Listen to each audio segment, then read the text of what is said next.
right. Think we're live. See some audio levels working.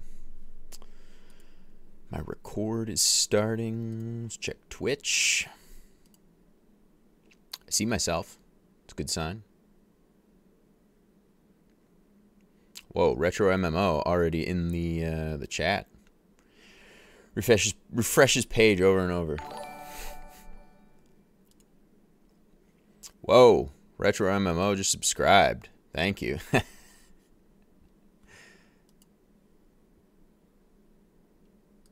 Now I can fix this label here. Oh.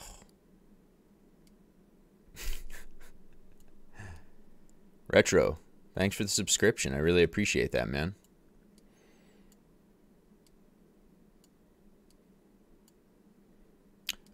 Yeah, I'm just fixing this label real quick. Because for some reason, Streamlabs, when you like add a label for a subscriber or something, it doesn't like show any text, and the size is all screwed up. So then when you finally like get a subscriber, then when you finally get a subscriber, it's just all crazy and whatever. Retro, thank you. I appreciate it. Just thank you for hanging out all these hours that I've been streaming. I really appreciate that. I mean, you've definitely been there hanging out more than anyone else. So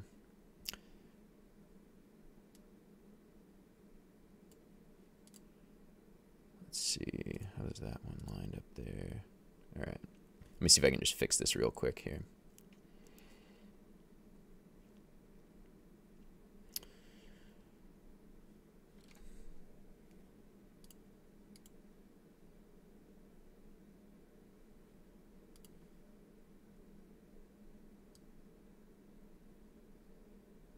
Maybe let's make the font size a little bigger here. Can I do something?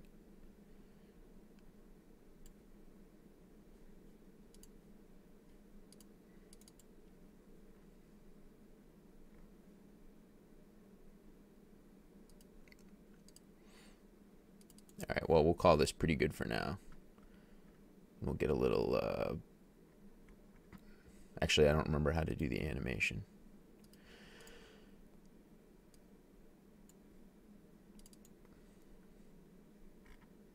Oh, it's like a filter. That's what it is. Filters. I'll get the little scroll going, and then we'll. There we go. Scroll.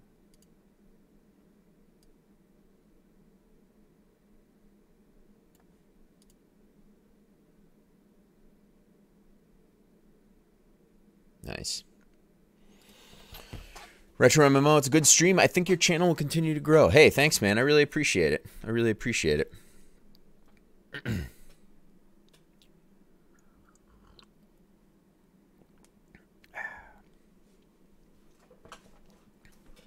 Yeah, thank you so much. And we got I see a few viewers in there. So I gave a little shout out on my I did a 2.5 hour stream on Saturday. But I just want to give a little shout out to everyone, to the community, to the viewers, because you helped me reach affiliate, and that's all you guys. So yeah, that's pretty awesome.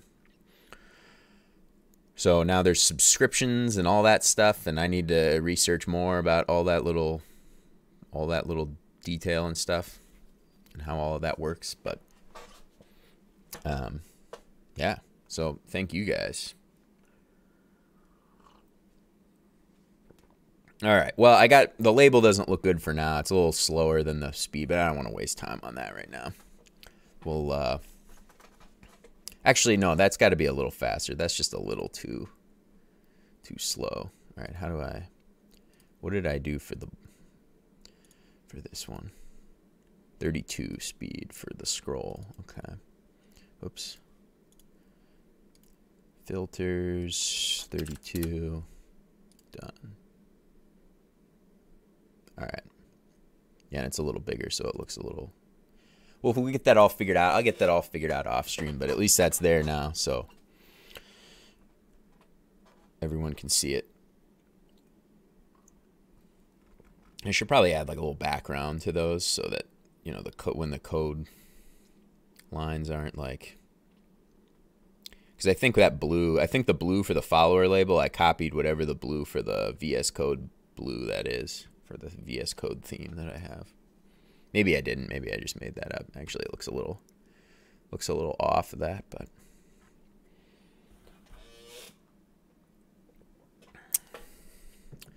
whatever. Details. All right, so welcome everybody to the stream. Just got the subscriber label figured out. I gave my little shout out to the community. Thank you guys for following and watching and everything, and we're up to affiliate now, so that's awesome, and that's all on you guys. So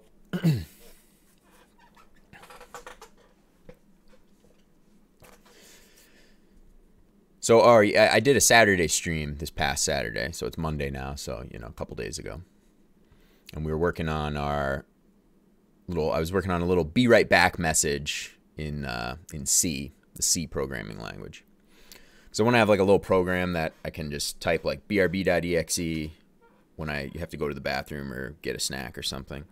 And then like I want to have like a little ASCII art kind of animated thing showing up on screen, which I think would be kind of cool. So I'm getting there with that. We got it mostly figured out on Saturday, but I still have a few more things to figure out. So I don't have that running yet, but we'll still be using my good old Notepad "be right back" message for the time being.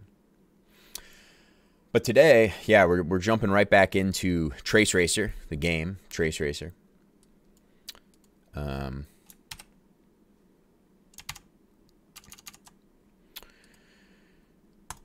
So stuff's looking pretty good with it so far. I mean, we've got, over the last couple streams, we added, you know, like the menu system. We added this little timer thing here, which I still need to figure out exactly how I want to deal with that. Like we got our little in-game X, so we can quit back to the main menu. And our stats screen and everything is looking pretty good. Oh yeah, we added this little countdown to start. I think on Tuesday, which is nice. It's nice to have like a little buffer that before going directly from clicking the button to like in game. Now you've got like that little, it's like a 1.5 second timer, but a little like 3, 2, 1 countdown. So all in all, we're well on track to have like at least an initial little public test version of the game. And my plan is right now it'll just be like the single player only. So just so people can, you know, people tuning in to the stream, you know, you guys can try it and just see how things feel and everything. So I've got Trello publicly available now. And that link for the Trello is in the in my about section or whatever on the Twitch page. So I guess if you just scroll down, you can see it there. There's a little blurb about TraceRacer, and then speaking of TraceRacer, that's probably not going to be the name for too much longer, because that really tracing doesn't really have anything to do with the gameplay anymore. That was kind of like an more older idea I had. So yeah, I'm not too sure what we're going to do about the name and everything. I haven't even really been thinking about it too hard, but something to do with popping bubbles maybe, but I don't want it to sound like too cute or too kind of, you know, like, yeah, it's kind of a little stupid, simple, cute game, but I don't want the name of it to be just like, you know, bubble bubble popping extravaganza or something. I don't want a name that's, you know, whatever. So we got a few things here that on the Trello to do here. These are kind of the things I want to clean up before we actually get to kind of deploying and actually putting the app up on a server somewhere. Putting the game up on a server somewhere, I should say. So the thing I would like to do today is, well, let's just kind of recap what we've got here on the list. So I've got one kind of minor-ish bug where if you click outside of the play bounds here, like it'll count as a mistake. So like you can see the little red ring popping up. So I'd like to figure out how to avoid that, because once you're just crashing into the wall counts as a mistake, but like then if you click the X button, it like fires the little red ring there. So I'd like to just eliminate that. I might focus on that at some point today, but oh yeah, we got a little code cleanup for just how we calculate our time for this timer right here, just to make it a little nicer, because I did it kind of just hacky and quickly. The bubble colors is a huge one. So better random bubble colors, because right now, well, right here we got, you know, decent differentiation between the colors, but sometimes colors end up being too similar. Like this, we've got two like magenta-y kind of dark magenta colors there that are a little too close. And it gets a lot worse than this from time to time, where you'll have two colors that almost pretty much look identical. And that's just a result of me doing just pure random colors. So we're doing a random, you know, colors are made up of RG, you know, red, green, blue subcomponents, right? And we're just doing a random red value, a random green value, and a random blue value. And, you know, it just so happens that sometimes you get two colors that are really close. It happens, well, I was going to say it happens more often than you think, where they end up pretty similar, but more often than you would think. Like right here, we got a pretty decent color scheme going. Maybe these blues are like a little too similar. So I want to kind of figure out a better way to generate random colors. And that's a big deal to have, because I don't want this publicly out there with yeah, like these two greens way too close. I don't want it publicly out there where, you know, there's similar colors and people just kind of bring that up as like, oh, the game's kind of annoying because the colors are too similar. That wouldn't be very good, and because that's just an obvious thing that I can fix. The real-time window resizing, that's just kind of a refactoring, a little bit of like just a refactoring kind of thing that we need to do. Where right now, basically the sizes for everything kind of get generated at one point in time, and then that's it. So like we have window scaling that works, right, based upon the height of the screen. So like our main menu, like if I make this a lot bigger, our main menu will grow to match that, right? These circles and everything. And like now this is bigger, these are all bigger, right? So that's nice, but it only does that if you resize the screen after you start the game. None of that changes. So it'd be nice to add that in there. It's one of those things I'm a little on the fence about. Maybe not needing from the get-go. But one of the things I think, so let's say if we full screen this, if people try this for the first time, and you know, typically you'd have your browser open full screen, I feel like the game is just a little too big. Like there's the whole window's just a little too big, and like moving your mouse, you have to move your mouse a further distance, right? Obviously, because the game's bigger. And I feel like that's kind of a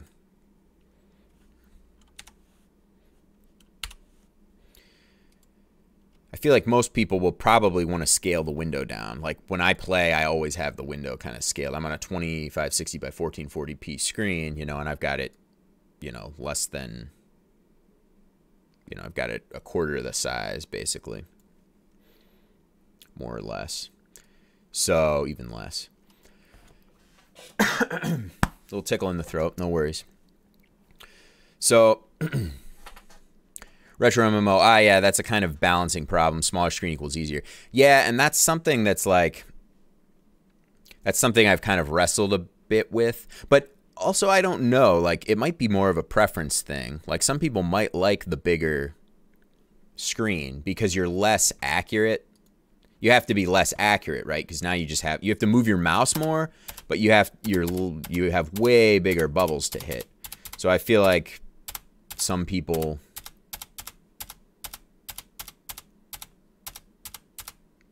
whatever. I mean, I guess you can just change the mouse sensitivity anyway. Yeah, and I mean, like, yeah, mouse sensitivity is a whole nother thing that's, yeah, I mean, right, the player can't, right, it's kind of a preferential kind of thing. Like, you might want a bigger screen, higher mouse sensitivity, you know, smaller screen, lower mouse sensitivity, kind of just depends. And I might even do, like, I might even play, like, I might, like, try to just pop 1,000 bubbles at like the small screen size and just see what my stats are, and then pop 1,000 bubbles like at big screen size, and maybe get my wife to do the same thing too. Just like pop a ridiculous amount of bubbles and just see where at the time, just see if there's like a vast statistic difference in like pops per second. And I mean, I'm used to playing at like the smaller size, so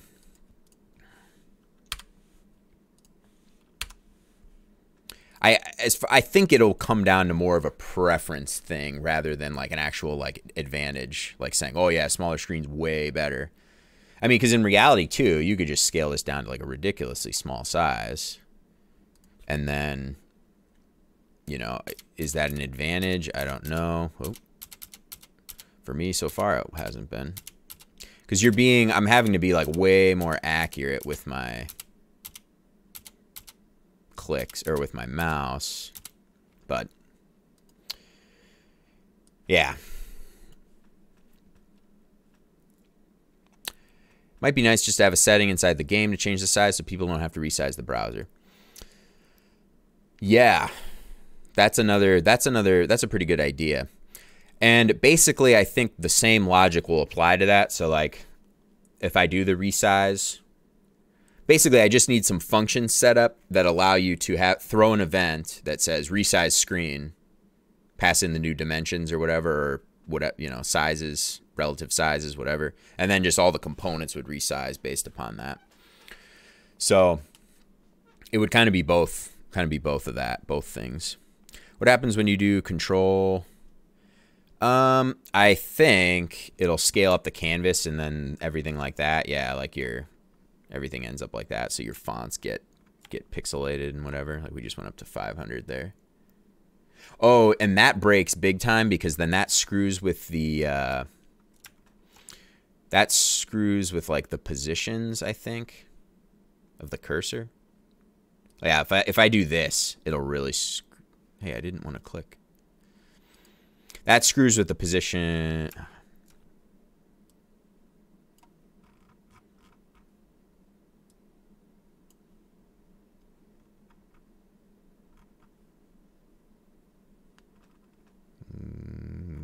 Yeah, because like I'm reading the certain mouse. All right, it doesn't want to. Oh yeah, maybe because we're so zoomed in that, like, let's just zoom in a little bit.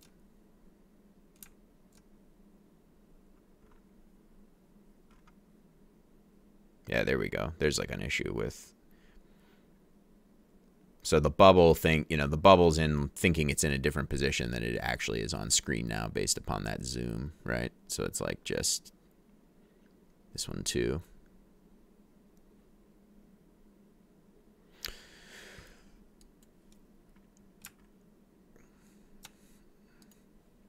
Yeah, that's another thing I kind of have to think about too. Like if people do that, how do I want it to behave, I guess.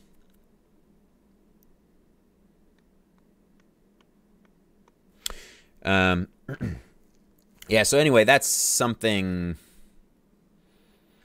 Yeah, in retro, like you said, having maybe like I mean, I'd like to avoid doing the browser zoom,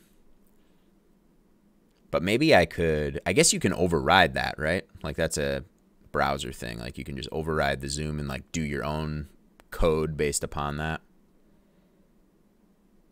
Have your own handlers for that. So maybe that'll be the thing to do.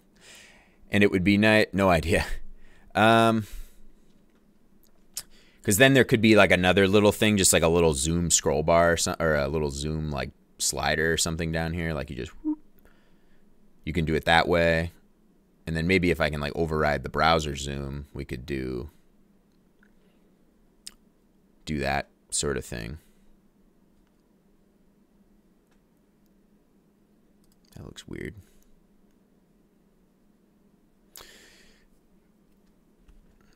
Yeah, so anyway, that'll be a whole nother little, yeah, it sounds like a whole nother little avenue of things to deal with.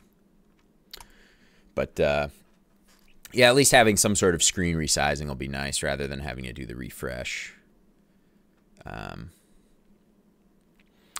then the last thing, which I think is what I'm going to tackle first here on the list, is on-demand bubble generation. And what I mean by that is I'd like to now make the game based on how many bubbles can you pop in the allotted amount of time. So, in other words, you get 30 seconds to pop bubbles. And, you know, then it's how many bubbles can you pop.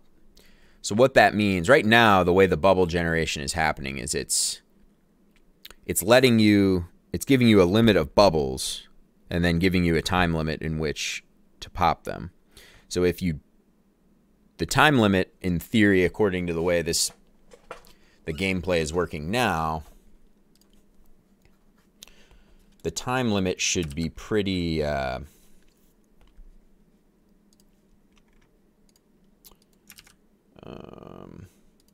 the time length should not really be an issue, right? Like it's more of what I added it in to do is just like let the game end after a certain amount of time, right?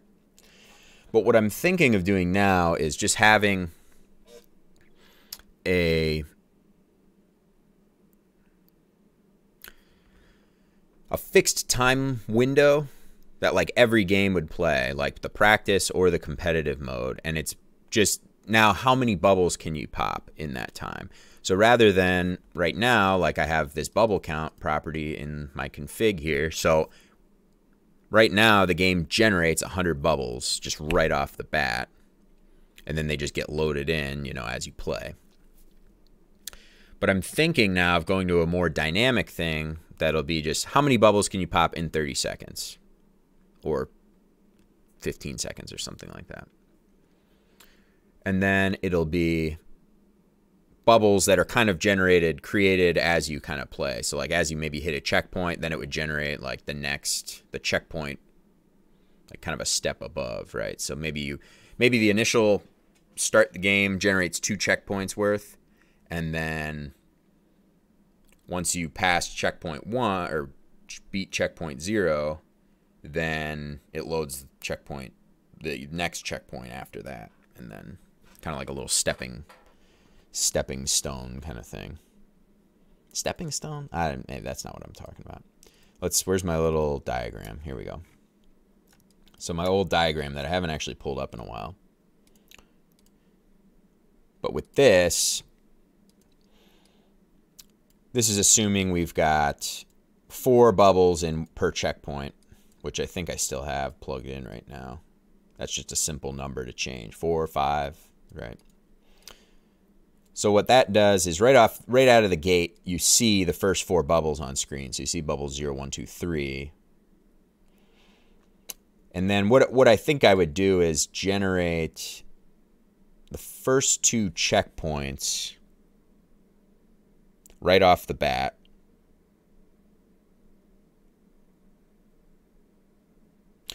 And then once you beat checkpoint 0, so I have my checkpoint IDs here. So the bubble IDs are 0, 1, 2, 3, blah, blah, blah, checkpoint IDs 0, 1, 2, 3, 4. And this would just continue on, right, for however many. I mean, in theory now, with the game being like a time cap or something, you would have a certain amount of bubbles that you're generating. Well, this could, in theory, just go on forever. So now, like right out of the gate when we start the game, we could generate the first 2 checkpoints worth of bubbles. Then once you pop bubble 3, you move up to the first checkpoint. You're on bubble 4, and then at that point, the next checkpoint gets generated. I think that makes sense.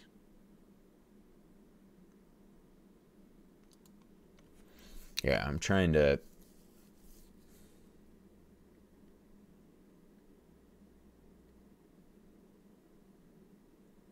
Well, there's also the idea that I could actually defer this issue.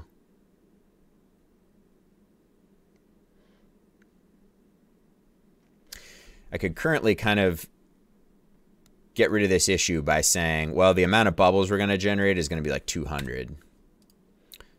And then like max, and then time length will be, let's do 15.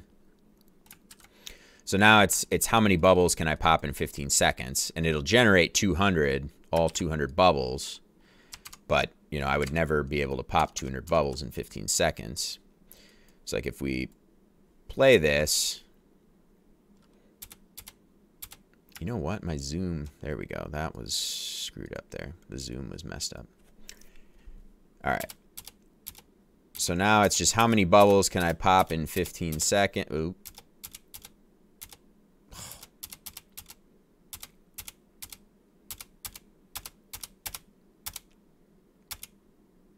So I got 20 bubbles in 15 seconds. That's not bad. Actually, that is... I can be faster because I've gotten up to like a 2-point-something pops per second. So we can do better. A lot better than that. So I've kind of just solved this problem temporarily for right now. So instead of on-demand bubble generation, it's generating 200 bubbles for 30 seconds. And this would just allow that, make sure that you never, ever hit that limit. Now, this wouldn't really be good for the online competitive mode because the server's generating the bubbles, and I just don't want I want the server to do kind of the minimum amount of work necessary. But for right now, just for our initial public release, we might even be able to get by with just something like this.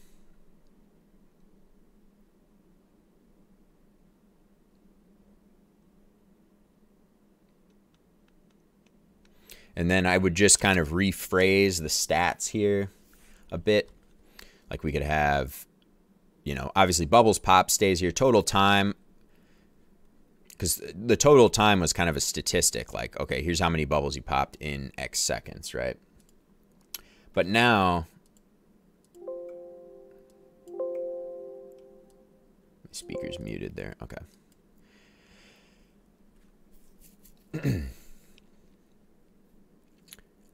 Like what I'm thinking now is we could have, like the time is less of like some sort of statistic, because now it's just how many bubbles can you pop in 30 seconds. So that's not like, good job, you did some sort of time, right? The stat is now all the emphasis is on how many bubbles you popped. So like it would be like bubbles popped in 30 seconds, like I don't know if you specify the time or, I guess if I had some sort of mode where there was multiple times, how many bubbles can you pop in 15 seconds? How many can you pop in 30? How many can you pop in 50, 60 in a minute, right? If it was something like that, then there might be like, it would show a stat like, oh, your 15 second record is this kind of thing, right? Oh, your 30-second record is this. So the time becomes less of an individual statistic in and of itself. Blotosaur. I thought my Ludum Dare game wasn't going to be too hard, but being the dev, the difficulty can be a little deceiving.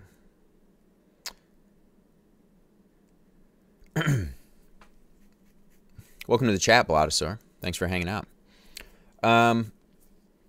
Yeah, I get what you're saying. So was your game was too hard, I guess, is what you're saying? Yeah, when you play the game a bunch of times, you don't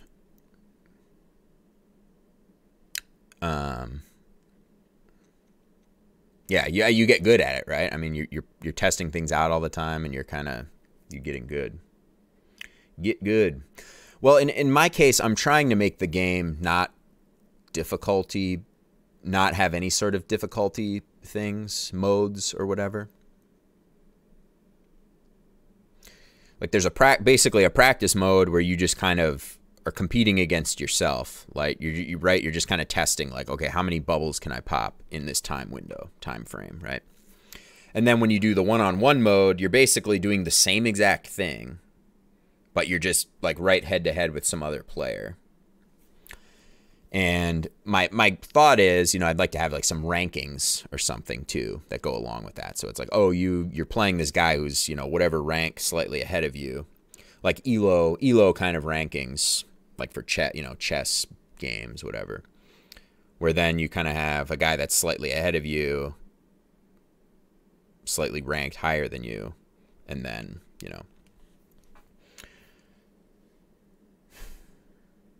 So it's more of just like, there's not so much difficulty in and of itself, more than it's like just your own self challenge, right? Like you're just trying to get your time higher.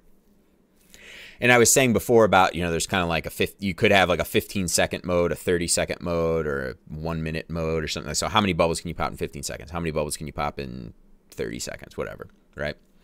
And that wouldn't necessarily be difficulty. It would just be kind of more of a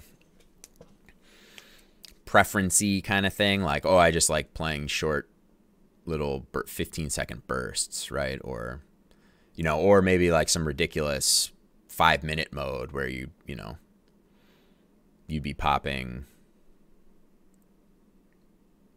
a lot of bubbles in 5 minutes. At this rate, 1.33. Sometimes I can get up to 2. Let's see if I can quick do a 2 pops per second thing here. I already messed up. Oh.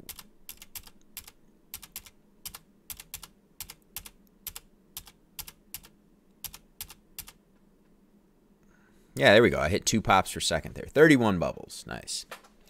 Yeah, so, you could have a 5-minute mode or something for whatever, but.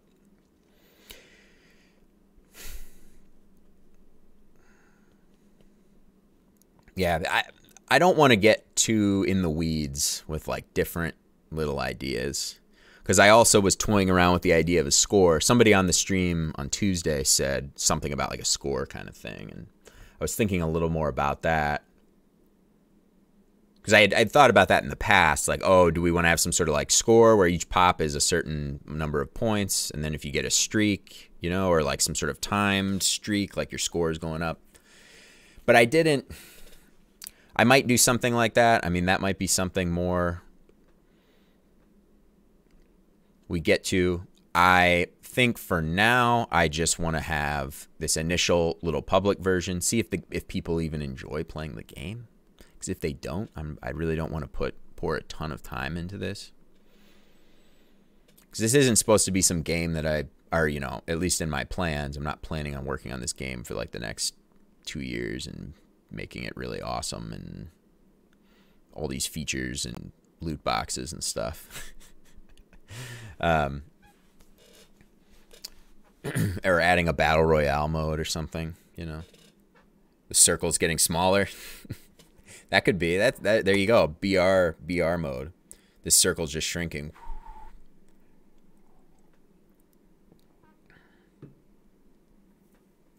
Actually, that's kind of giving me an idea for some other kind of game now.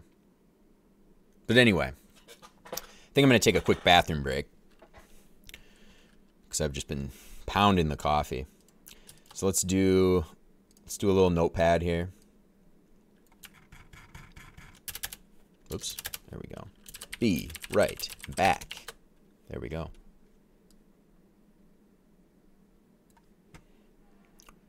All right, don't go anywhere. I'll be back. I'll be back quick.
All right, I'm back.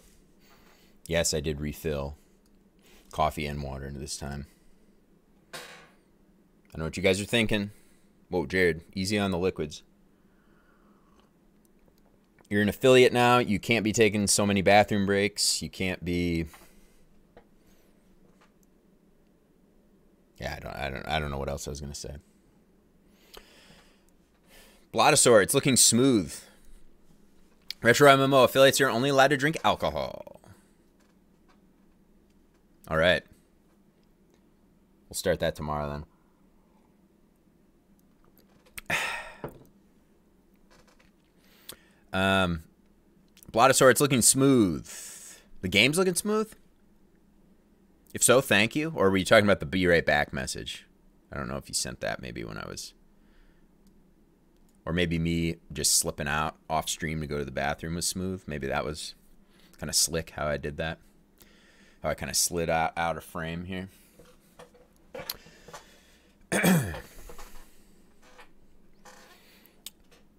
Well, so we got a few more viewers here, so I'll give another little shout out. Thank you all viewers there. You know, whether you're tuning in for the first time or you're, you know, you've been around.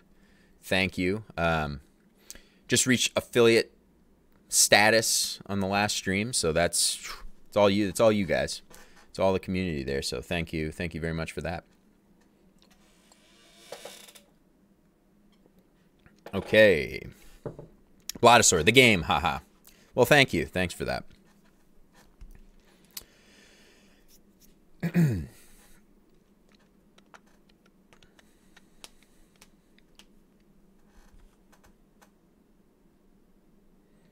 All right. Okay, so let's get back to whatever we were doing here. Well, now I'm kind of torn about if I just want to fake it just to get us close to our public release.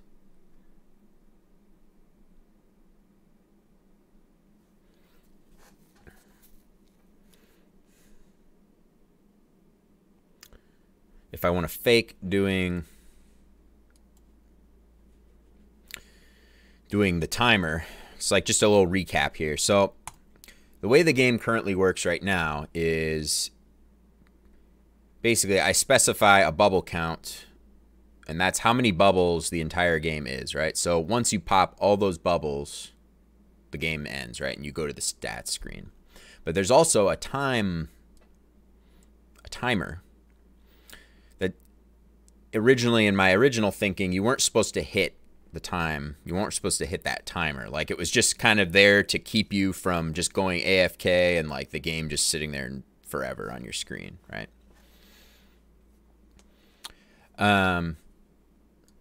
But now I'm thinking of kind of flip. So the thing is more of like, okay, you just have to pop 200 bubbles, so go. But right now I'm starting to think, or over the last couple days, I had been starting to think, okay, I should do maybe just like a fixed time window, and then make it, rather than there's 200 there's a bubble cap, there's like a bubble limit, you know, 200 bubbles are generated or whatever, and you got to pop them all. I decided to make it, how many bubbles can you pop in 30 seconds, or in n seconds, x seconds, whatever, pick your variable placeholder name of choice.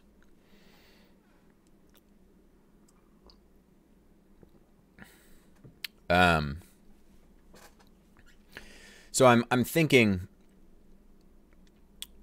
so in other words, what I've got written on the Trello here for this is add on-demand bubble generation, right? That's my task that I wrote for this. Meaning that, like, as you're playing, the game needs to be generating more bubbles ahead, right, before you would see them, to say like, okay, this guy's fast, you know, for the 30 seconds, so we're generating more bubbles, you know, beyond whatever. You know, and somebody slower, maybe somebody who's slower just pops one bubble a second, right? So in a 30-second window, they pop 30 bubbles, right? Or somebody more, you know, who's played a little longer, they're up to 2 pops per second, so they're able to squeeze 60 bubbles in that 30-second window. So in other words, we need to be generating more bubbles as we go, or as the player like plays.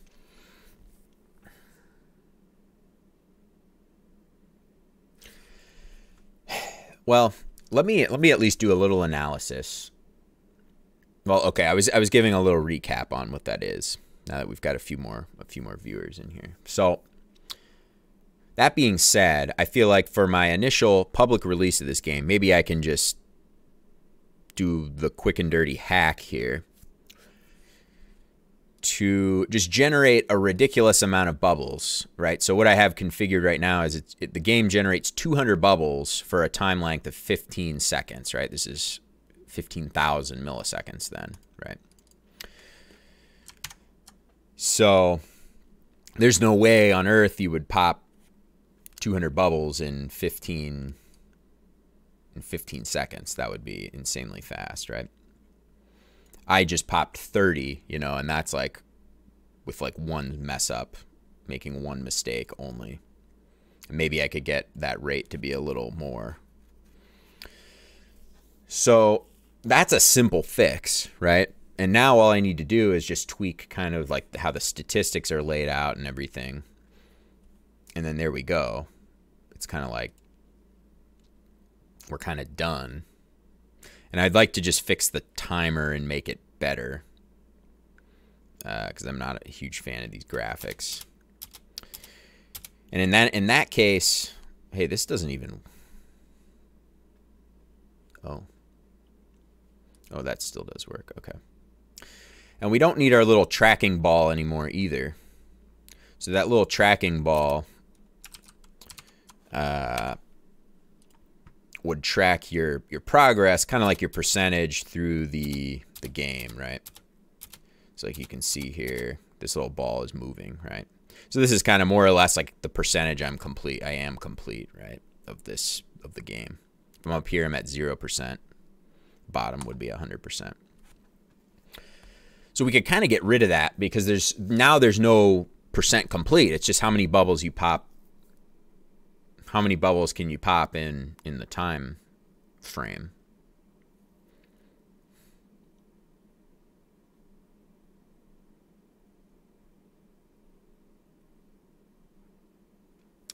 I kind of like that because that just makes it accessible to all skill levels, right? Like when I have people play this game for the first time, like I had my brother try it the other day. And he had never played it before. And his time was just really slow because it was like just completely getting used to, you know, seeing this, and he was making a lot of mistakes, and he's kind of partly colorblind. So that also obviously has an effect with the colors and everything. So that's also something else I need to maybe consider. Not for this first public release, but for something else. I think he's colorblind. Maybe I'm not. Maybe I just dissed him there. I don't know. But just having like a fixed window, like, okay, it's just how many bubbles you can pop in 30 seconds. Then there's not like some sort of timer that's like just going to bump you after. It's not like Guitar Hero, right? Like Guitar Hero, you need to have a easy, medium, hard, expert mode, right? Because that's like all based on your mistakes, your mistake to success ratio, right? Because you know, a noob jumps into expert mode, they lose immediately, right? They get kicked out because they miss all the notes.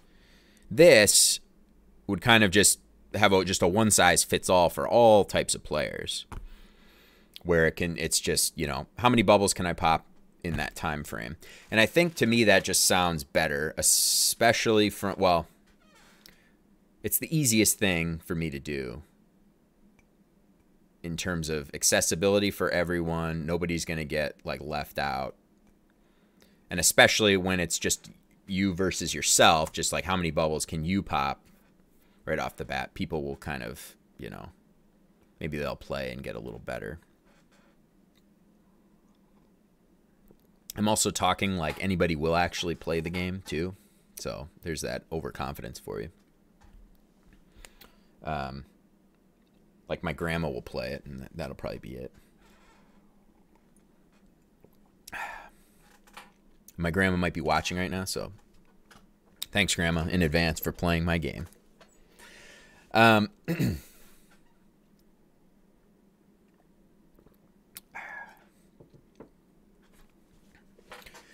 So, yeah, so I'm really liking the idea, basically, of just a fixed time frame. How many bubbles can you pop in that time? So what I was going to take a look at here was Blotosaur. Where are you releasing it on? Well, it's a browser game, right? So it's just going to be a website. So it'll just be a link that, yeah, a link that I put in the chat, Twitch description, somewhere. Maybe I'll have a little bot command for it or something, and for right now, and people can just try it. Because right now I just have a little web server on my computer that I'm connecting to. Oh, rip, my browser tab just crashed. I just assumed you were AFK. Oh. Sorry about that, Retro. Yeah, I don't, I assume I've been here the whole time. It's a good question.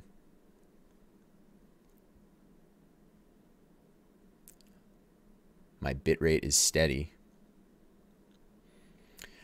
A question for you, Retro, because you, I've watching your stream, you've said like, oh, I haven't seen any dropped frames. Where do you see dropped frames from? Is that something? I mean, I'm assuming you're using Streamlabs, OBS, or whatever. Oh, actually, I found it. Okay. I found a little thing, performance metrics in Streamlabs. So never mind, Retro, you don't have to answer. It's in the bottom left of Streamlabs. I get warnings. Gotcha. Okay. Yeah, for me it said 0 drop frames, blah, blah, blah. Only 2% CPU usage. I like that. 60 FPS. My stream crashes multiple times every night. Oof. Stupid AT&T. Yeah, I got you. Yeah, you got a reasonable PC and stuff too, I guess. That it's not... I guess, yeah, it's on your... Does AT&T only have Uverse? Is that their only internet package? Because Uverse, I really didn't like the sound of Uverse, where it's like your... Like their TV is also part of their internet. Well, yeah, if you're watching TV, that's also using internet bandwidth, which I wouldn't want that. Maybe they have something completely different now. This is probably like a few years ago. I was looking a little more into that. Not familiar with Uverse, but they offer 1 gig fiber. Oh, nice, nice. Maybe they got rid of Uverse. I don't know.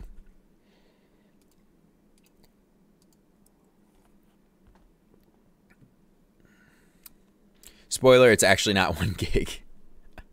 Yeah, 1 gig would be pretty awesome. I mean, you should have like pretty good latency. Pretty low latency, I would assume, with fiber. Just, yeah, bandwidth itself, well, I don't know. Yeah, you have 1 gig, but you also share that 1 gig with like your whole street or like 3 blocks. So you might have 1 gig at 4:30 a.m. Yeah, really, my upload download speed is fine. It's just the sporadic services. Oh, okay, I got you. Yeah, for I guess the latency and everything is important for streaming, definitely. Yeah, I'm thankful I really haven't run into any issues. I mean, I didn't really think too much about it. Stuff just kind of works, so I'm thankful for that. But all right. So before I kind of want to weigh the balance, weigh the balances. That sounds stupid. I want to weigh my options here. It's between doing my like hack, like let's just generate 200 bubbles up front for 15 seconds, or actually doing an on-demand kind of bubble generation, which would require would actually require me doing some work, right? So I want to just look at the code and see what would really need to change for me to do that. And yeah, so let's look at our bubble generation logic here. So it's actually kind of a complicated little algorithm here. It's not that complicated. It's just a little. All right. So from here to here, we basically have our bubble generation logic. Blotosaur, ISPs only guarantee that speed with their own servers. Yeah. Well, yeah, there's like all sorts of fine print that you're gonna, whatever you're gonna have to deal with, I guess. Yeah, and physical location has a huge, your physical location has a huge aspect to deal with it too. Huge aspect to do. That doesn't make any sense. Whatever. So we've got for our bubble generation loop here. Yeah, we're looping for how, so this is one part that would need to change right off the bat, because we're looping for this number here, which is this bubble count number. So we're just doing a hard loop for 200 times, in the instance right now, generating all the bubbles.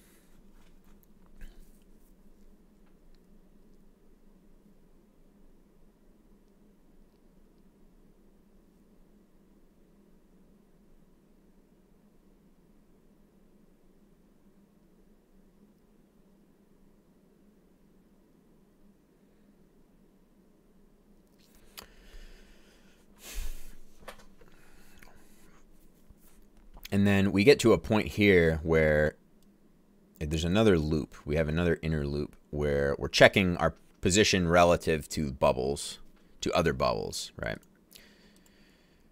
Because basically I don't want any bubbles to overlap.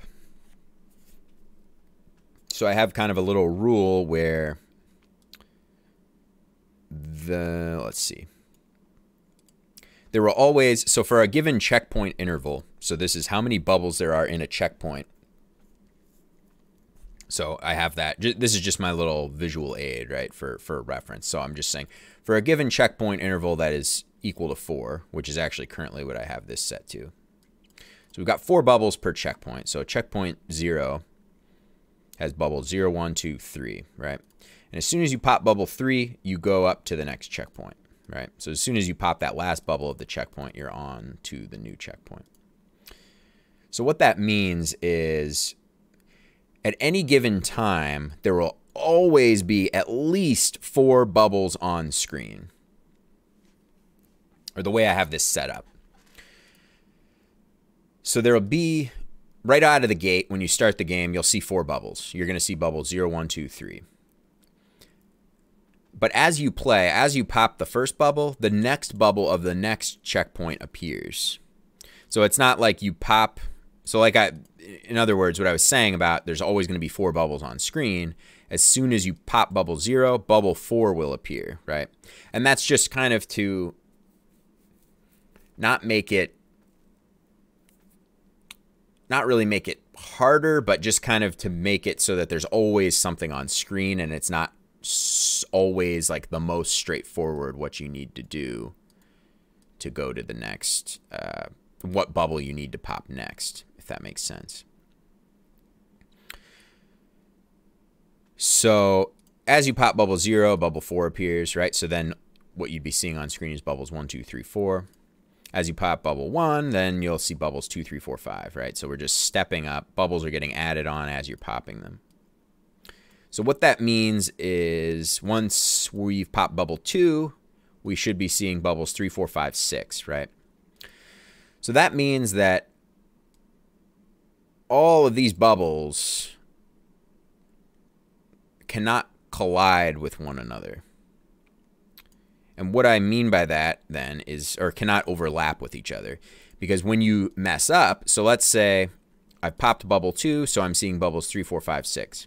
When I mess up, bubbles, I have to go all the way back to pop bubble 0 over again, right? So bubbles 0, 1, and 2 all reappear. So we have bubbles 0, 1, 2, 3, 4, 5, 6 all on screen at once. So we're seeing this, what is this? 7 bubbles on screen. So I'll demonstrate that right now.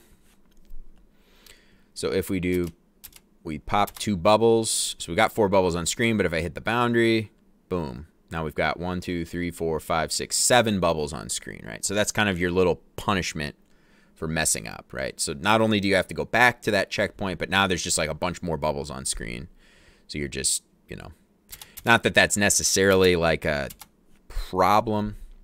Well, here's our color. Here's a big color problem right there. Look at that. Those are way too similar.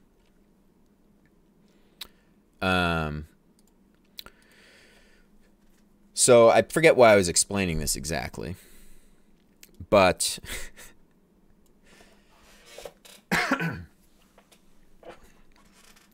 basically I like explaining things is really what it comes down to, I think. I don't know. I feel like you guys watching, I'm not just going to sit here and work and like not explain anything that I'm doing, you know, I'm just going to like talk out, think out loud kind of thing. I like to actually like kind of explain more or less what's going on. So, yeah, I forget, actually, I really do forget the whole point of why I was explaining this exactly. Oh, I was talking about the loop that checks if bubbles are too close to one another. So in other words, there's like just a little formula for however many bubbles you generate that need to be, because when bubble 6, as bubbles are getting created for the whole game, it's going one by one, you know, and making sure that it doesn't conflict with the last, you know, whatever bubbles. You know, so when bubble 2 is getting generated, it's checking its position that's generated against 1 and 0 to make sure there was no overlap. So that goes all the way up, or that goes all the way from 6 with a configuration of 4 bubbles per checkpoint. That goes all the way up to bubble 6, having to check against bubble 0. But bubble 7, once you, so in other words, because you're seeing 3, 4, 5, 6, once you pop bubble 3, then checkpoint 0 like goes away completely, right? Because now you're on checkpoint 1 and there's no coming back to these bubbles at all, right? So now, like in that case, bubble 7 only needs to check back to bubble 4, right? Because there's always 4 bubbles on screen. 3, 4, 5, 6 would be visible. So as soon as you pop 3, then you move up to checkpoint 1, and now 4, 5, 6, 7 are on screen, and 7 does not, only has to be checked against 4, right? But then bubble 10 needs to be checked all the way against 4, right? And then the same thing, kind of the same little dealio.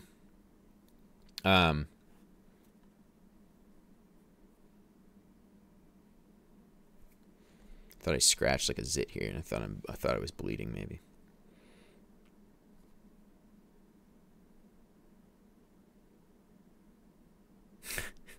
All right, hang on, sorry here.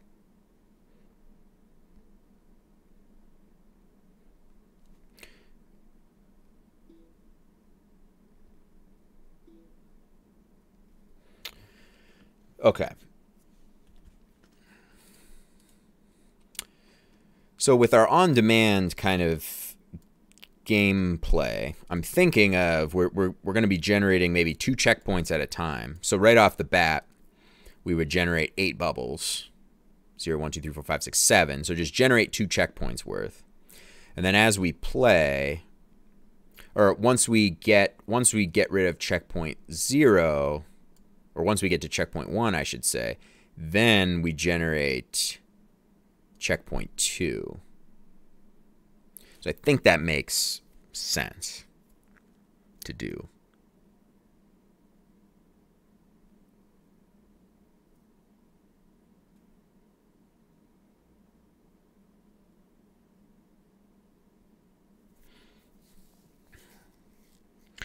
Yeah, so I'm just trying to think if I should just do it, just keep kind of the quick and dirty solution that I have right now, or go to the more proper way. And it'll eventually have to be this way.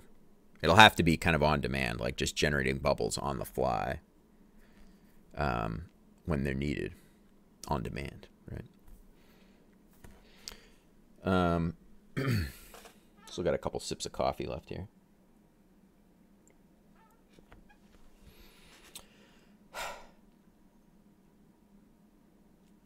So let's look at our marathon code quick.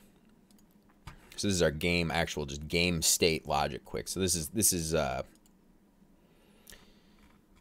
the player pops the last bubble. Okay. So this is if the player pops the correct bubble. We've got a condition here.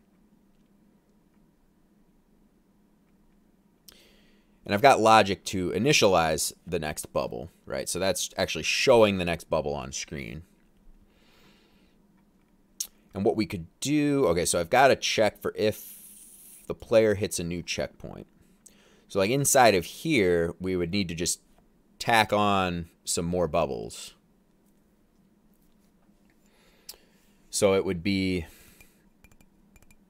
you know, we'd have some function somewhere that would then generate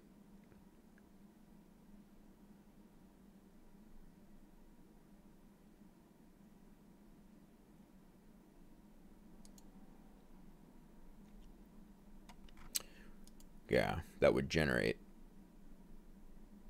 those new bubbles, those new on-demand bubbles that we need. So all of the existing logic would stay the same. It would just be a matter of, okay, we need to just create some more bubbles and add them to our bubbles array. That's what this array is right here. So I think in that sense it would be pretty straightforward. And like actually nothing really would have to change in our creation of the entire level here, because we would just say in our big loop where we're now generating all the bubbles, we would just generate 2 checkpoints worth of bubbles. The first 2 checkpoints worth.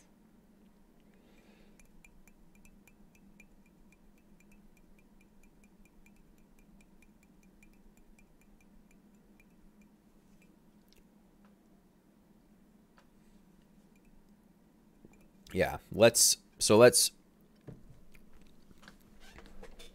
going to dive in here and try this. And I might actually create a new little Git branch for this just so I don't screw everything up.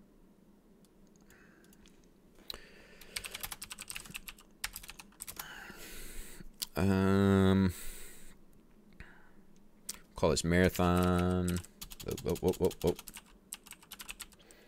On demand bubble generation. That's a long branch name. Marathon on demand bubble generation. Wait, do I have any changes right now?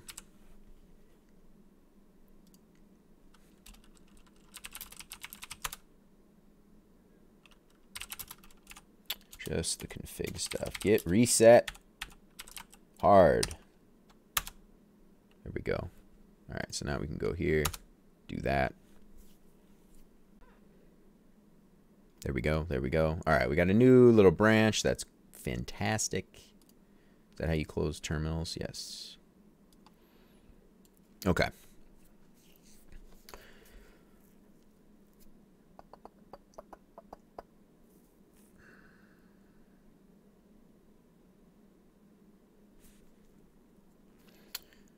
First things first, actually, I think I'm going to take advantage of having... I think I'm going to take advantage of messing with this right now. No, we'll save that. We'll save that for like a cleanup. Doing a cleanup pass. Bunch of stuff to clean and whatnot. Actually...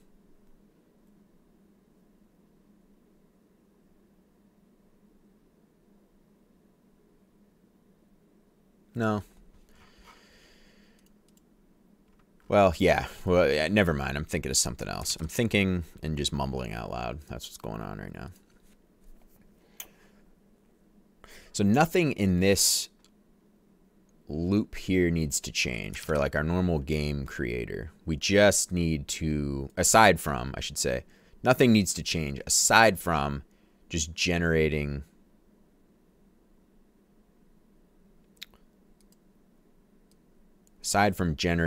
the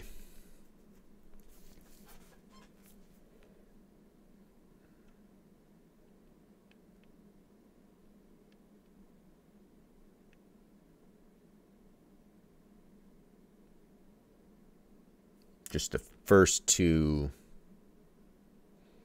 rounds, or first 2 checkpoints worth of bubbles, right? So this would be generate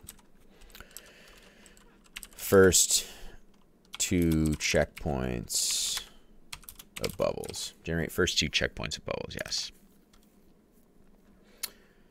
So to calculate our first 2 checkpoints, we would just need to do a new variable const bubble count, and that will be checkpoint interval times 2. Yes. So we've got config.marathon.checkpoint interval times 2. So our checkpoint interval is 4, so that's 4 bubbles per checkpoint, and we want to generate 2 of those worth, so 4 times 2 is 8. We're going to generate 8 bubbles.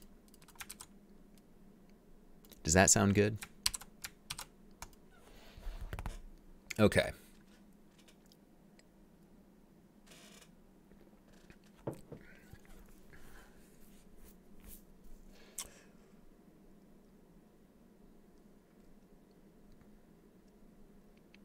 Yes. That's looking good. Now, yeah, that'll be fine. Now, this part we need to do something slightly trickier is now having like a function.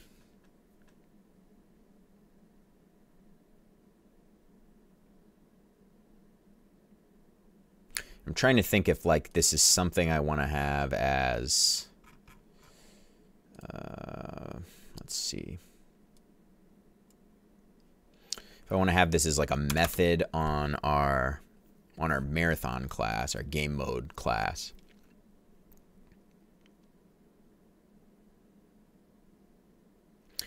Because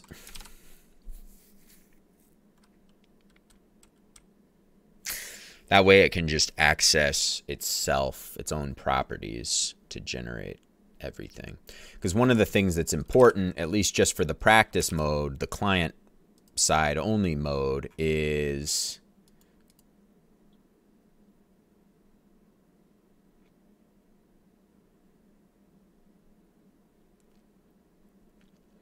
it needs to generate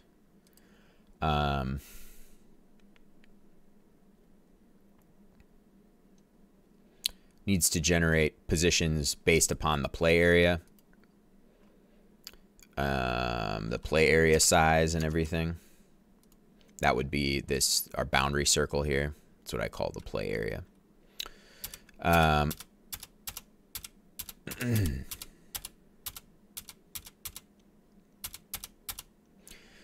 So, another little sip of coffee here. Oh, some grounds in there. Dregs. Get in your teeth, you know, the little gritty dregs of the coffee. Retro, LOL. Yeah.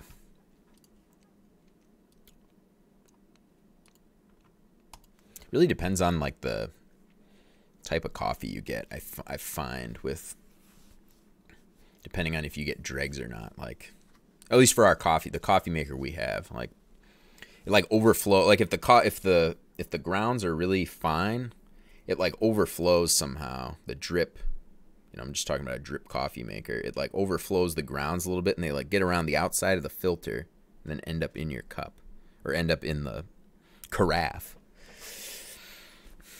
I've just been throwing back cold brews every night lately. Nice. Like the canned stuff, right? I've had a few of those. The forget the one brand. Madrinas. I think I've had a couple of those. Those are pretty good. I mean, I'm more of just kind of like a black coffee kind of guy, like just, you know, bitter. And black coffee cold, I don't know, is that even really a thing? Because usually the cold brews have some sort of cream, sugar, whatever in them, I guess, right? Cream, sugar, Irish cream, something, French vanilla stuff.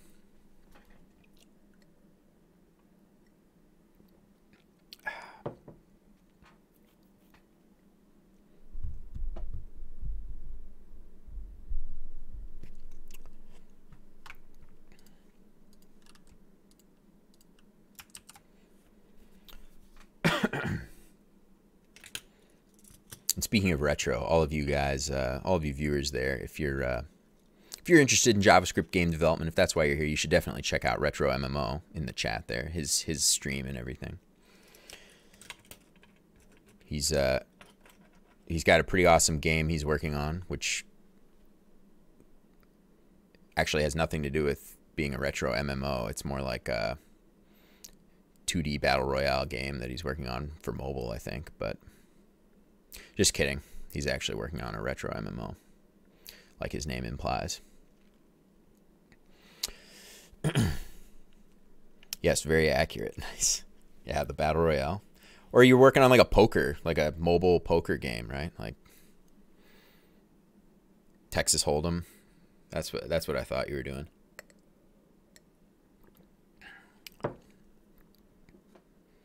Or backgammon, was it? Backgammon iOS. There will be a casino in the MMO world. What's the name of the world, by the way? The map, the universe.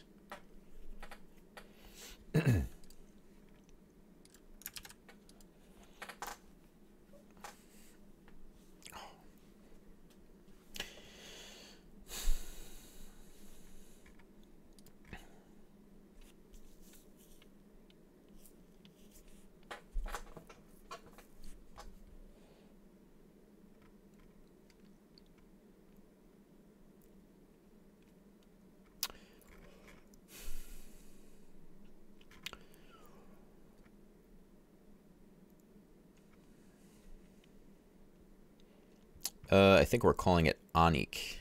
Onik. Nice, nice. That's the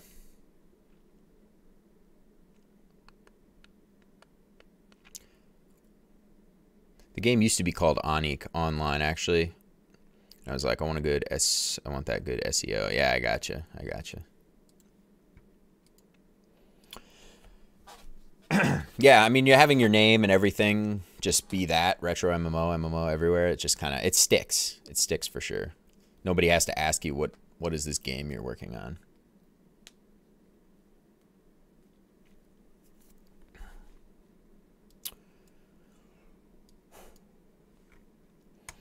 So basically, the code we need to take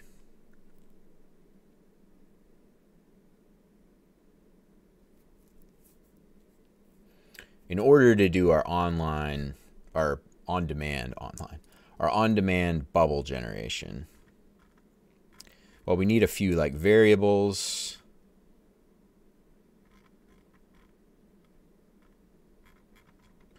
We need the play area is something. So this and I have this, which is kind of dumb. I just have this class that has static method create marathon, which is just kind of stupid. I don't even know why I did it. But basically, it's just a function that runs and generates all of our game objects and everything. And it was just so I could have like the actual setup code be just separate of like the game logic itself, right? So I wouldn't, because this is like a big function, right? Because there's a lot of things that get generated. And it's nice because it's all kind of just a linear, like basically just create everything. Like it's just a bunch of work going on and then you're done. Then you return the object, the marathon game, and then you're done. But I'm actually thinking of maybe moving this, and because I've been doing this with some of the other objects that behave similarly, where they have like a bunch of setup that needs to happen, like just moving that to like a static method on that object itself. So like instead of a marathon creator class that has a static method create marathon, just having like on our marathon class, just having a create function that's a static method. Like that just makes more sense to do. That way I don't just have a bunch of extra files that I don't need. So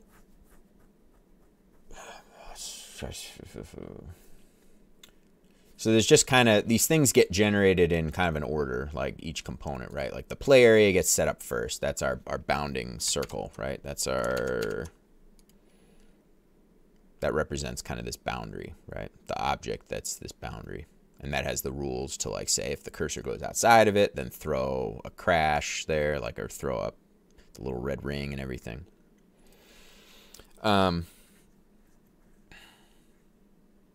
So that part is important, and this part actually gets handed to our marathon. So this is actually part of our marathon object.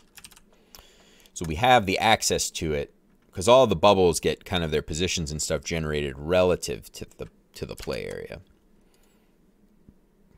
So the bubble positions are kind of getting laid out with inside of, you know, obviously for a bubble position to get generated inside of this circle, the bubble needs to know, you know, the circle that it's supposed to be inside of, if that makes sense, you know, the parameters for that. So I could probably copy paste most of this code for right now. I mean, and then I might get to a point where I do a little more of a like a nice don't repeat yourself kind of thing.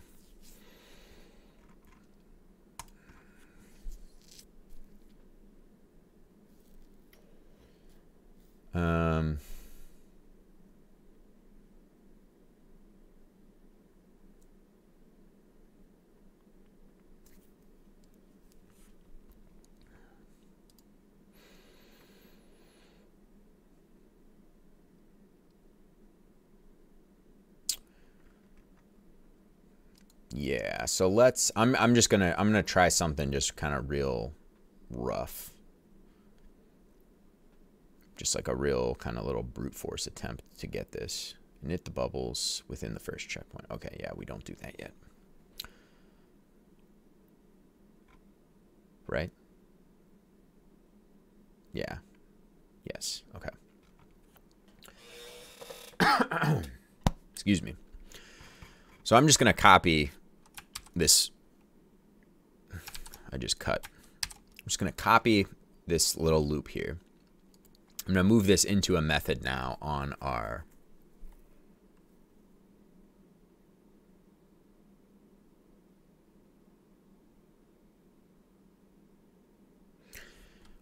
marathon object itself, right? No, I don't want to paste it yet.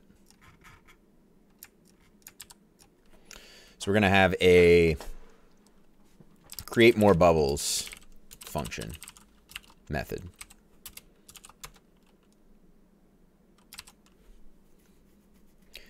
I want to say more bubbles because we already create some of them separately, and I want more bubbles to kind of be implying that, you know, okay, we're getting the on-demand, like, extra bubbles. I don't want, if I named this just create bubbles, then it would kind of imply that, like, that's the only thing that's creating bubbles. And actually that's what I'd like to do, because I just copied and pasted this big loop, so I literally just have a bunch of duplicate code. And it'd be nicer to have, you know, those all kind of, that whole functionality just moved into one place only. And I'm going to hit the bathroom real quick.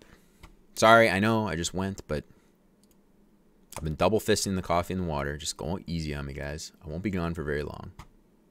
Be right back.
All right, I'm back. I've got a little bit more of an issue. We're getting really low on hand soap. So I'll have to figure that out.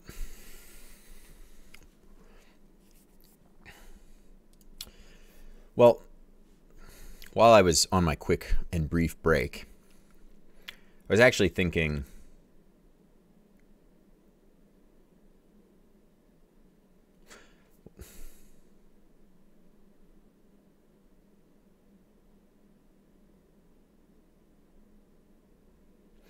I was thinking now, instead of having this method be a method and then duplicating all of this logic, I'd like to just put it all in one place, the bubble generating logic.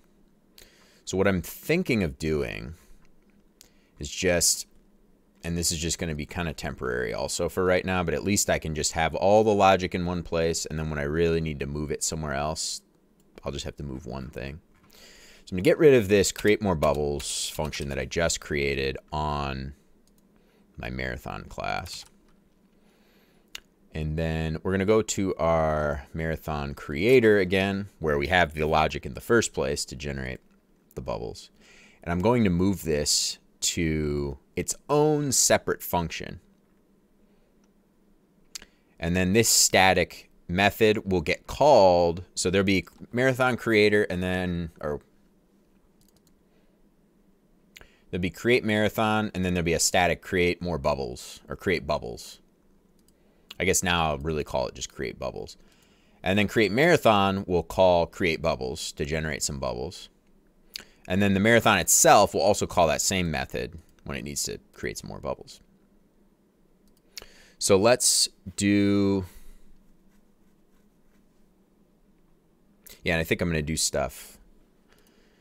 Never mind, I'm not going to explain what I was just saying there.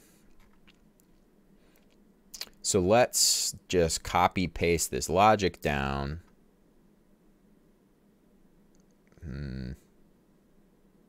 Oh, actually these variables,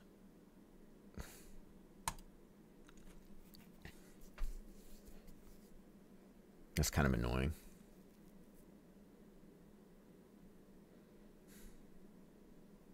I'm trying to think.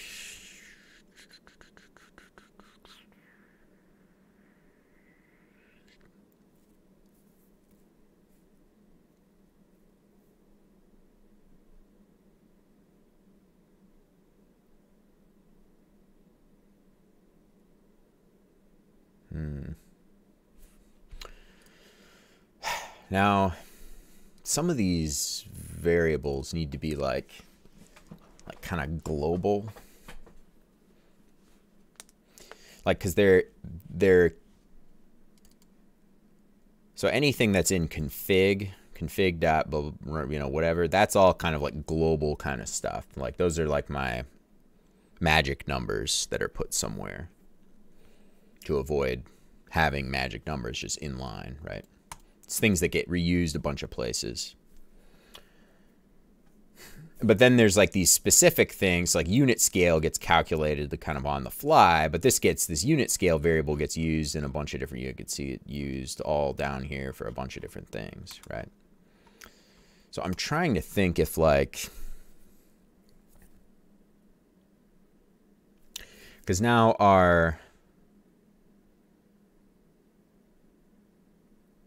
I'm trying to think if there's like a better way that this should be calculated, this unit scale thing. Like maybe this should be up at like up at our canvas wrapper level, where that's kind of like the guy that's the person that handles all of the sizing of everything. Well, currently it doesn't, but it will be. Yeah, how do we want to handle this?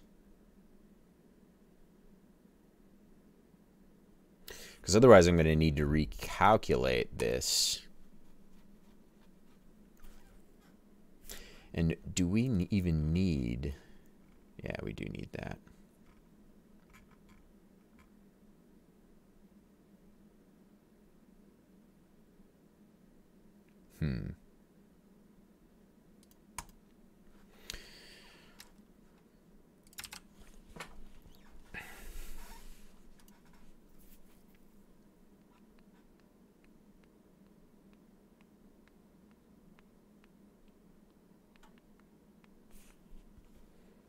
My speakers are muting themselves again here. There we go.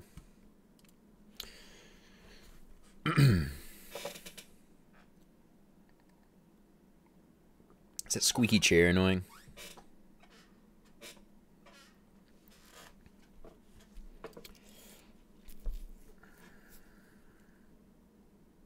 I could probably just tighten up some of these screws on here and it wouldn't be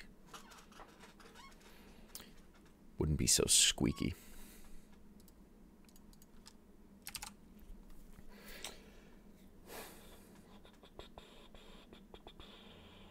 All right.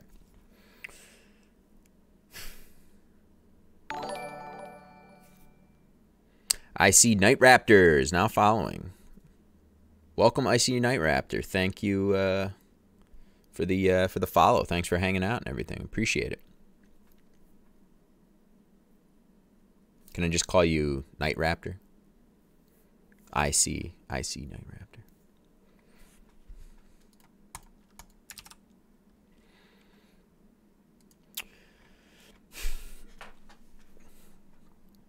You don't have to answer that question if you don't want to, but I just thought I'd throw it out there. If you don't answer in the chat, which you don't have to, I'll just call you Night Raptor from here on out. So thank you, Night Raptor, for the follow. I appreciate it.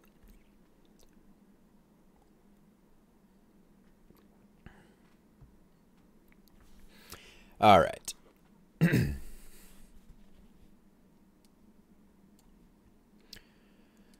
So, yeah, and I'm kind of starting to, I've accrued a certain amount of technical debt, D-E-B-T, right? From which I have, as I've been developing the game, I've kind of said like, oh, I'll kind of push this off later. I don't really need to do it. And now I'm at a point where I've kind of accrued a certain amount of technical debt, of which I'm trying to see if I should accrue more technical debt or maybe start to fix that debt. Because when you're programming, there's kind of like this, if you kind of push certain little details off, you can kind of achieve more of what you want quicker, right? Rather than doing it maybe more so the correct way, what could be called the correct way. So I've kind of pushed some of that off a bit. Like a good example of that is this unit scale variable that I have right now, which, well, I should say I'm not, maybe I didn't go to get to a point. How am I trying to word this? The technical debt that I have accrued thus far from building this game, I would say has actually been kind of probably been a good thing for the game development as a whole. Because at the time it was like I just didn't know exactly what I wanted to do for certain things. So I kind of just went with the quicker way that is also clear and just, you know, will be easy to fix and make it more robust later. So for example, this unit scale variable is basically taking the radius of our play area, which is pixel value. So that's the radius of this circle, right? That pixel value, and then it's divided by our play area radius units. So that's, I have like this generic unit scale that I've come up with. That isn't even really, it's not even important for the practice single player mode of the game, but for the online mode that's important because the server's generating the bubbles and the positions and sending them to the clients. Retro MMO, crush the debt, you will thank yourself. I do not follow my own advice. Nice, nice. Yeah, and I'm the thing is, so the two latest tasks that I've got on this, or not two latest tasks, but my two bottom tasks here, add on-demand bubble generation, which we're trying to tackle right now, and this add real-time window resizing, both are now relying on this sort of thing.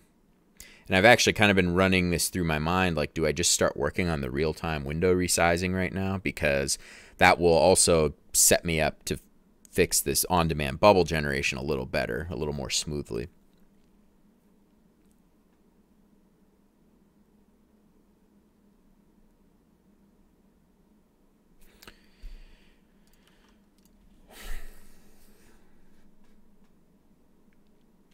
because this unit scale variable, for example, so what I was explaining what it's supposed to be is the amount, so it would get calculated for every client that plays the game.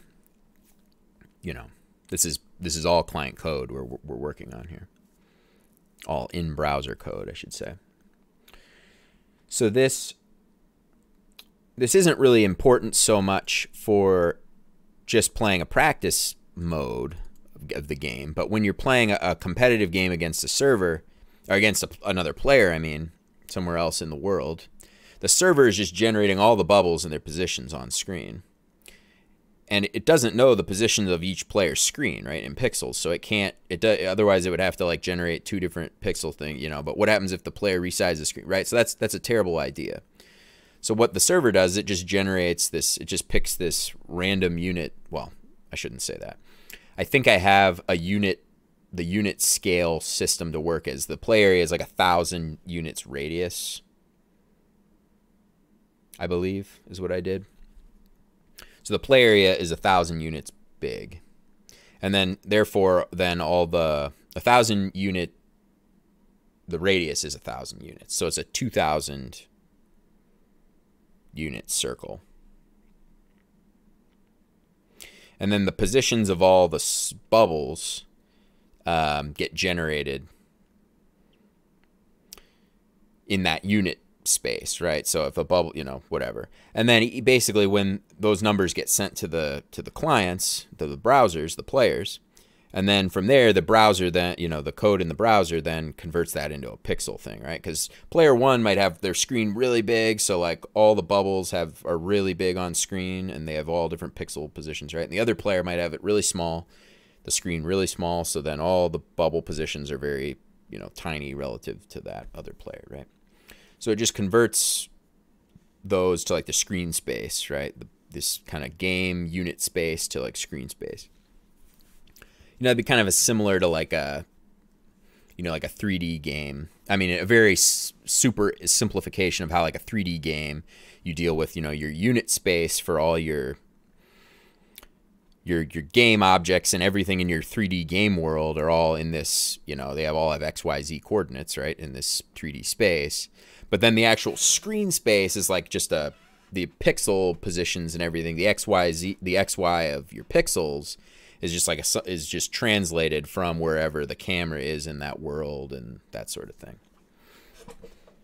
I don't know if that made sense. Whatever.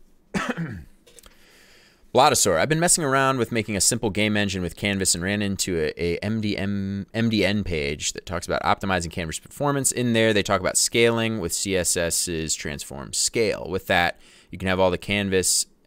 You can have all Canvas have a single resolution, but the client window can be resized.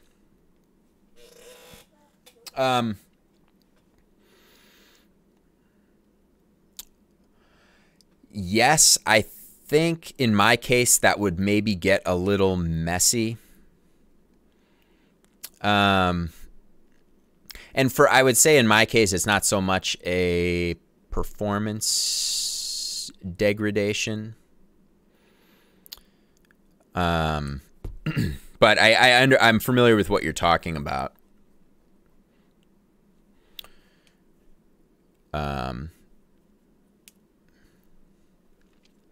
But one of the things I'm also trying to do is just stay away from doing any extra CSS kind of stuff. But that is, yeah, but I get what you're saying. That is I think in certain cases that would be a good idea.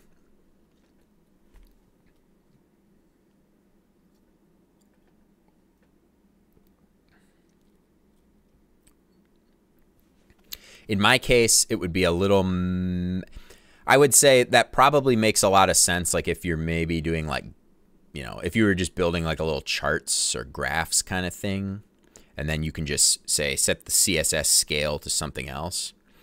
But in my case, like the game is very much based on positions of things in the, like the game is very much reliant upon every little pixel position that's like there, that's like just, it has to be perfect.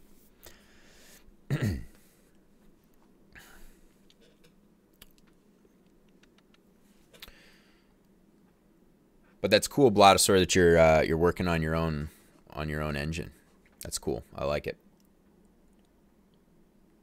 It's fun, isn't it?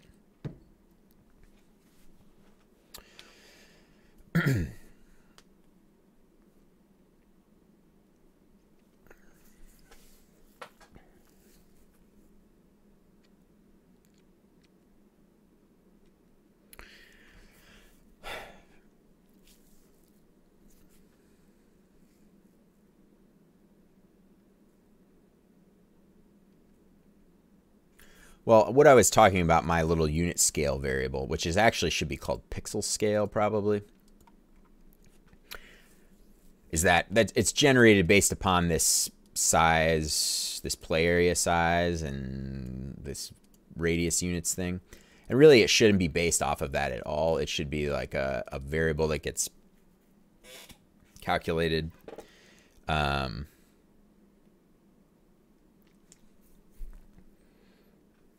Yeah, in fact, I'm going to move it. I'm going to move it right now. We're going to do that. We're going to kill some of that technical debt. I'm going to do it right now. Actually, it's on. Honestly, this is probably like a little 2-minute fix to do. So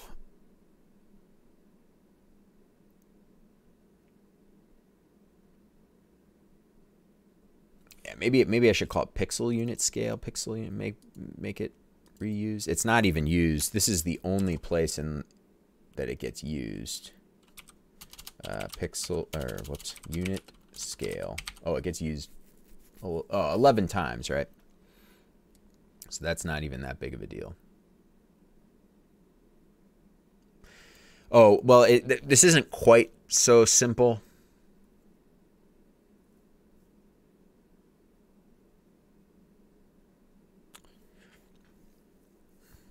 In Unity, they call it pixels per unit, haha.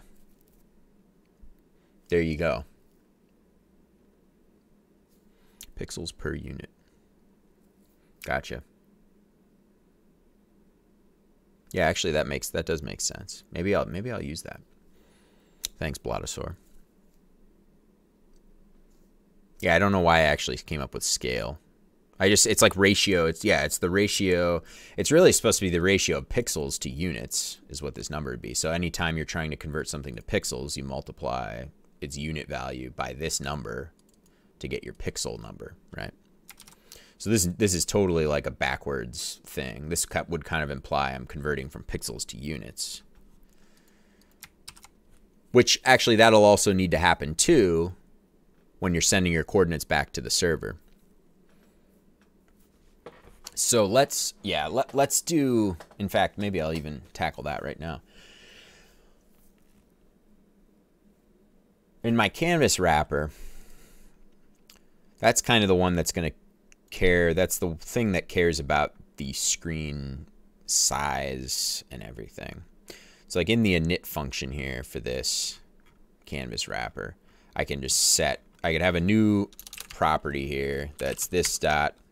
Yeah, we'll go with pixel. We'll go with pixels per unit.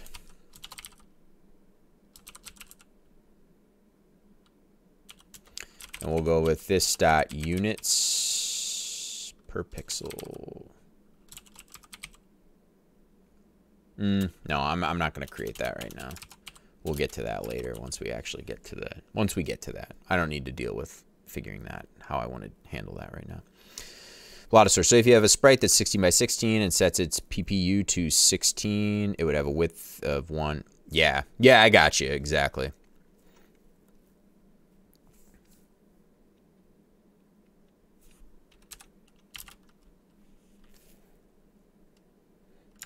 Yeah, and I'm taking that name right now, pixels per unit. We're doing it. So the way now I would like to fix how that's based. So it shouldn't be based off of the play area size divided by radius units, right? Like that's just how I initially did. Well, actually, that is kind of maybe what I want, because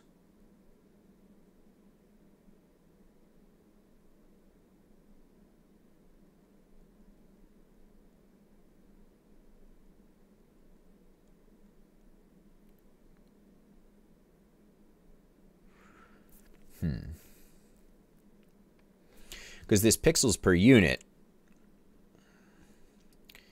is based upon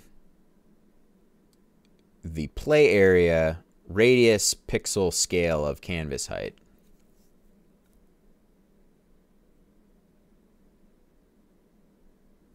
So what that means, we'll go to the config. Blottosaur, well, I got to go now. Thanks for the stream. Hey, thanks for hanging out, Blottosaur. I appreciate it. We'll catch you later. Have a good one.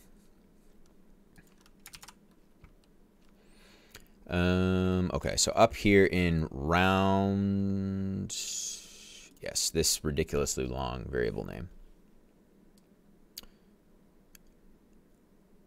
I got my to-do here for the width. We'll have to see about that. So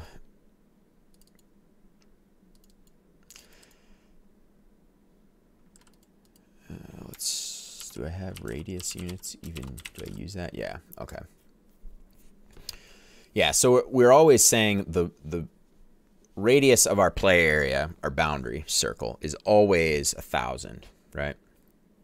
So it's always just a matter of converting that to pixels. And the way I do that is I've always wanted, I came up with just the number that, based upon visuals, that I liked. Like this, I liked the vertical, or I should say, yeah, the vertical spacing this way of about, you know, this much space on either side of the boundary, right? And then our kind of extra UI elements can therefore kind of come off to the side, right? So we're kind of bound to the height. So that's what this next radius pixel scale of canvas height thing is, 35. So basically, we're saying our radius, the radius of our boundary circle is going to be 35% of the height of the canvas. That's what I wanted. Because I liked the where this was about 70, the diameter of our play area was about 70% of the entire height of the window. Right? So oops. It's always, oh, now I've got errors. Where is that? Canvas wrapper 13. Yeah.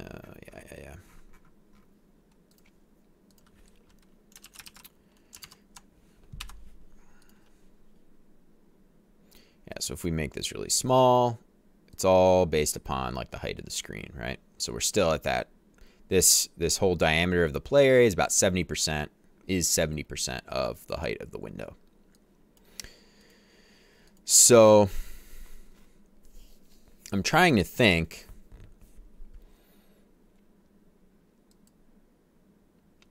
Everything really does come down to these 1,000 units. Having 1,000 units just be the radius of the play area. And then everything kind of comes from, I always want the play area to be 75%.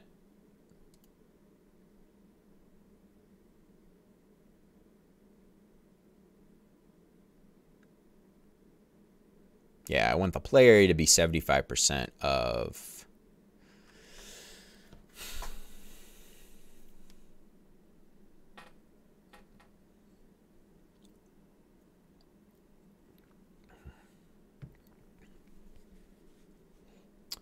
or 70% of the height, or the radius would be therefore 35%.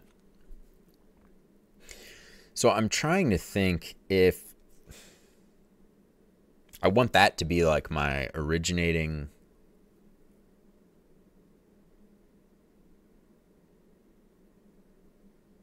Yeah, that kind of does need to be, so that play area does kind of need to be the originating factor of that.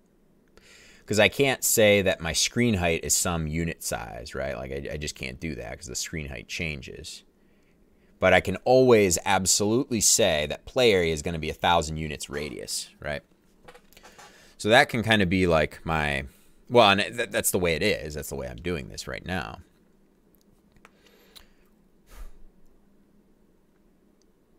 So going off of the play area always needs to be 1,000 units.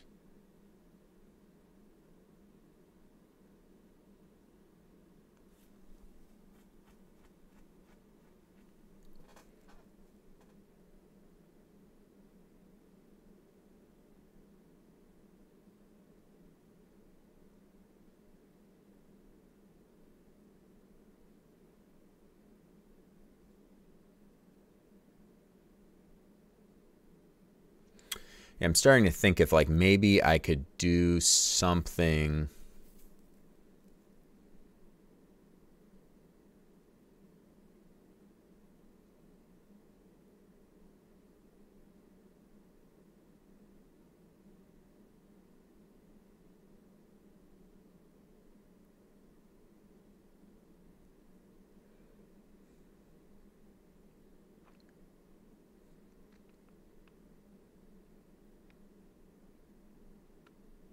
Yeah, you know what? I think we're going to maybe tackle these simultaneously. We're going to tackle the screen size, the screen sizing, and our on-demand bubble generation. I spelled generation wrong in my Git branch name there. Generation.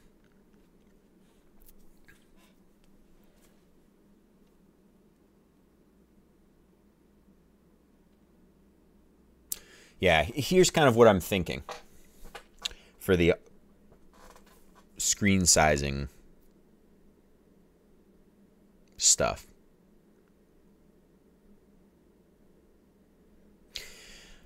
Basically, I have my config file here has a bunch of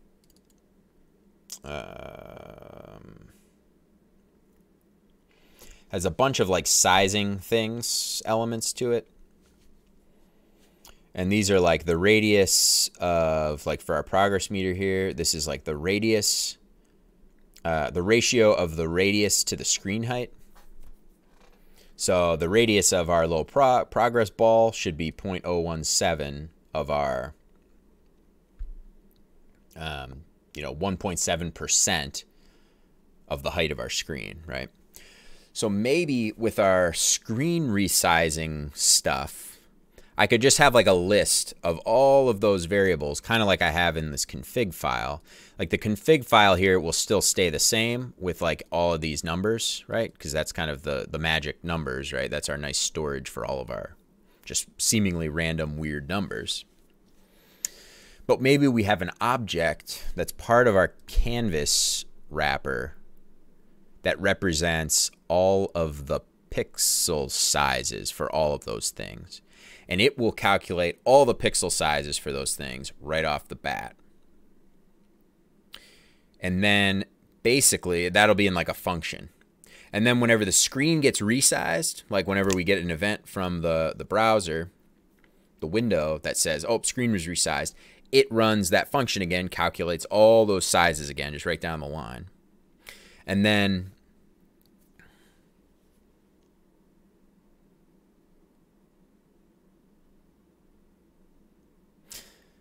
yeah, I think that makes the most sense. And then all of those elements, well,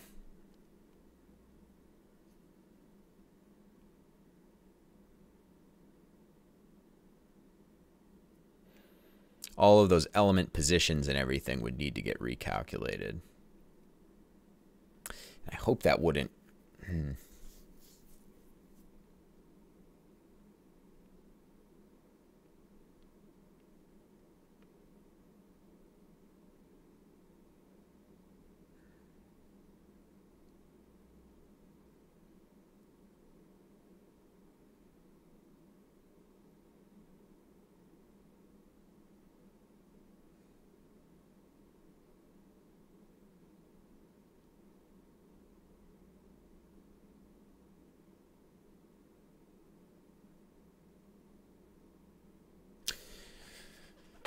Yeah, let's do this. We're going to create this dot sizes. This is going to be an object. And it's going to have a pixels per unit.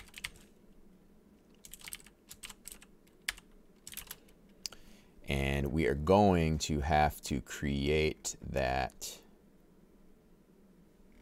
Does this have access to config? Yeah, it should.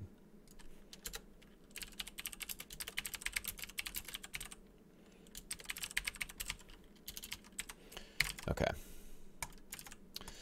So I'm just gonna make sure that this actually works here. So if we go to where we calculate our unit scale thing now, we're gonna call this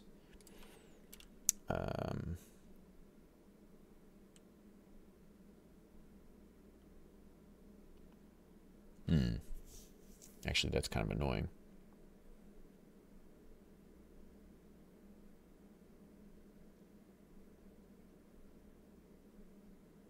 Well, let's just do it this way for right now. So it's going to be the radius.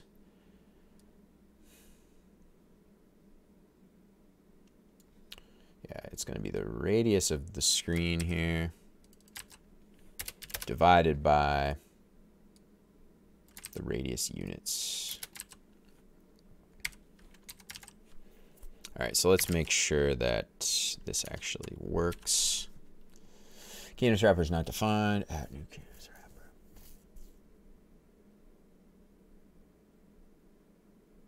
wrapper. Oh. Yeah. Oh, yeah, we can't. We have to set that up in the init.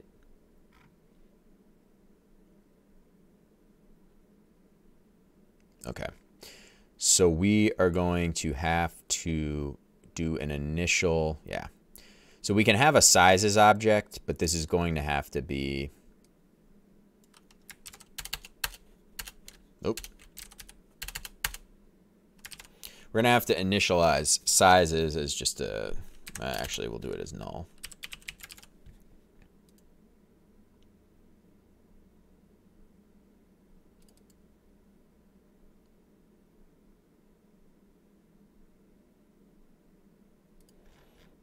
We're going to have a function here that would be like update sizes, a method here. So then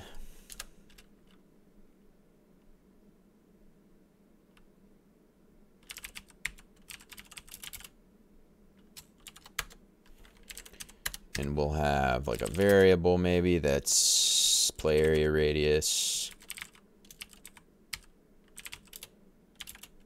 It's going to equal this thing. All right, so this, basically this function we have here, update sizes, is going to have to get run every time. It's going to be run every time that we have a screen size change, right? And it'll run once initially to set up all the initial sizes based upon the size of the window. And then anytime we click and drag the window, that'll all get recalculated as well.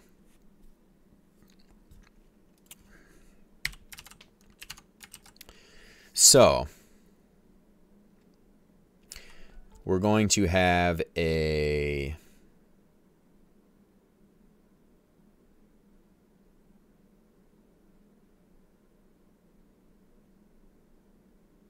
you know what? I wonder if we maybe don't even need, no, we are going to need this dot sizes because it's going to be an object that update sizes. So this will be like the function that runs, the handler that runs when the screen resizes. And then this one's going to have to call like a game event that's like update, you know, window size change, window resized. And then all of the listeners for that will then call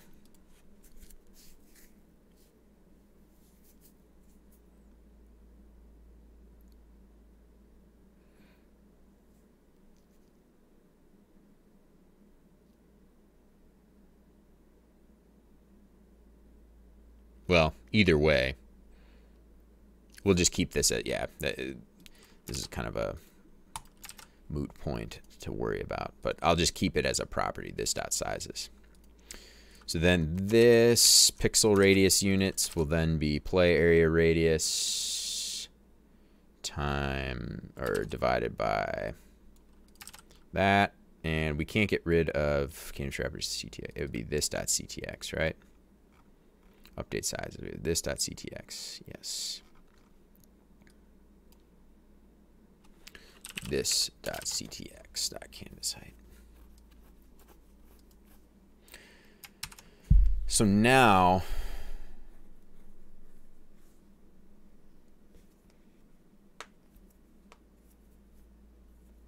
well, I'm trying to think of exactly what I want to do. Let's just call update sizes right after this. So it'll be this dot update sizes. Okay, we don't have any errors, so everything's working nicely.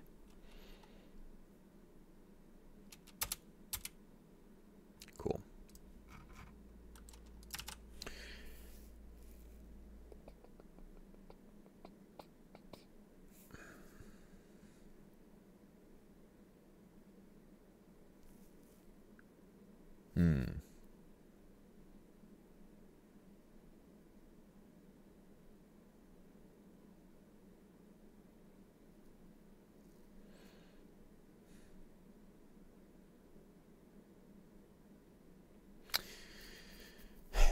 So I could, in this method, I mean, what I was kind of thinking, like this dot sizes would basically be a list of all of our variables that are in our config file where we have all these ratio things, right? So we've got the radius of the progress ball, for example, this thing here, that just exists as this ratio of itself to the height of the screen. And maybe what I could do is turn that into, actually calculate that value and store it in the canvas wrapper. That's what I'm thinking of doing. And then this dot sizes object for our canvas wrapper will just be all of the sizes for everything.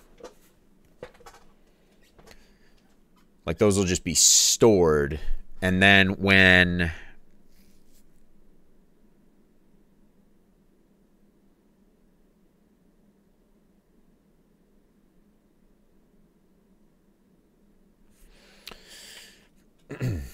then, let's see.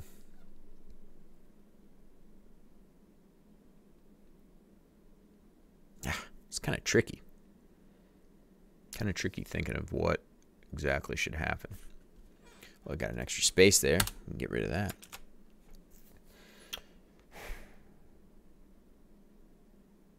Because if I do, okay. So let's just step through kind of how we want this to go logically.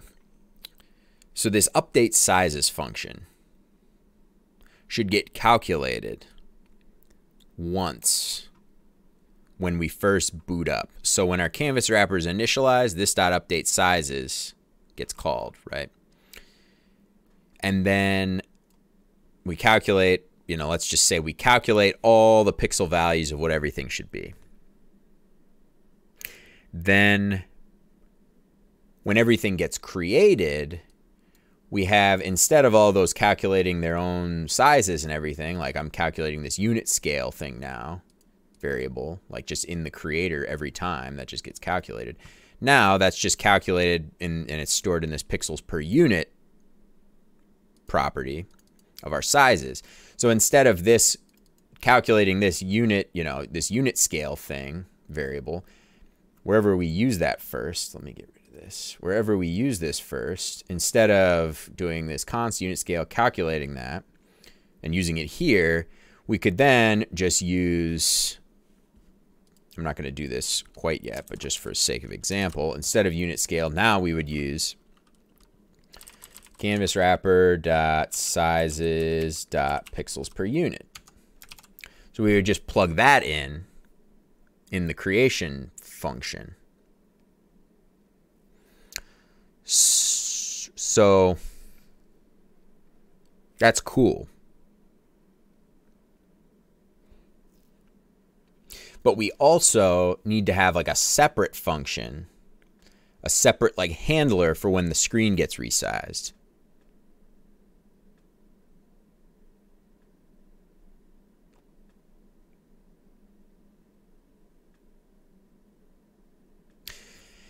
But that, so in other words, I don't want to have, so there's a little formula here for the pixel position of whatever this is, the bubbles.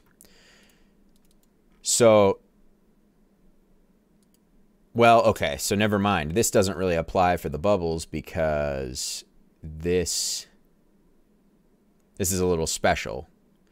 Because this is generating that random position, doing some random generation of the pixel position of the bubble, and then placing it. So then to update, oh.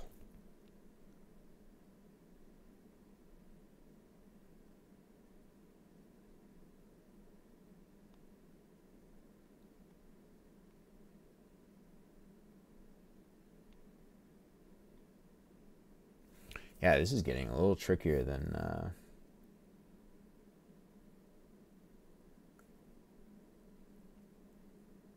I'm realizing. For the bubbles,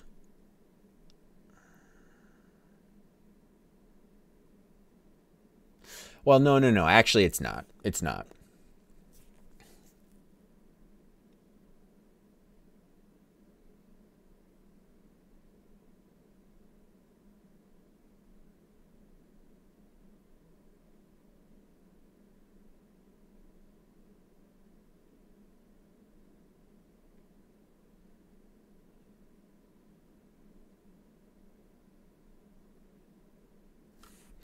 Let's fire up the old GIMP here.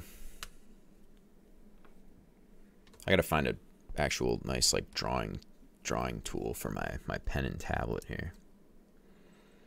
All right, so let's just do a new. Whoa.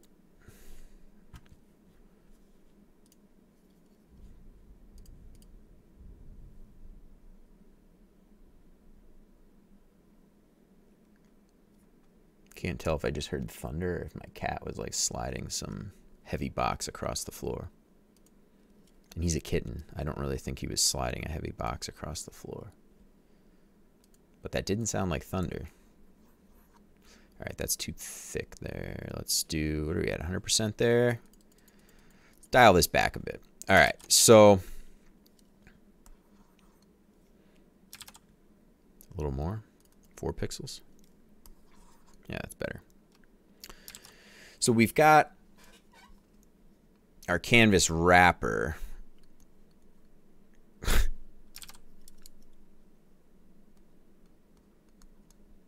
Which is an object. Oh my goodness. I have to get better at writing with this. Canvas wrapper, which is an object. It's a singleton object, right? So it's a class, but it's also a singleton object. Manages setting up our canvas and everything. And this will be the thing that actually listens to the window.onResize, the browser event, right? Whatever that event is called, I don't actually know. I'm just...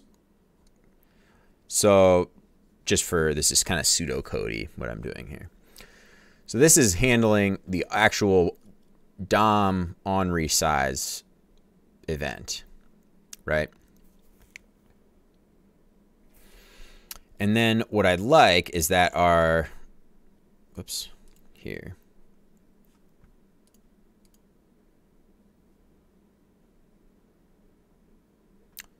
Okay.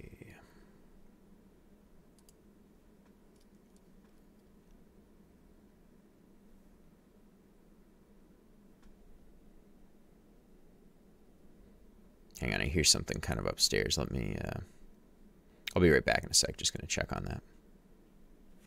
Don't go anywhere.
All right, I'm sorry, I'm back. It was just kind of heavy rain, just all of a sudden downpouring up there.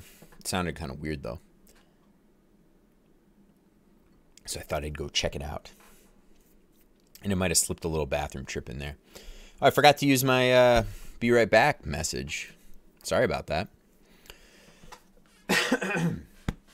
Okay. So, yeah, we are currently... Well, we've got the update sizes method.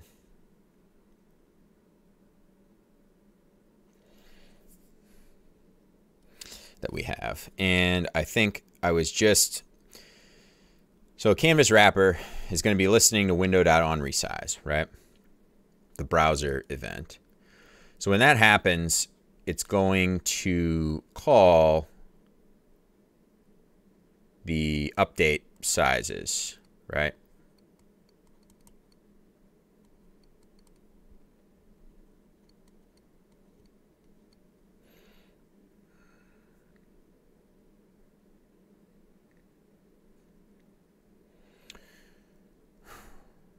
So update sizes should have all of our... Richard, you got a new follower there while you were gone. Oh, thanks for bringing that up. Rock Guy, thanks for following. Appreciate it, man. Man, I would have thought I would have heard that from up... I guess my speakers aren't that loud. Well, Rock Guy, thanks for the follow. Thanks for hanging out. I appreciate it, man. Thanks, Retro, for catching that. You've saved me a lot, Retro. I owe you a lot. You know that? You've subscribed to me now. Oh, look at that. Coaster stuck to the glass.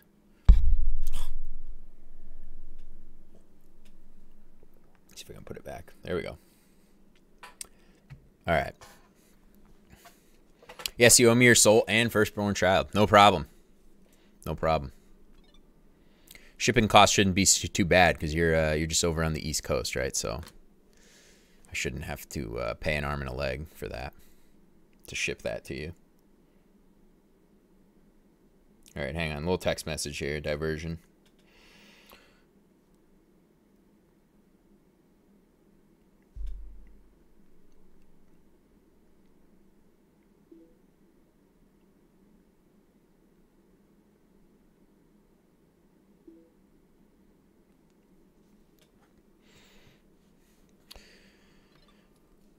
All right. So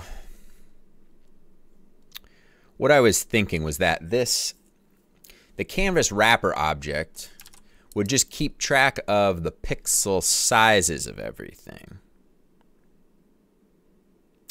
So we'd have update sizes, which would in turn, you know, like update all of our... All right, I'm trying to get better at drawing with this pen. So in turn, it would update that sizes object, calculate everything based upon the new window size, right? So that would kind of cascade down, blah, blah, blah, blah. And then this would run. So this would then call like a game event. So I'll just say emit. So window.onResize is like a browser event, right? A DOM event. But my game engine has its own kind of internal little event system just within JavaScript, right? So I would emit my game event, which will be like window resized, we'll just call it. I'm actually losing my writing ability.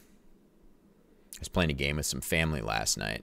And I was writing, or we were playing Codenames. The game Codenames, you guys are familiar with that, right? Where you're trying to get other people on your team to guess, you know, the words, whatever, the little grid. You got the little 5x5 grid of words. And I was playing that game, and I like, when I'm the spy master or whatever, I like to write down like my 5 words, so I'm not like looking at the grid of the 5x5 grid, and I've got like my 6 words on there. If you're familiar with the game, if you're not, then I don't know, just tune me out or whatever. But I was trying to just write down these words, like these big words, like England, rope, just like these simple words, winter, you know, or something like that. And I was like writing them down, like, okay, these are my words. and I was just spelling things wrong, like leaving out letters. Like, I don't know if I just don't write enough anymore. I mean, like, I type, you know, and I feel like my typing is fine. I don't do this when I'm typing, but when I'm writing with a pencil, like that physical motor skill and the brain part, there's like something just disconnected. Anyway, I don't remember what I was window resized. We'll call this event name for right now, just hypothetically. So window resized, then we'll have all these that'll fire in our. So basically, when you emit a game event, there's an array of listener functions that are all registered to listen to that window resized event, right? And then all of those objects, which could be like the progress meter, anything. We'll go with play area for right now because that's kind of the most. So I don't want a capital L. So we'll call this play area. So our play area object would then be listening to, I'll just do this to say it's a class or whatever, right?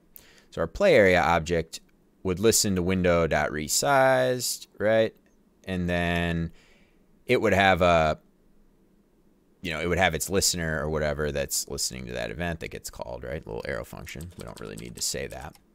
But then I guess it won't pass any parameters because then what'll happen is the play area can then just say, so in our sizes here, one of those sizes will be play area radius that gets calculated.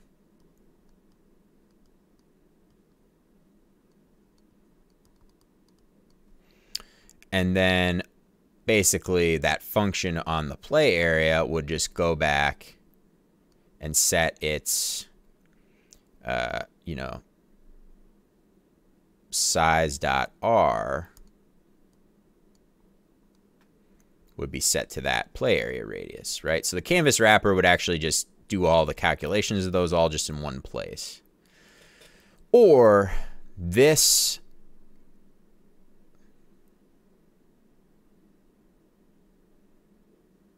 or maybe we get rid of this and then we just say we put the onus on the play area to say, okay, now you need to,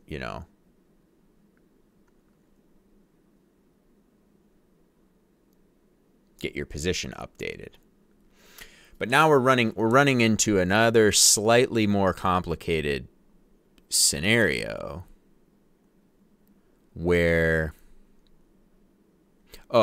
so one of the other things that needs to happen, the play area centers itself like dead center on the screen, right? So it's not just a matter of when the window is resized, it's not just a matter of setting the radius, it's a matter of calculating a new center point of the screen.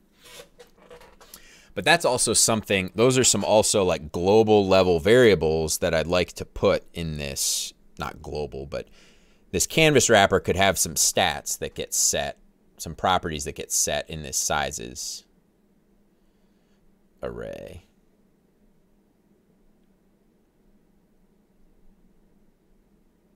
So like we could also have like the canvas width. Well, the canvas width is already there because we have that from our canvas context as part of our canvas wrapper. But we could calculate a property that's like half of the canvas width because that's a variable that gets used a lot for different things without the, that's a number that gets used a lot for different things in the game. Half the canvas width, half of the canvas height, because a lot of things are based upon centered up on the screen, so they need to figure out what either the half of the height is or half of the width is and then center themselves up based upon that. So yeah, to me, I'm like,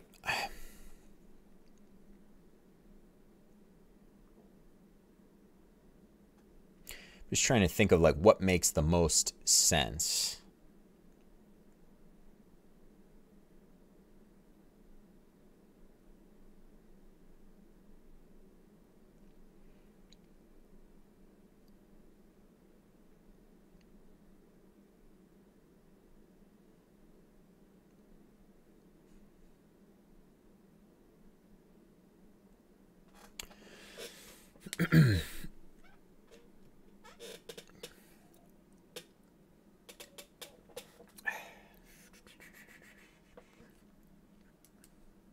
Or so, okay, so this isn't even necessarily the trickier part. The kind of part that I'm thinking is a little trickier is like each bubble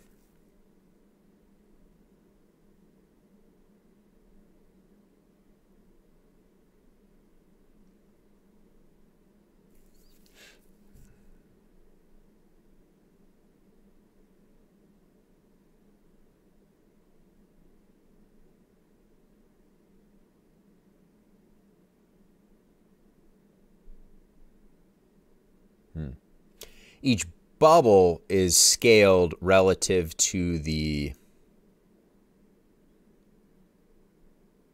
center point.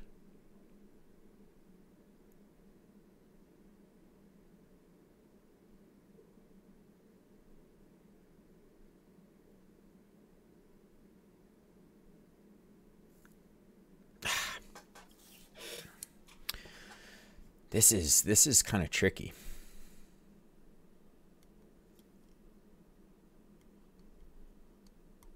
Because each bubble is centered. Well, it's centered. I mean, it's supposed to be relative to the play area, but the play area is centered on screen, right? So like,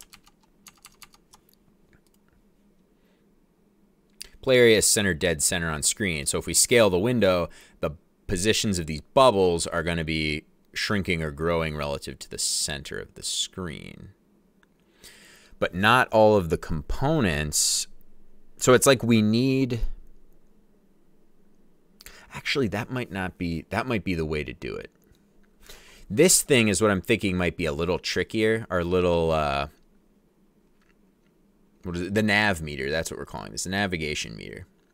This might be a little trickier because these positions are like the positions of the second, these properties for these positions are like calculated based upon the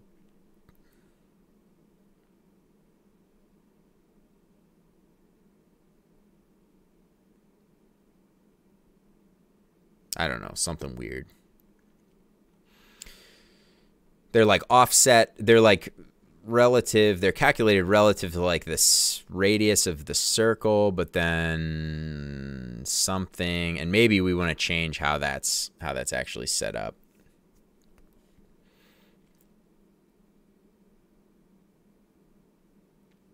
Maybe we do. We could certainly do that. Wow, this timer is like going really slow. Did I set this to like...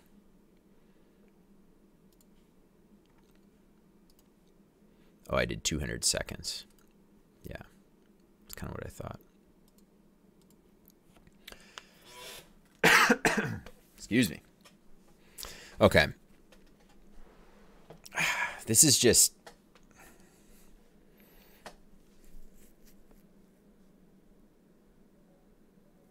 This is like slightly more confusing than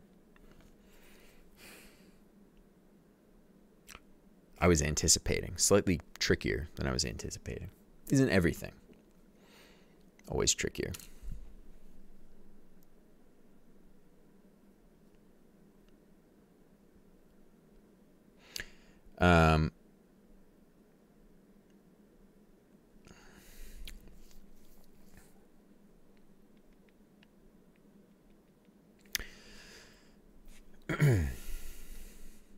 Don't worry, we're getting errors in there because of WebSockets.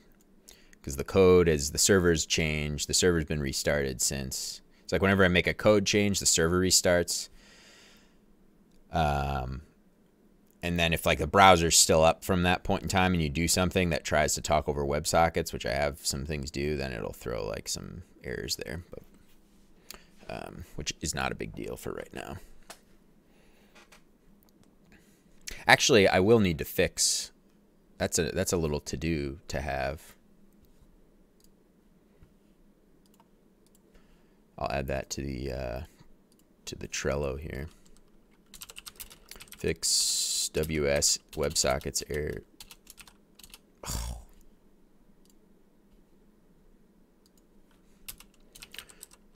WebSockets errors.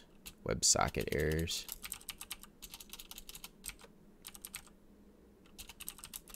On client. That's good enough for now.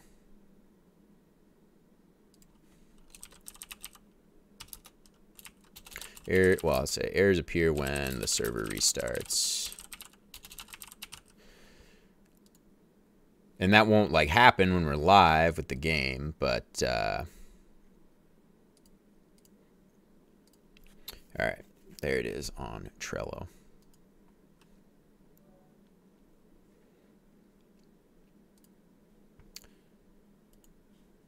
Okay.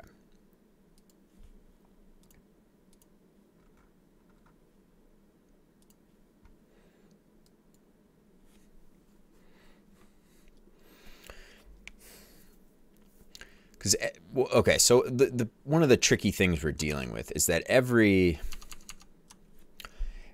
that gets resized, when the window resizes, there's always the two steps, like the size needs to change and the position needs to change, right? So there's two components. And some things are sizing based upon, actually the only thing that's sized based upon like absolute position is this thing. And I believe this just has an absolute size and position. So this thing doesn't even change. The little X, yeah, this doesn't even change when we resize. But everything else does, pretty much. The width of our play area doesn't change. That might actually be something that I fix. I have this, like, the thickness of this line, like, change, maybe. We'll see. We'll see what we end up with.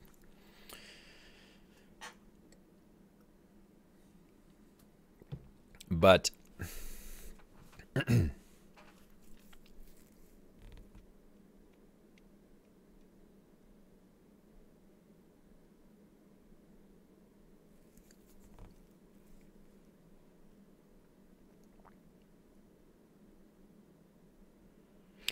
I'm thinking like maybe we could have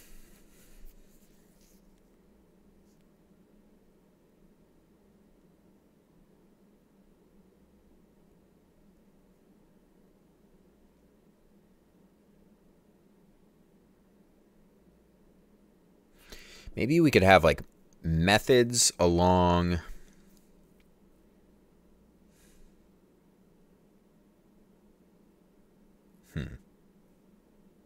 Sorry, I'm doing too much. This ended up being more thinking than I really wanted. I don't like doing too much thinking on stream, because then I'm just hemming and hawing all the time. What should I do here? I don't know. And then I don't like to force myself to make like a hasty decision, you know, just because I'm on stream, you know. So apologies for right now, but I ask that you guys bear with me for now.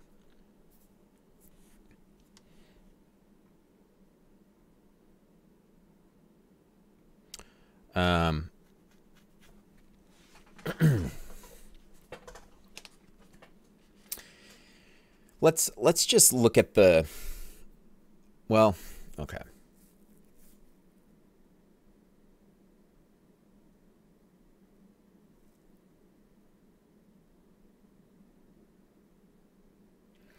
Maybe each component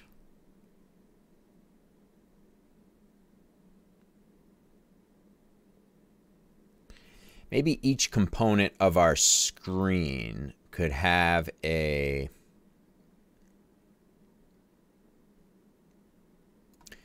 I don't want to get rid of. All right, well, let's take the play area again, for instance, because it's kind of the first thing that gets created here. This thing is slightly kind of special because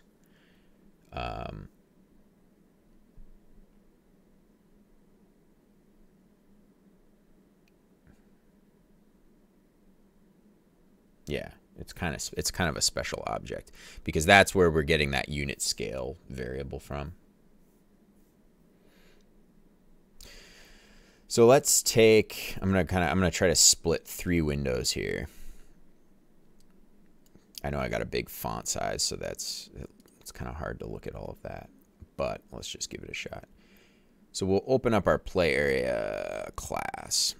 So what I'm thinking of doing is, so here we've got our canvas wrapper class, right? This is going to be handling the actual updating. This method will be running every time a screen gets resized or the first time. The first time the canvas wrapper gets initialized, that'll run the initial time, right? The first time. Whatever. How many synonyms for first can I come up with? First, original, initial. Anyway.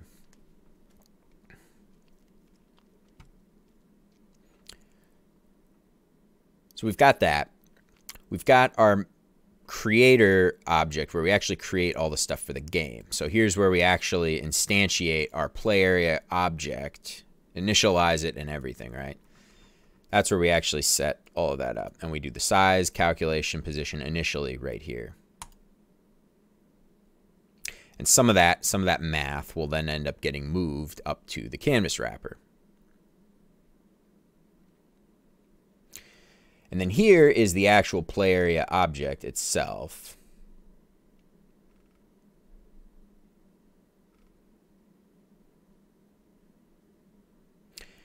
So it's kind of a simple little object. And what I'm thinking is maybe we do another property that's an arrow function. And move my pen and tablet out of the way here. I won't need them for right now. Because we could have this dot set size and pose, maybe set size and pose, right? And that's maybe just kind of a name pattern we'll use for other things. Oh, these should all have semicolons, technically.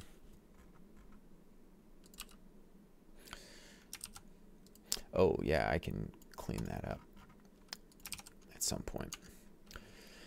So we'll have this dot set size and pose. So this will get called, this should get called initially in our marathon creator, like kind of the first time. So we'd like set up,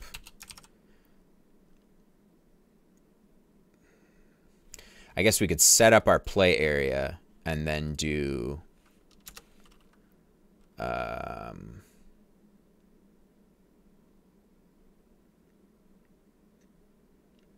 and then call play area dot set size and pose.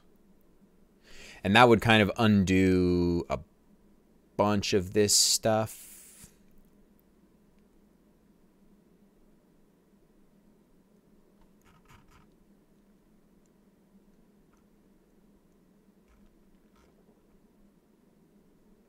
I think. Yeah, in fact, let's just try this. Let's just try it real quick.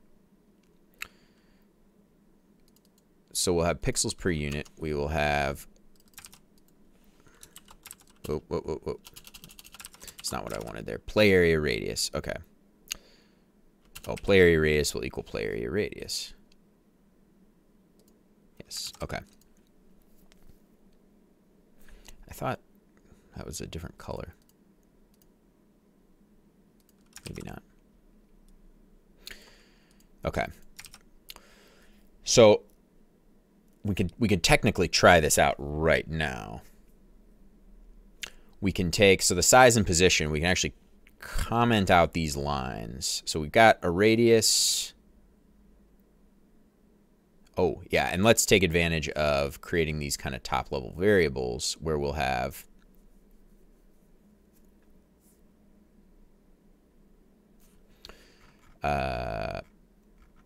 I'm going to create a, we're going to have this dot size, we're going to have this dot half width equals null, I guess, and this dot half height. And these are going to represent the canvas, half of the width of the canvas and half of the height of the canvas, because these end up get calculated a lot. right? Because our play area is centered up on screen, so its position, it's a circle, so its position is its own center. So to center a circle up with the center of the screen, you would divide half of the width of the screen by 2 and half of the height of the screen by 2.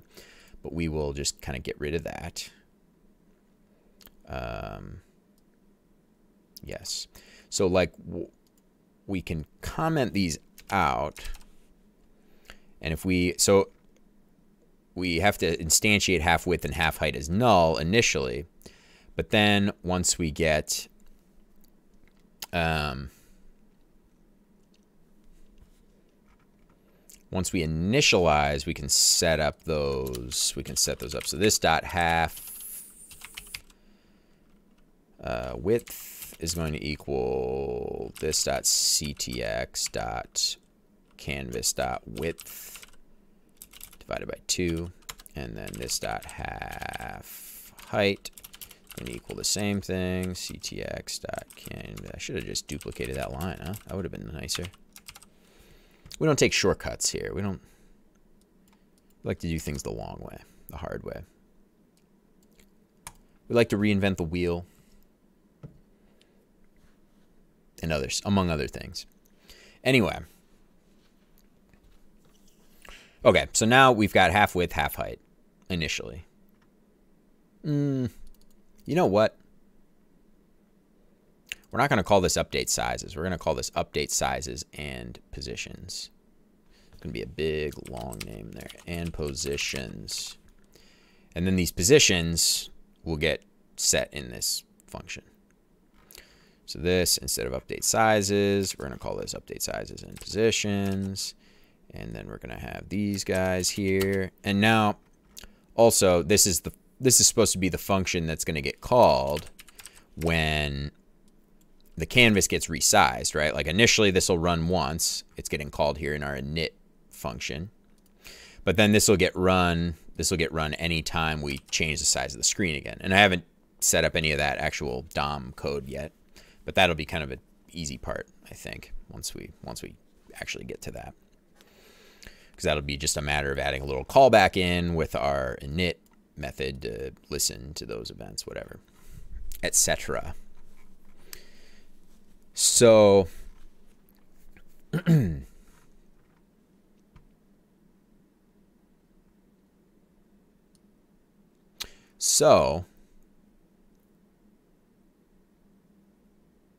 now what we can do so we can comment out these lines for the play area.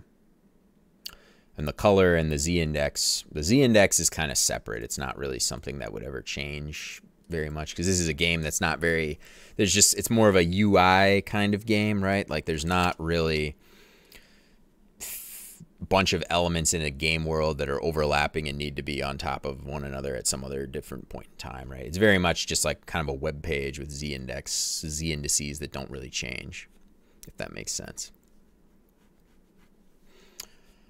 So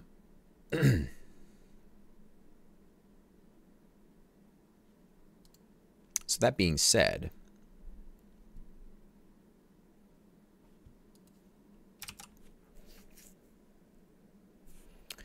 we can figure out, and z-indexes and stuff are something I want to get moved to the config file and everything, or figure out maybe a way to manage all of them in one central location at some point, but I'm not too worried about that right now. I could never change those, just leave them the way they are as magic numbers, and that would be fine.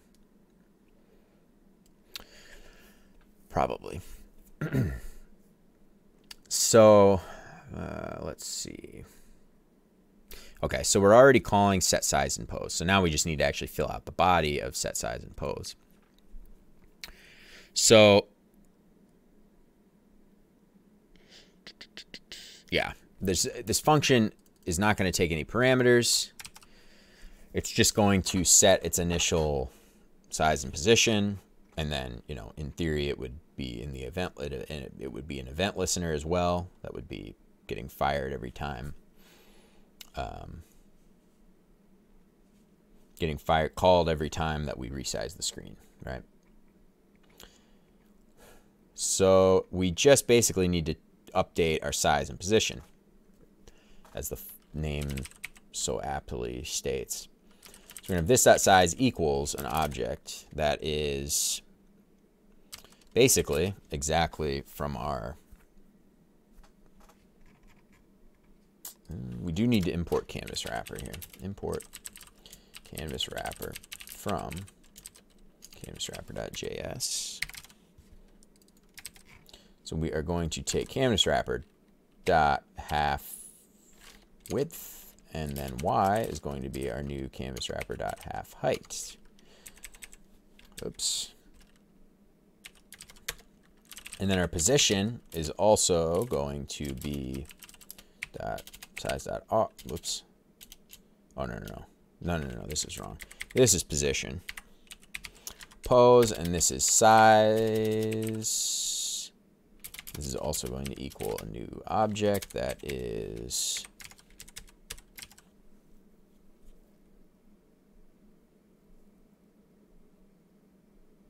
this dot size r.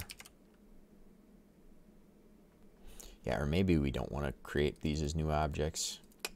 I don't know. We'll see. We'll see about that. Whoops.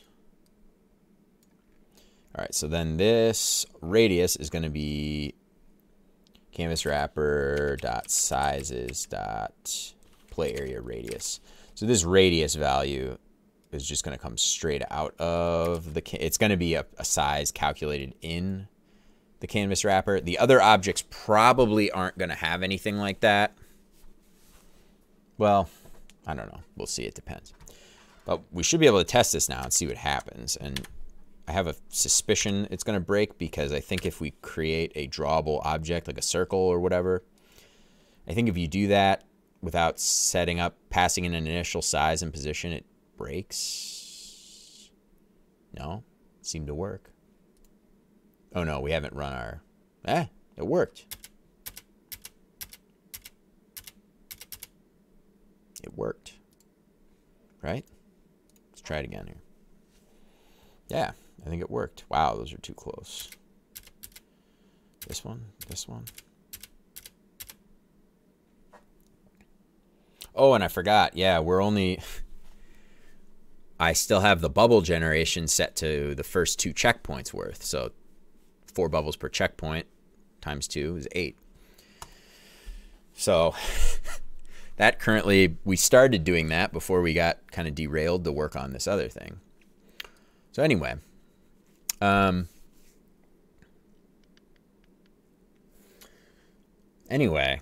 this size and position thing seems to be working just fine now.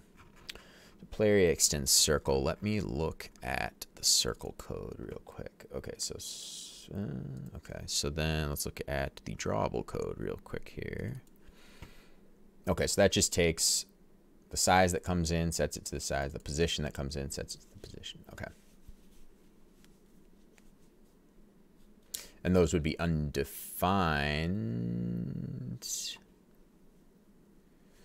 Yeah, so maybe we want to do some check with the drawables to set them like at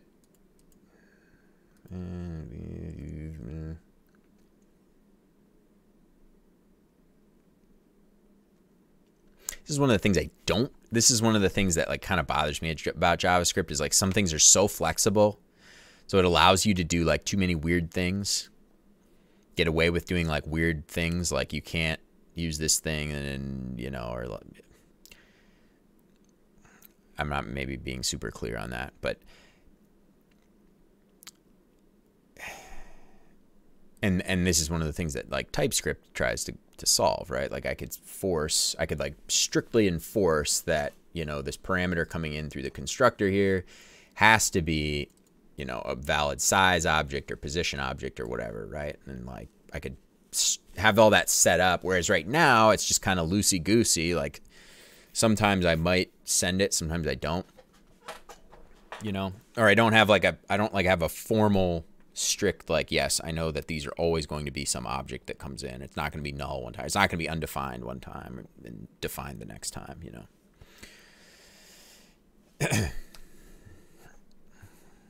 Gotta love JavaScript.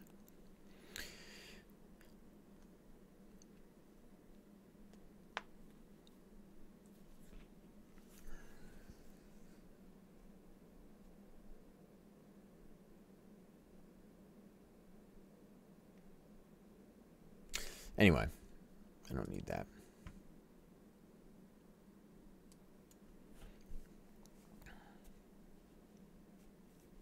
Retro MMO, maybe I already bugged you about it, but you can use ESLint to disable a lot of nasty JS stuff that shouldn't be used.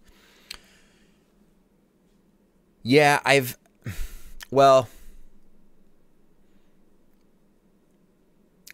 yeah, I guess I don't really want to go through the work of like customizing ESLint, maybe, is what. Like, I know I know it would probably help things a lot, and I could tweak. Yeah, I don't know. It would be too much work for me, I think, at this point. But yeah, I see where you're going, Retro. In other words, yeah, I probably should have did that a while ago.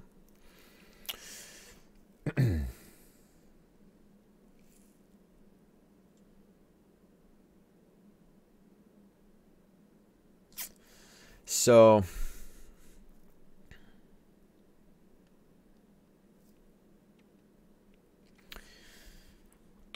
yeah, and the thing that I'm also thinking here is that, well, I've kind of moved on because I had that drawable. I had our drawable object here, but I can't really. So if you're a circle, your size that comes in is an object that just has a single parameter that's an R for radius. If you're a rectangle, you have an object that comes in that has two properties, that's a width and a height. So I can't really, yeah, yeah. But basically my point is like if I actually forced like a default object to come in through here, through the drawable, then this play area, instead of doing this, where I'm setting position and size to new anonymous objects that just get created on the fly, I could do this dot pose, because this dot pose is theoretically undefined when it comes the first time. So like if I do,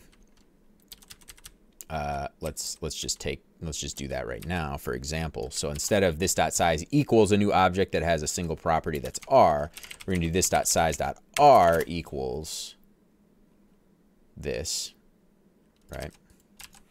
But this dot size is gonna be undefined, so I'm gonna get, you know, an error once this loads. Yeah, cannot read property R of undefined.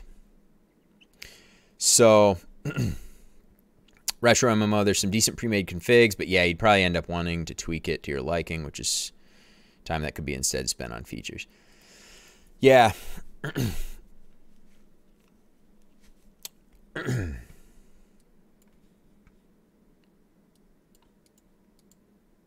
Yeah, basically that for right now. Maybe I'll get to a point where I want to formalize. I mean, and I think I've told you this before, Retro, that like I'd like to kind of use this engine maybe for some other games and stuff in the future, whatever. And I might try, once I kind of get this going, I might try to have like a separate more formal release of this engine. And maybe then I would really kind of go through a bunch and just tighten things up like that, you know, and maybe use a linter to kind of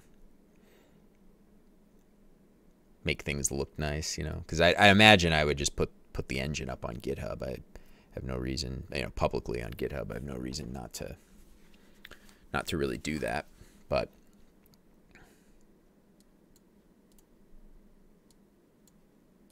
we'll see. Yeah, because I mean, I'm not trying to toot my own horn here or anything, but this engine actually, like, and it's event driven, and there's some limitations with that. Particularly if you've got like a million things happening, that might be not really a good fit for this engine. But I'd like to maybe kind of just see what it would take to spin up like maybe even like a little 2D side scroller kind of thing. Like just how much work would you have to do on top of that to just get a little like 2D side scroller thing where you just you have a little guy runs around and picks up some objects or something, right? And if that ends up being pretty simple to set up, you know, I don't know what I was going to say about that.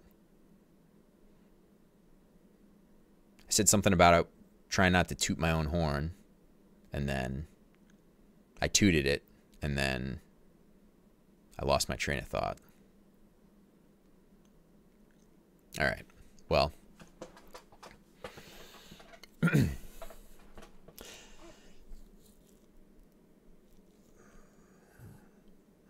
well, anyway, like I was saying, I know that this thing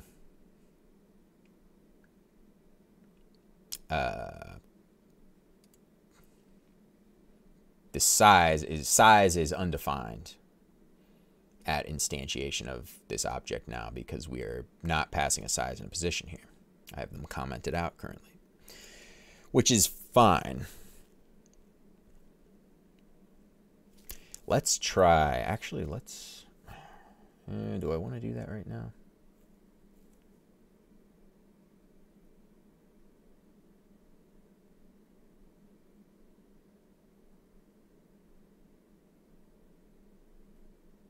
Trying to think if I want to even try setting up the, let's try setting up the screen resizing handling right now or not. Like just to kind of test to see how it works. We might as well try it.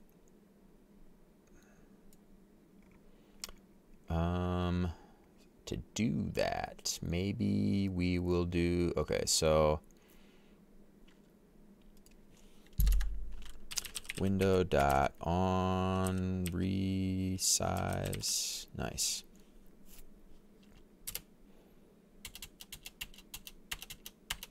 I like to do add event listener.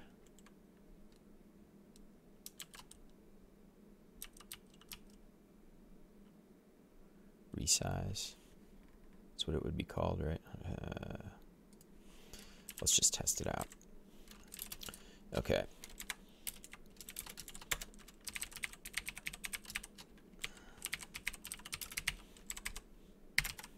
All right, so I just added a little event listener in our DOM window to just print a console log, or the console log resized me. So if I got all those names right, I did double quotes. So let's try that. There we go, resized me, cool. All right.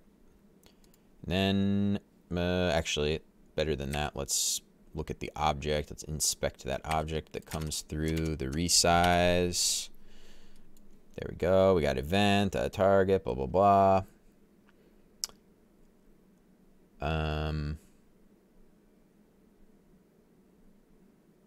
Oh, actually,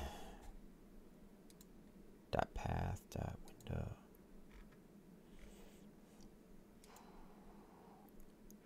Window.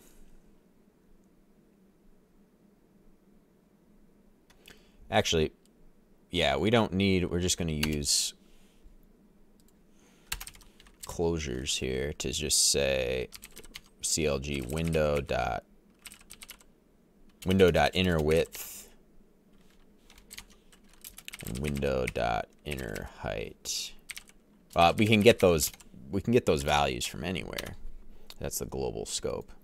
So when we resize, now we're printing the width, our new width and our height of our window, right? Brilliant. So then let's try, okay. Sorry, it's getting kind of crazy here because I got 3 panels here now with this huge font size so you guys can read it and everything. It's driving me a little crazy. Okay. So now this event listener we're setting up for the window resize is basically just needs to, oh, we need to resize the canvas to the inner. Okay, so this dot ctx dot, should I do that? Yeah, we're gonna do that. Canvas dot, we're gonna do this shebang here, basically. Whoops. Equals that. And then this.ctx.canvas.height equals that. So here we're actually resizing the HTML element of the canvas, right? So just make sure that's working. Yes, that's working. Because my canvas background color is actually slightly off-white. Because if we didn't do this, then you can see, kind of the differences, right? So this is the canvas, this is the window body, right? You know, whatever part of the window. So when I did the resize, we could tell that it was resizing, and it screwed up the fonts and stuff, the text. So let's change back. Actually, I'm not too sure why it changed those. Do I have to change that back? Hang on, I'm talking to myself. Yeah, I think these fonts switched back to text baseline bottom. Let's just try that every time we resize. Does that fix it? Yes. Wow. Cool. All right, so it's going to be laggy, whatever, but that's, I mean, it'll be laggy, but it won't be, well, is that just the way any browser thing looks? We just do a new, yeah, it just looks jittery and awful, even on a nice computer. So,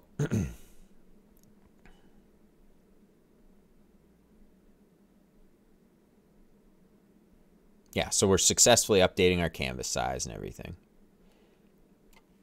Retro MMO, yay browsers. Yeah, kind of just lags and looks bad, but I don't know, kind of works. All right, so now we are resizing our canvas correctly, which is nice because we can go here. We don't have any dumb scroll bars, right? Obviously, we want our buttons and stuff to resize, but we're working on that. That's what we're working on. But now, oh, not now, not yet. We need to do event emitter.emit. What was the name of that event going to be?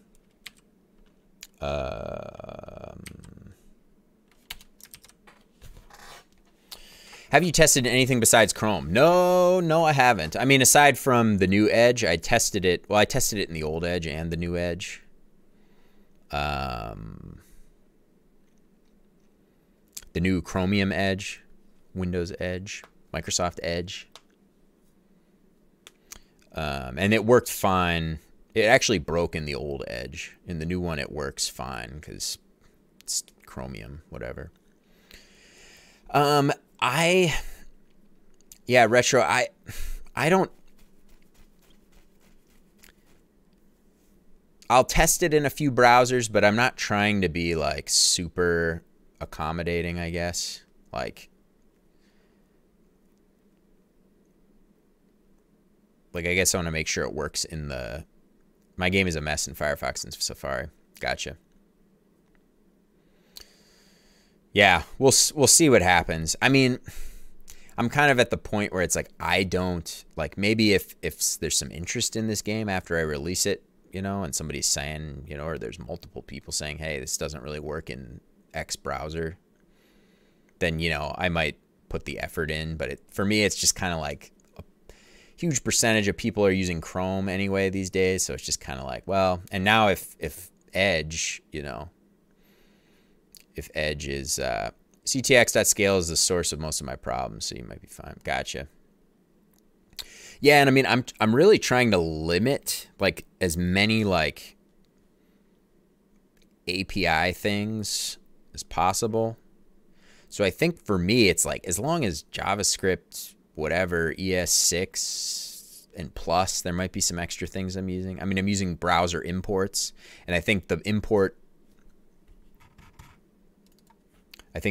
syntax for Edge, the old Edge, wasn't there yet. So now with Chrome, it's natively, the browser import is natively there now.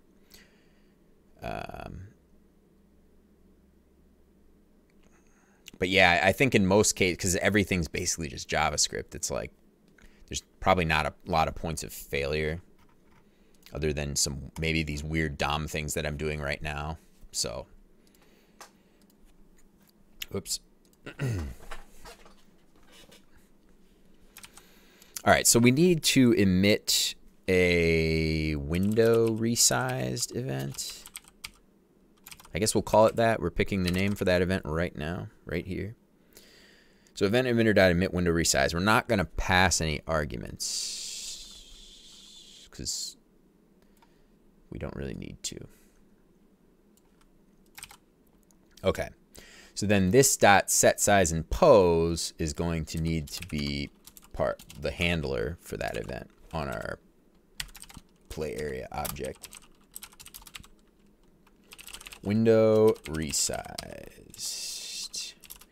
Listener this dot set size and pose. Cool. Retro, need to grab some lunch. Be back in a bit. Yeah, no worries. I actually might maybe take a little lunch break in a bit here myself. We'll see. I'm getting a bit hungry.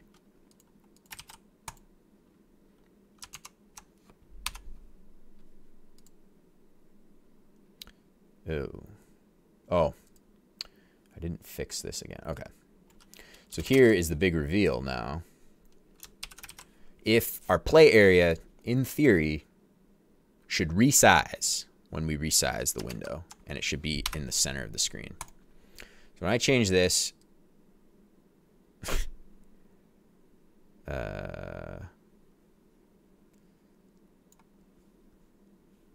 nope. Okay.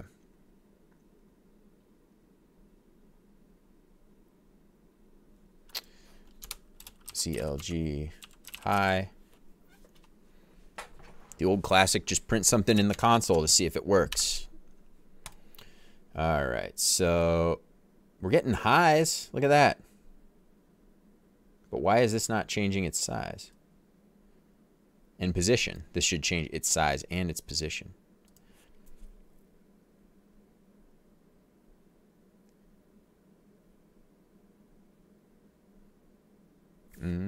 Is there something funky I'm doing with... No.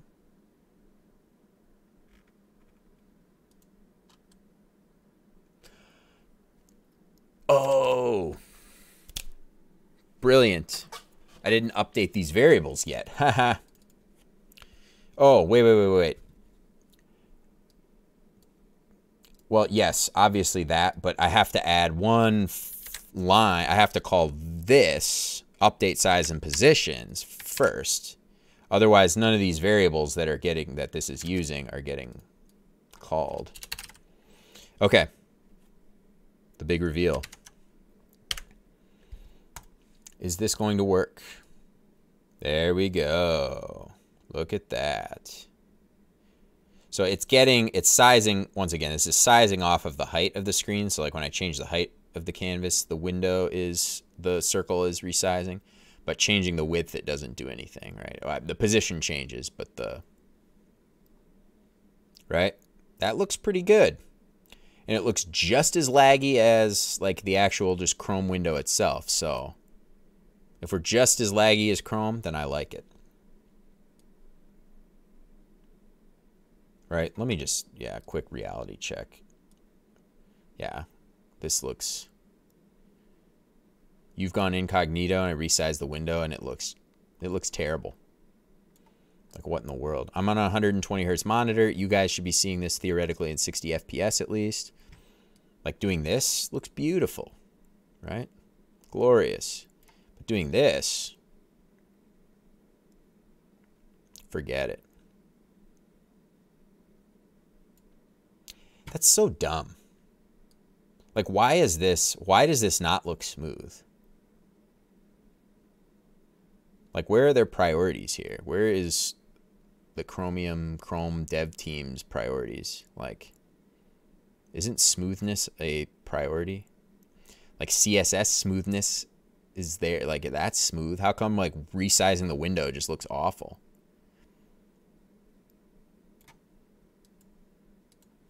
And it's obviously, like, my game looks awful when you resize it, too. Just like all of this stuff. Whoops. I mean, I should say, like, the game stuff looks smooth. The resizing doesn't look smooth, but it's like, it's obvious, like, the resizing is not happening. The amount of resizes we're getting per second is, like, different than what my mouse, because my mouse is, like, my mouse cursor looks, or you see that black edge. You see the black edge, like, when I bring it out? Like, that's, like, how far... That's like how far the window is behind, like at the very edge of the thing. When I drag that out, that's like how far behind the Chrome window is from like what my operating system is refreshing, right? And then like what I'm seeing frames per second wise on screen. So it's like just Chrome is like that far behind that we see like that much of a visible. Because you can like see my cursor is like even beyond that. Like my little rescaling cursor is like beyond whatever. But if this is as fast as we can make the game, you know, I mean, this is as good as it gets in terms of the this scaling and whatever. So that's what we get, I guess. Oh, now let's do this. Yeah, there we go.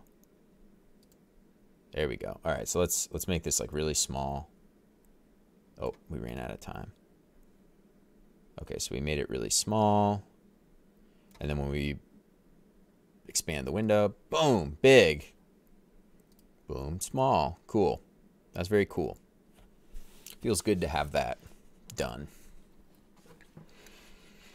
Yeah, I like how we're handling this. I think it's reasonable. I don't like how Chrome is just laggy.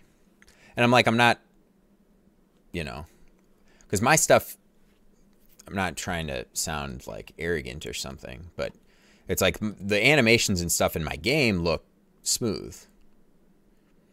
You know, like Chrome's like doing a good job of like making sure that the request animation frame and everything's just happening really nicely. Like, so as long as I'm doing like some decent math for these things, they just look really smooth.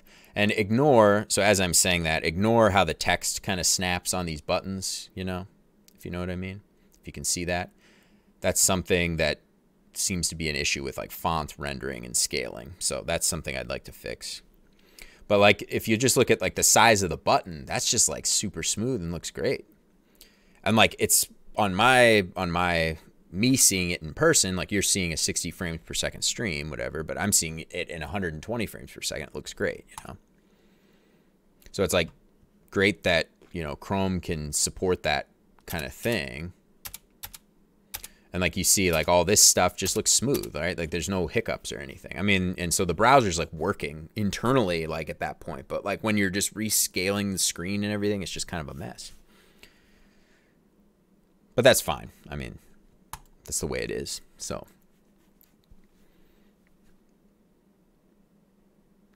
I don't like that that's the way it is, but it's the way it is. Oh, yeah, let's do this. So let's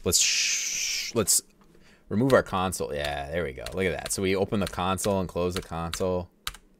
Feels good, right? All right. Big expand. There it goes. So that's working pretty decently. So now we just basically need to do all of that for all the other little components and make sure that they all scale up nicely. So I think I'm going to go piecemeal one by one and handle this. All right, I'm going to take a quick bathroom break, and I might actually follow in Retro MMO's ways and grab a little lunch break thing. We'll see.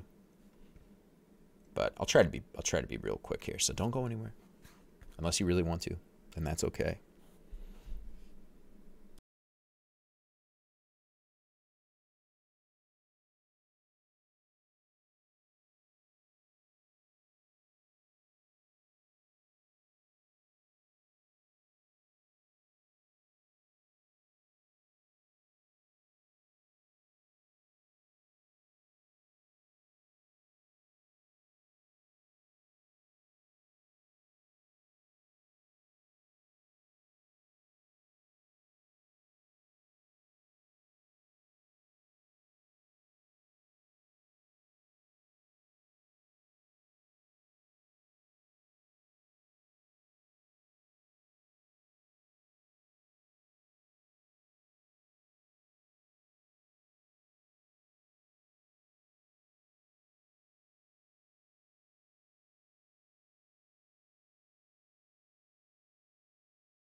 All right, I'm back.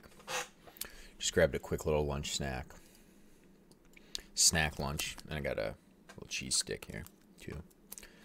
Just had some peanuts, some pickle chips.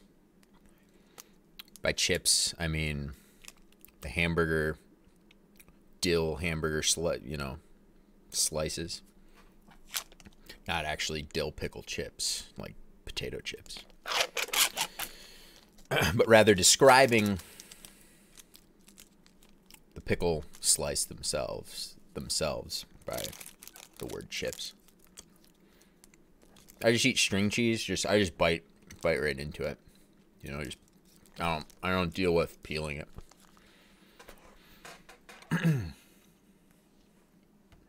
Like, that's cool when you're in like 3rd grade, but when you're like me in like 4th grade, I like to just bite the cheese, you know.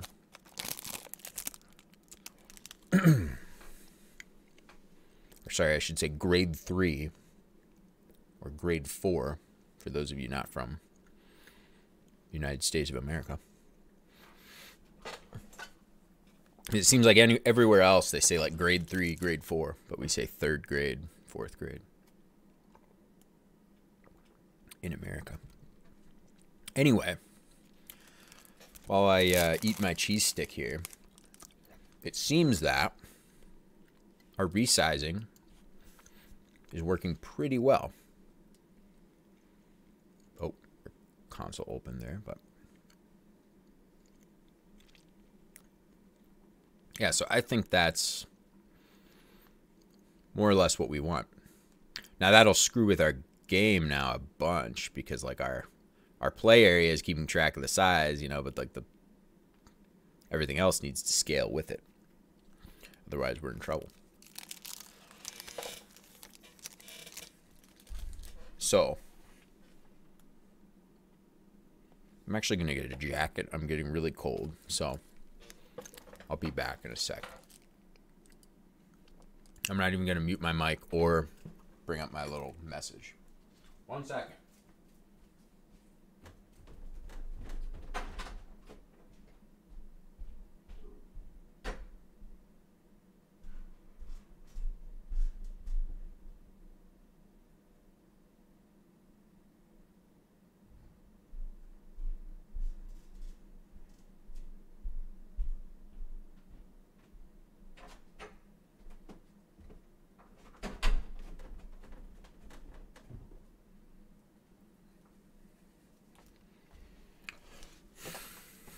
All right, busting out the fleece here.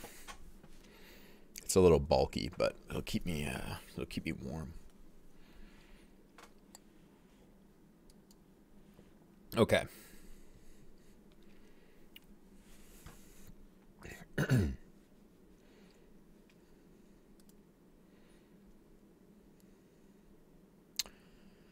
So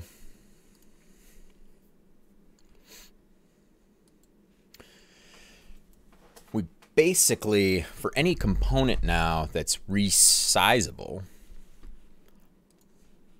we need to, I guess we want to just have a listener.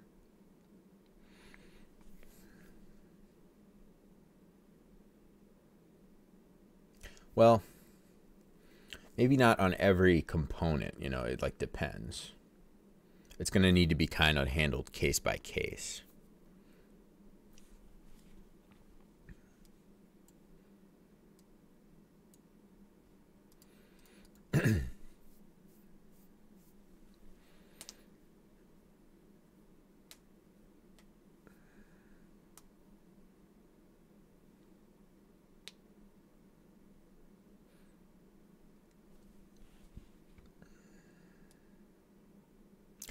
Like this isn't, I'm not going to be at a point where I want to like set this set size and pose thing as like a function on the entity or something like that. Because that'd be dumb anyway, because like certain things override other things. Yeah.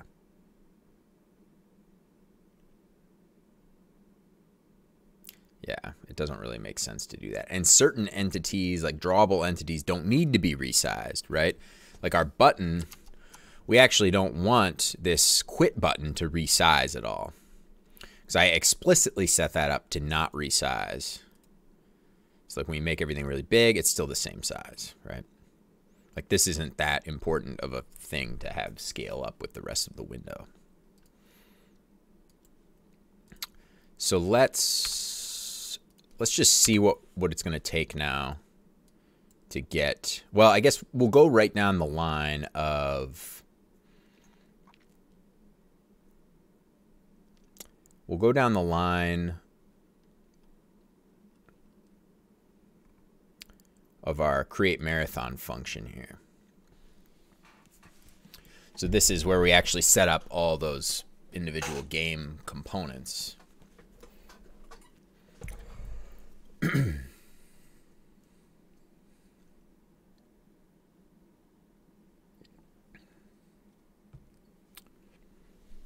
So like I like how this function now will just like set up the play area object. And like I guess it can set the color and everything. I mean, although this color could maybe, I've wanted to move colors to like the configuration file and everything, but I haven't really, I mean, there's not a huge reason to do that.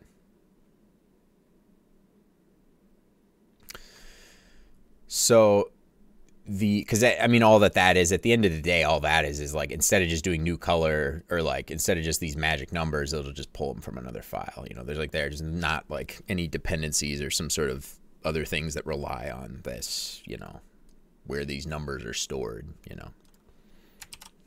know. I need to stop using, you know, as like a filler word. I always do that, you know. I need to practice my like public presenting more. And like try to minimize my ums and everything too. You know? I did it on purpose there, in case you didn't know. And I use the word so a lot too. Like so, or all right, you know. I just did, you know, again. I wasn't even trying there.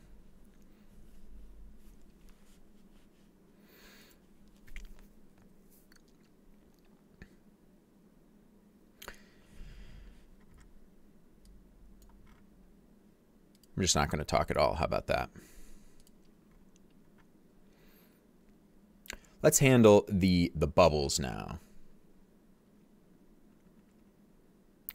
Because I'm just going to go down the line where we do the play area.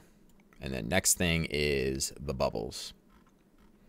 And then after the bubbles is the cursor trail, right? So it's just like each kind of component that's happening on screen on the game is just getting set up, you know, as we need it.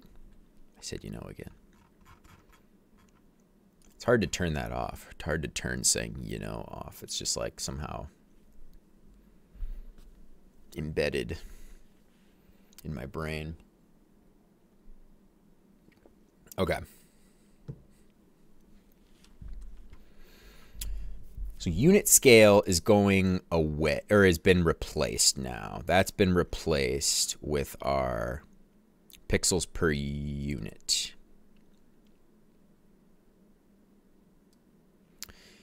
This bubble rad diff is actually something we could put in config. And bubble max dist pix.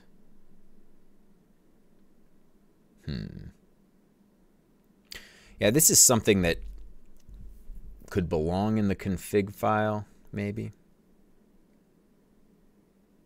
And the reason why I didn't do it in the configuration file is because,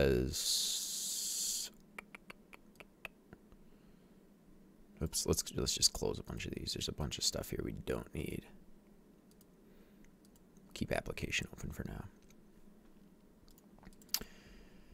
Yeah, so the only reason why this bubble rad diff is not, so this is like the range between the max and the minimum radius sizes that we can generate.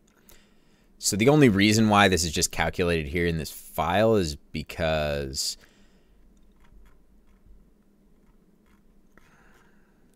Where is that? Config.round. Okay. Probably just I did it that way because since I'm declaring these properties right here, I can't do the math on them.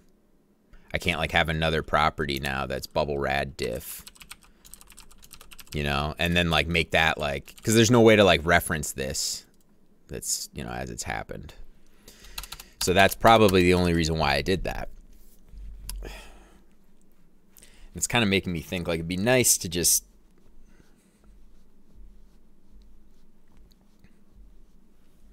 maybe just do, maybe like do a variable up here that's like const bubble rad min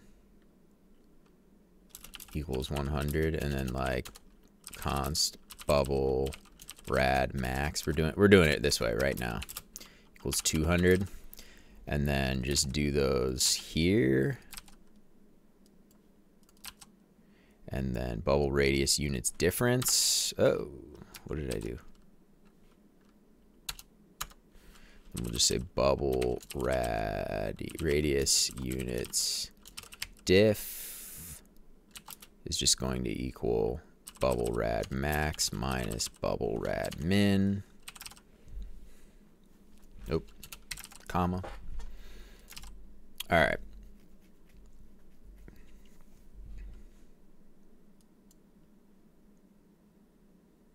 Yeah, so that's pretty good.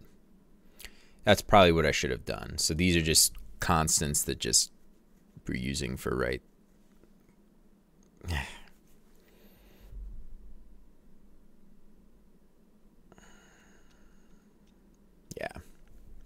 That's good enough.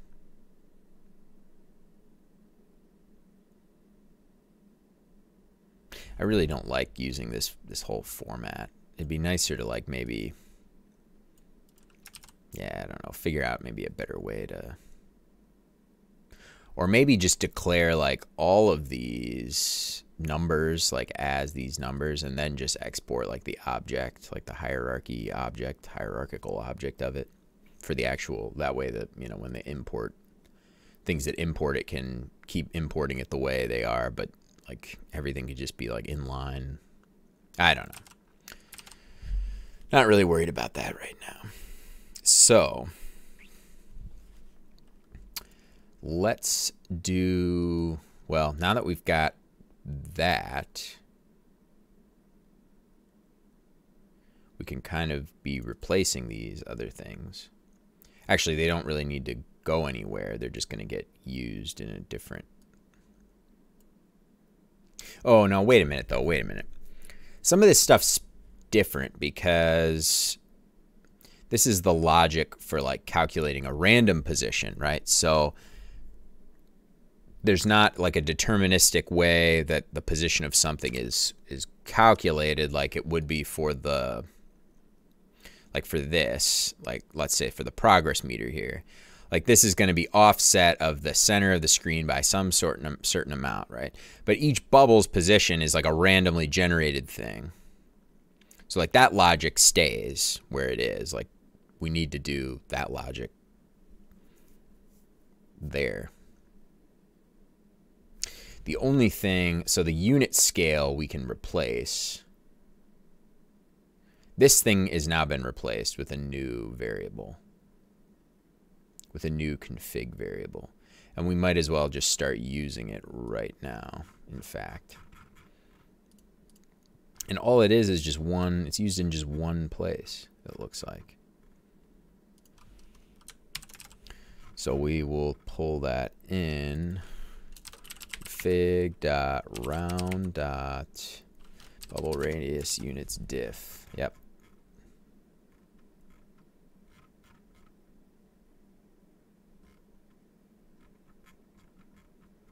Okay. I'll just leave it commented out.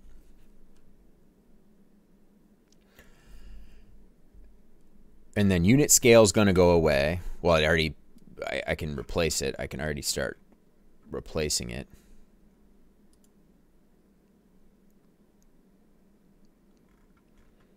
With the canvas wrapper variable.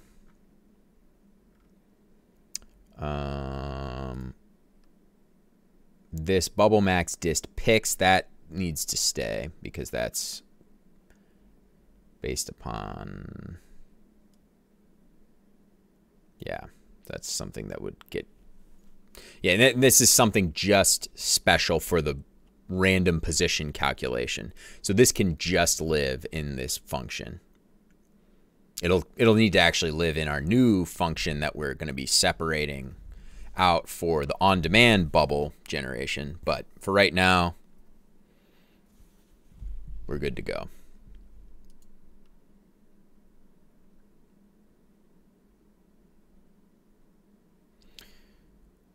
But we can just start using, instead of unit scale, we can now use canvas wrapper dot sizes dot, that's not it, pixels per unit.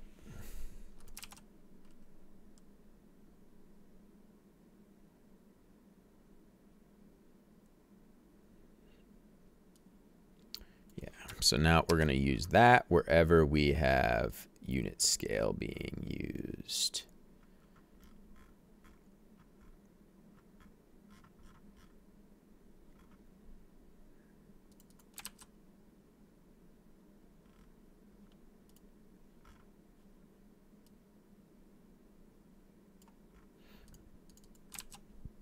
And I'm just going to handle that for the bubbles right now. There's one down here for something else. Units for the progress meter, but I won't handle that one right now. We'll get to that when we get to it. Oh, I mean, I should just do a find and replace on all that.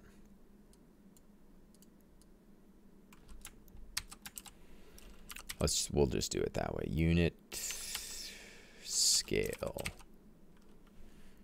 2 of 8. Okay, so we're going to replace with that. Okay.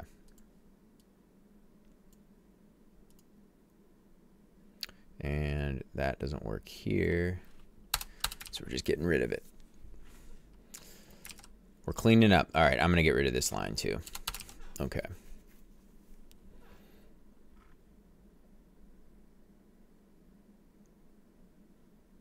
And let's move this. Let's just move that down with that. Okay.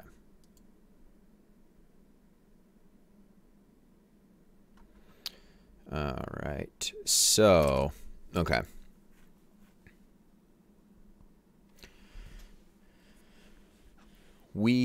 Well, this is all going to get moved to another function.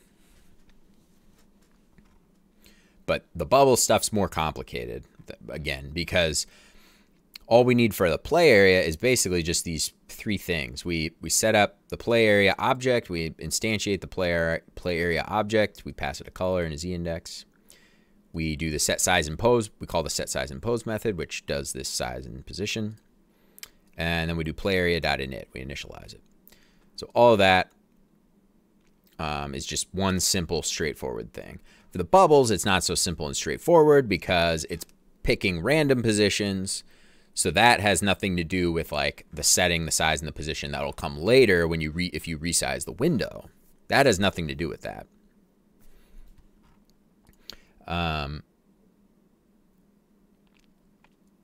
And we're going to be moving all of this logic to like a function now. That'll be separate. I'm not going to do it right now, but we'll hopefully get to that today once we get this resizing working. So, yeah, so all of this is just like stuff that's going to stay. This is all about, you know, setting up how many bubbles we need to generate, yada, yada.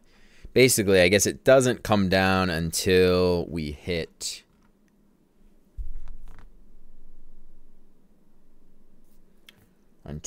get to, yeah, okay, let's see. Okay, so we generate a position object.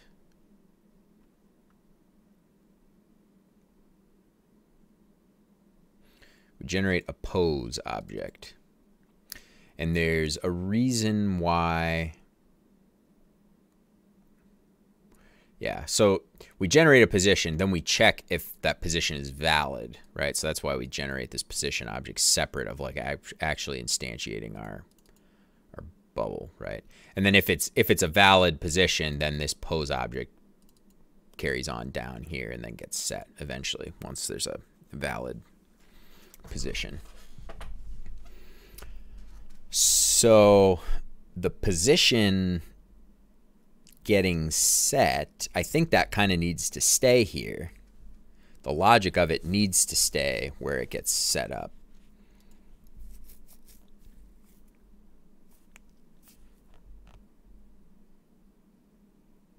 Because all we are going to call on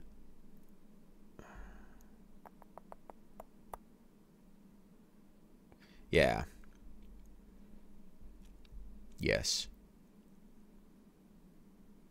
There's not really a whole lot we can do. The size, why are we doing radius R?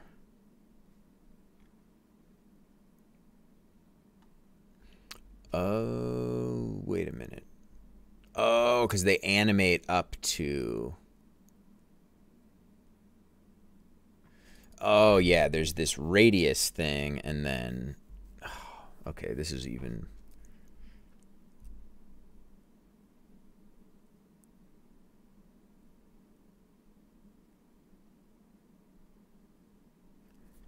Okay, so what happens is all the bubbles get instantiated with a radius, size radius of 0, right? So this is their current size that they'd be drawing on screen with, right? But they have this radius property, because what happens when you actually play the game, if I didn't break everything, if you notice, the bubbles like snapped in. They all kind of whoop. So they faded in from a radius of 0 up to their radius. So they animated from this size of R0 up to whatever this radius property is. So that also makes me think we need to do two checks here. If the bubbles are visible and we resize the screen, those bubbles, their size.r property needs to change, right? And their size.r and their radius, right? We change both of these, the radius property and the size.r. But I guess we could get away with, well, not get away with, but I guess all we would need to do is if the current size, because all the bubbles get generated with a current size of 0. And then only the visible ones fade in to, animate out, right? So if we do this, they faded in, right, when they initially started. So if basically the resize method, we'll have to just check for if my current size is 0, then just keep it at 0, because it's like I'm a bubble somewhere down that hasn't even been brought up yet, right?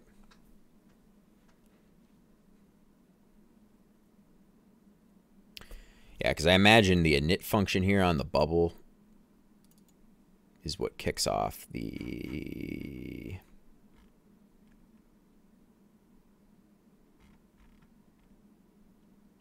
Probably, yeah, because we've got the init the animations get initialized, and then expand animation gets initialized, and that would be what kicks off. As soon as the bubble gets initialized, then it expands. And those bubbles don't get initialized. The unhidden bubbles. Oh, we've got a little bit of a problem here. Yeah, we're missing our progress meters and everything now. So I can't even play because if I pop the right bubble... Oh, that was the right one. Okay, so now that bubble came in. Now that one came in, right? So these bubbles that are appearing are getting initialized as we play, right? So they get initialized and then that animation fires. So the animation object gets initialized and then it expands. So something I changed in those variables there broke our navigation meters and everything here, so we don't see those right now. I wonder why actually those broke. What did I change that would have broken those?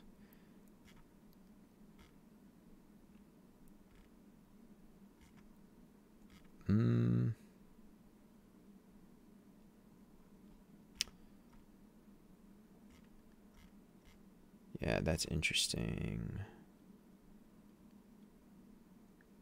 Oh, maybe I spelled something wrong. Well, no, then we would have gotten canvas wrapper.sizes.pixels per unit.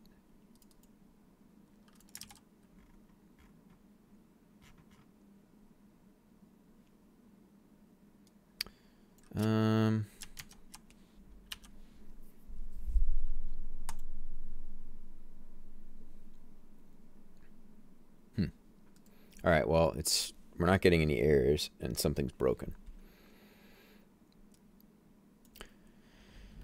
All right, we won't worry about it for right now. We'll get to it when we get to it.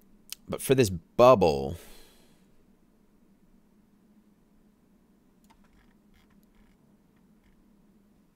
let me just make sure. Actually, I'm just getting a little paranoid about that. Let's just CLG, oops, this, one of these.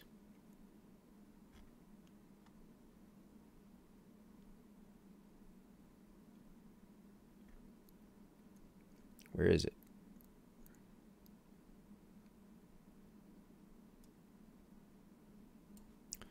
Where did that go? I know there was one config.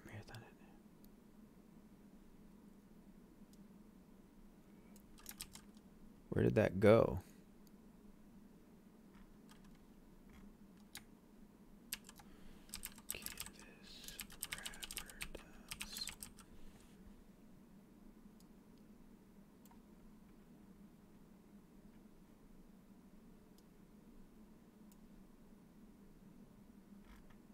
Uh-oh.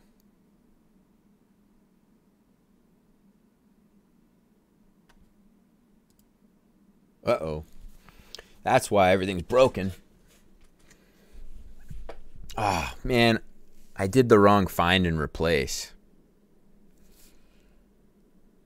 I converted everything that was unit scale to config.round.playArea.radius units. This is going to be a pain to go back and fix.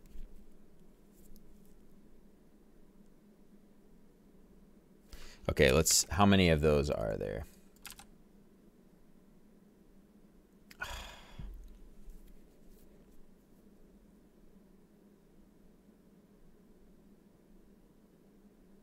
All right.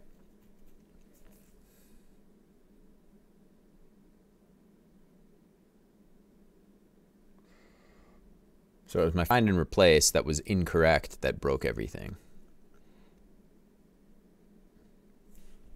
Oh, I got a little typo in my most recent sub label there. I didn't want it to be. Let's edit that real quick here. There we go. Nice.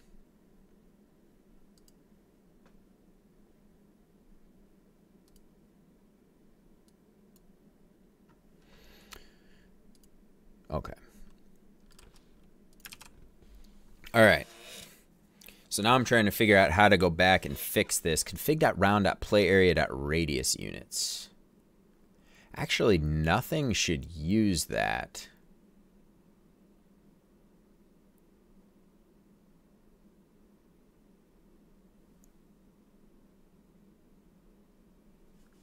I think it's raining really hard again. I just want to make sure.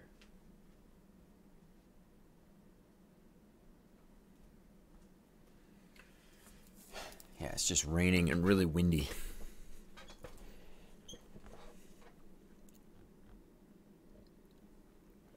Okay.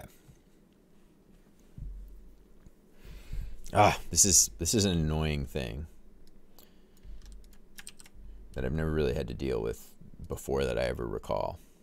Finding and replacing the wrong thing, because now you're like kind of undone.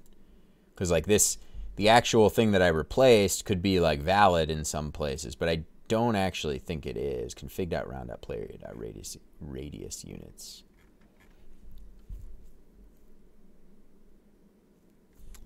Yeah, I don't think... Oh, that's being used up here.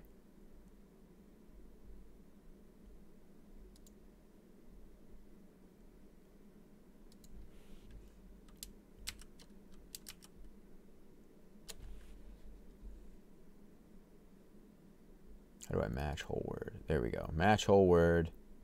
And I think I can safely change all of these to, hopefully, this. Canvas wrapper.sizes.pixel units.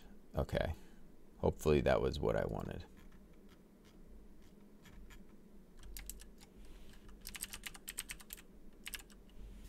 Okay, add that blank console log. I don't think we need that anymore. And then I can change this back to that. Okay. Hopefully we didn't break anything with that. All right. I think we're fine. Cool. Okay. So now back to whatever it was we were doing, which was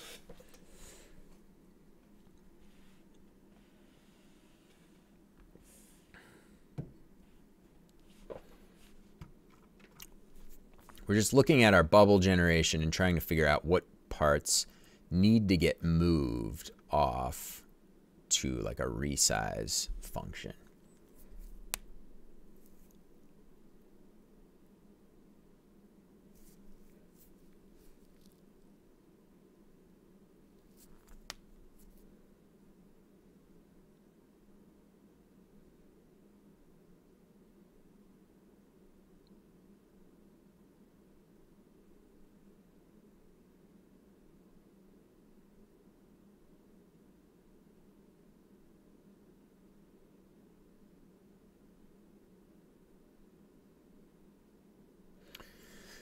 Okay, so all of this is,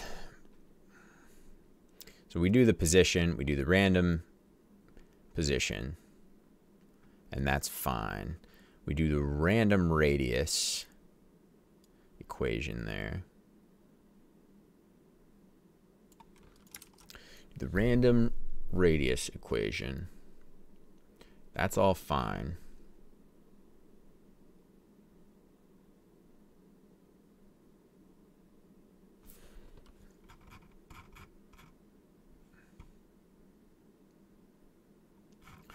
Keep that around.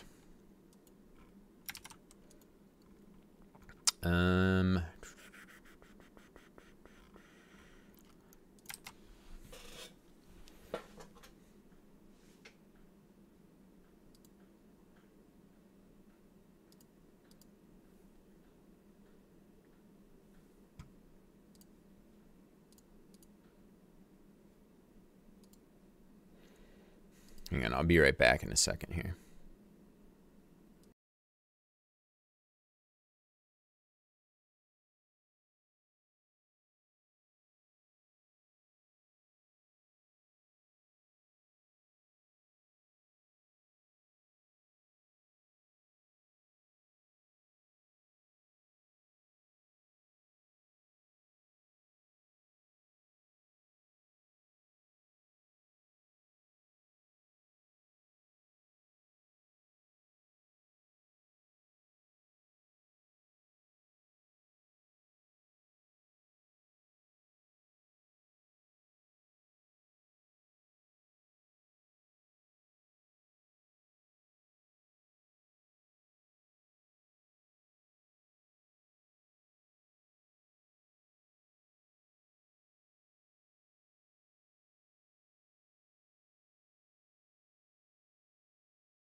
All right, I am back.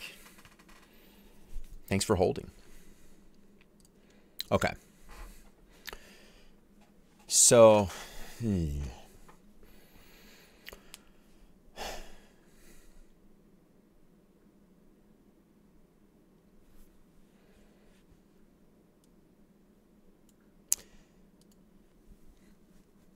Yeah, none of this code is going to be based off of, or I guess used.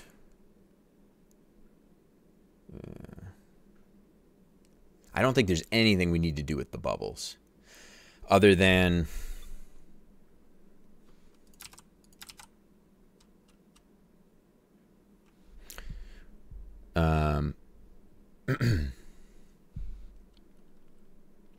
there's nothing we need to do with the bubbles in the initial met function here other than where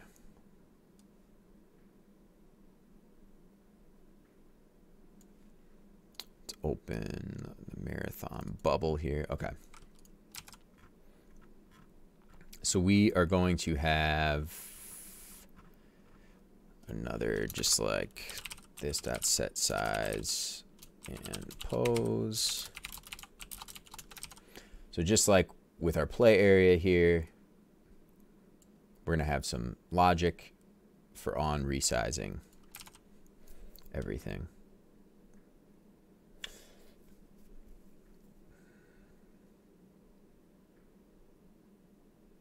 Yeah, I'm trying to think if maybe I should change the name of this to make it something more, well, I don't know, set size and pose is fine. Or maybe I should name this update size and pose. I should just use that for all. I like that a little better.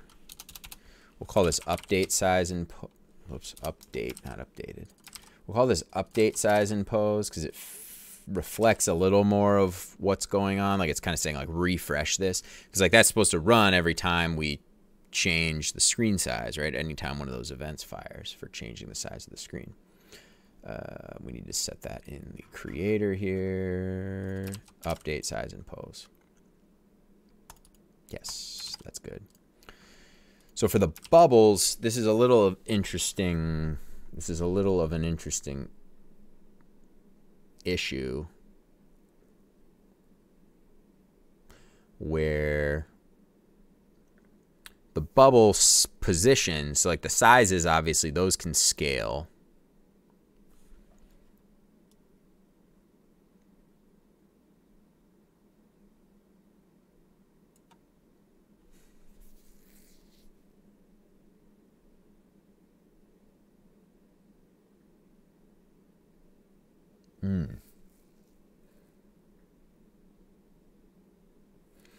But we're not saving.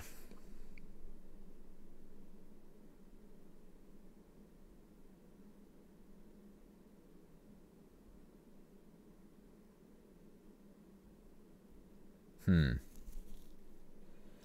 bubbles are also somewhat of a tricky thing because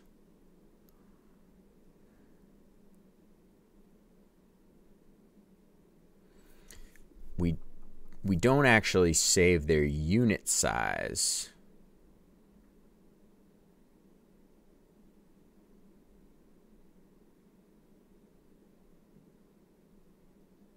Because their unit size doesn't change, right? So that's their size in the unit space, but their pixel size changes, right? So just like our play area circle is resizing, right? It still has a radius of 1,000 units. It will always have a radius of 1,000 units. But each bubble has gets its own unit size, right? So I guess what we should do is just create or just save the unit size. When we generate a unit size for these, or from the server, if this is a competitive game, then the unit sizes are coming from the server. So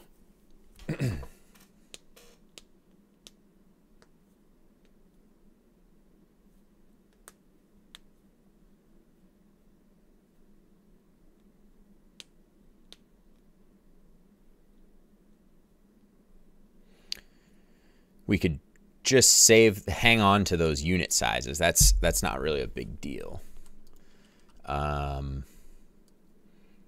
So like in the marathon creator function here,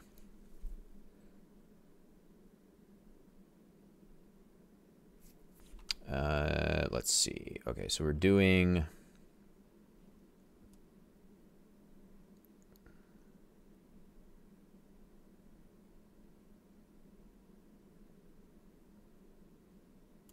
I guess, radius units. I guess let's just do radius. I guess we'll do const radius units equals, and then that should be, yeah, that should be this little shebang here. Whoa, whoa, whoa. Okay. No, we don't need, wait, we don't need that grouping. Oh, no, we do. Oh, that's not grouping. That's, oh. Yeah, we don't want that. There we go. Okay. So we got radius units, and we can create a property now just called radius units. And then we'll do radius units times,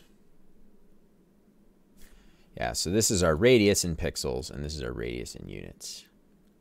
And our, oh, that was the other part of our parenthesis there. So our radius units is just that times our pixels per unit, and there we go. So now we need to actually save this property in the marathon bubble object. So I guess wherever we're doing this dot radius, we'll do this dot radius units. Oops. Equals params dot radius units. Okay. And now that we're hanging on to the units, that way all we need to do is just multiply the new pixels per unit times our radius units. And that should be exactly what we're looking for. So we have,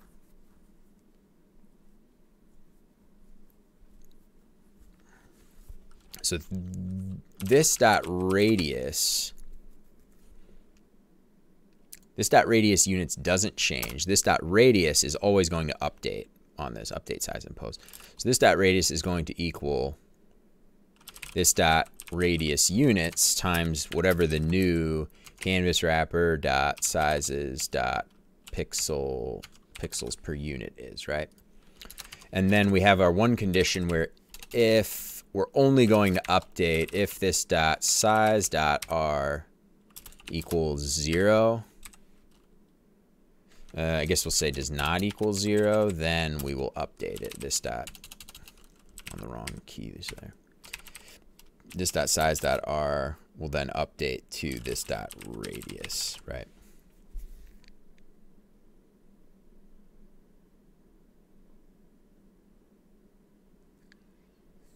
Yeah, that should be fine. So will this ever happen, though? Will the size... Oh, right. Yes, it will. Because all the uninitialized bubbles will have a radius of 0. So they will not want to be updated. They want to stay at 0. So if the radius of the bubble isn't already 0, is not 0, then we update it. Because that's assuming if it's not 0, then it's assuming that it's got a radius of something and it's visible on screen. Yes. Okay. So, oh, what am I doing here? Okay, so now I'm going to add this same like event listener line here for the marathon. We'll just throw it, chuck it down at the bottom there. Beautiful. Okay. So now the other component of update size and position is the position, right? So I think we've got the size taken care of here. The position now is a little interesting because we're orientating ourselves, our position, off of the center of the screen.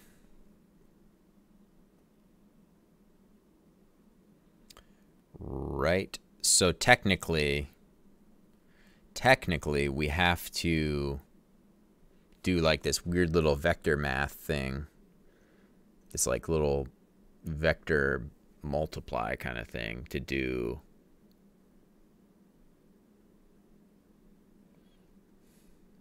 We need to subtract. We need to orientate our bubble positions, right? Because the bubble positions need to scale relative to the center of the play area, right? So each bubble position will need to subtract the center of the half of the screen.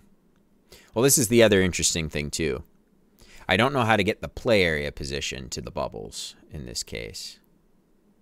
Like, obviously the play area position is the center of the screen, and as long as the game treats it as the center of the screen, that's fine.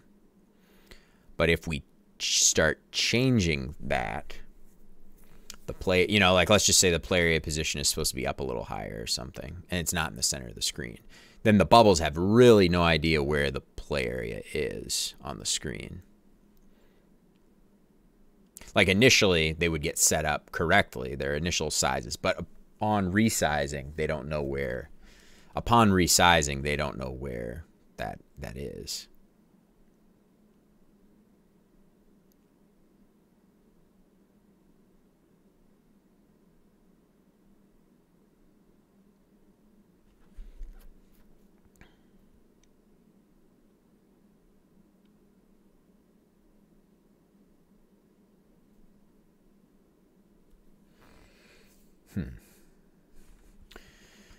Well, let's just try this little thing that's in my head right now. So we need to orientate our position back to 0 and then scale.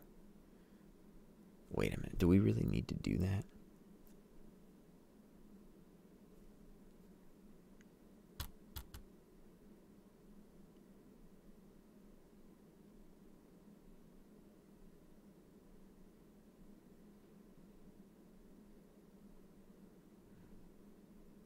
Or do we just do, maybe we could hang on to the unit position of the bubbles as well.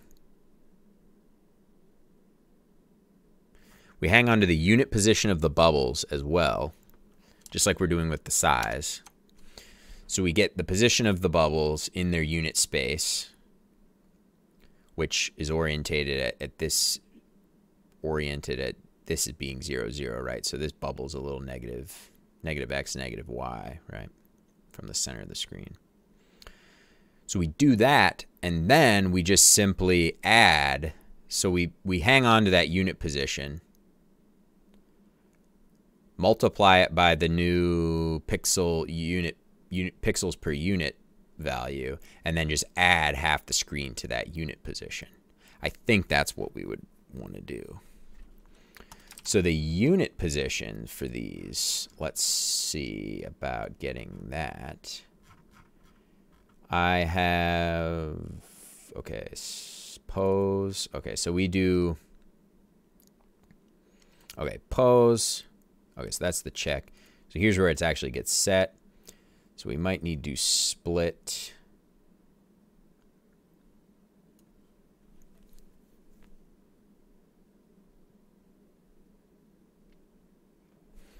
Play area pose X. Okay, right. So we're orientating. So the rand X is our unit position value. Yeah, so we want to do like another object that's unit pose, or pose units. We'll do pose units. Pose units X. Yeah, let's do it like that. So const pose. Nah, we'll do it as 1. We'll do pose const pose units equals, and then we'll do X, and that will just equal rand X. And then let's just one-liner that. Actually, it might not be that easy. All right, and then Y is going to equal this whole thing. Yes, okay. So then rand Y is going to be this whole dealio.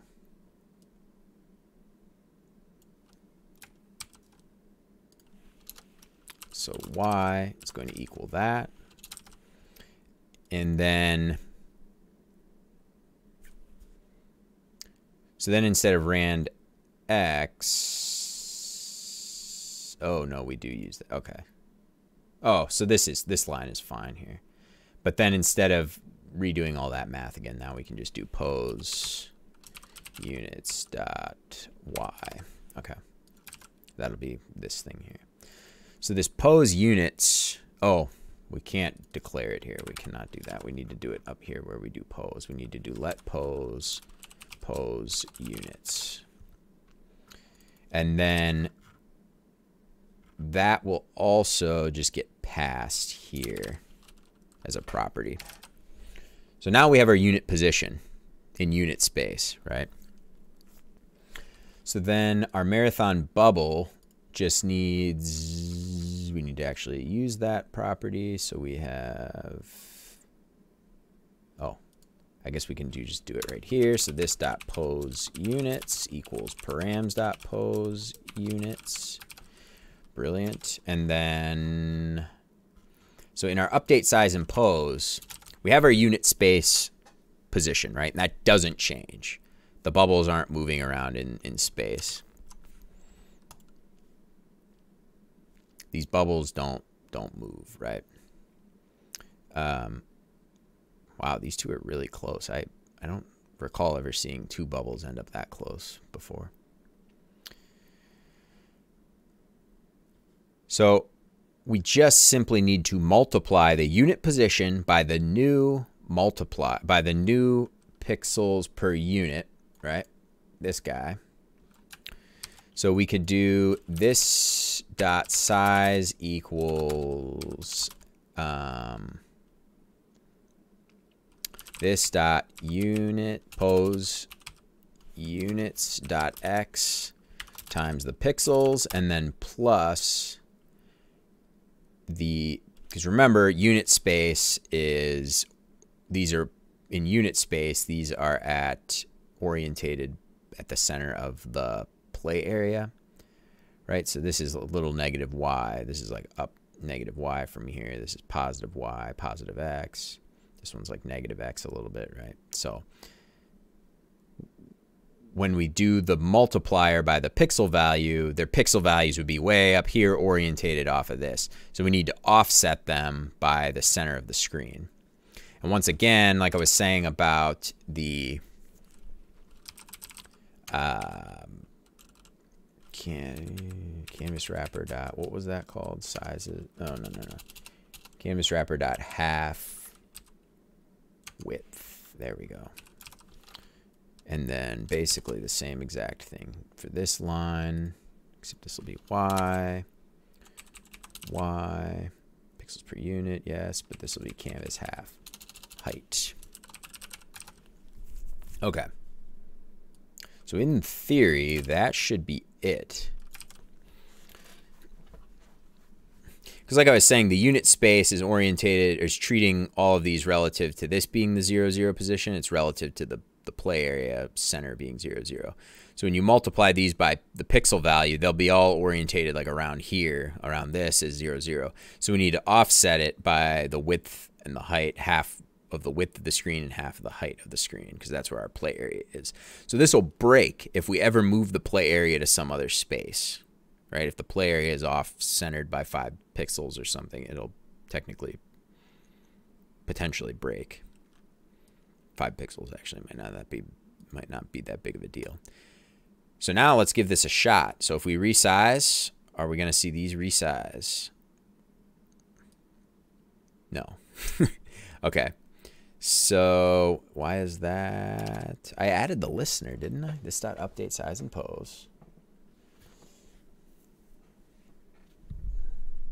Oh, that's supposed to be this dot pose. Size.r, but that's right.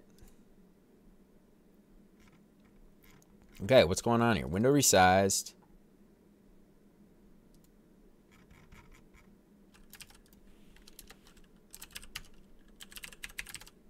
Just print to the console from here and just see if we're getting stuff. Oh, it's working now. The radii are not working.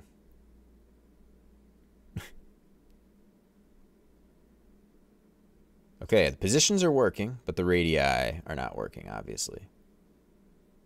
Okay. Well, that's cool that we got that far, but why are the radiuses not working? Did I do the wrong Boolean thing here? Let me just think through this. Sometimes I do that because I just don't think. Most of the time I do that. So the size, okay. If the radius is not 0,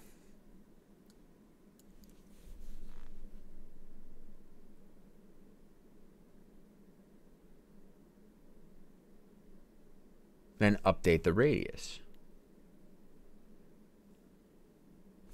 Did I do this wrong? Let's print some more values to the console now that we've got it here. Let's just make sure the radius units isn't changing. Obviously that can't change. That's not changing. There's nothing telling that to change. Yeah. Oh, that was a bad idea. Because it's printing all of the bubbles. So that's why they all look different there. So never mind, that was kind of dumb. Okay, so the units are not changing. That part is not changing. We can pretty much be assured. We can be assured of that. Okay. So it's got to be okay. So then let's do this. Just that size.r equals this dot radius. I'll just get rid of this for right now, just to make sure that stuff works when we do this. So now when we resize, are our radii going to update as well? No, they're still not. Look at that. So their positions are updating quite splendidly, but their sizes are not, right? Obviously, we've got some major issues with that. Okay.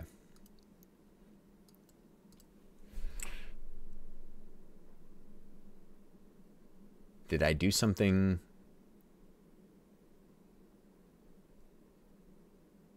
I don't get it, because if I change this dot size dot r,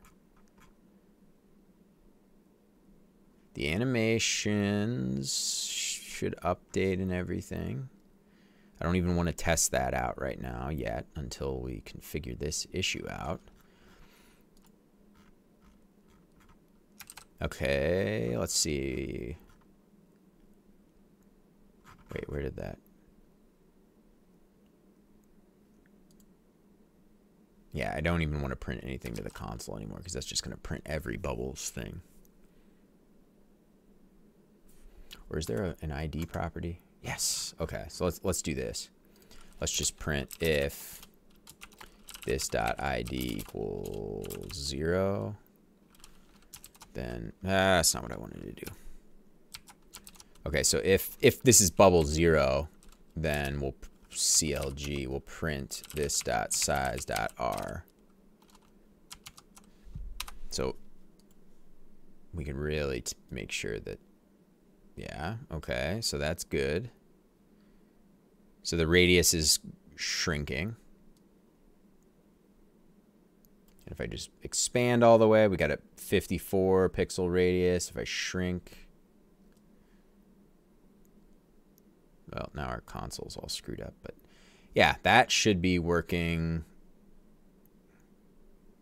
Yeah, so we're updating the radii, but these are not.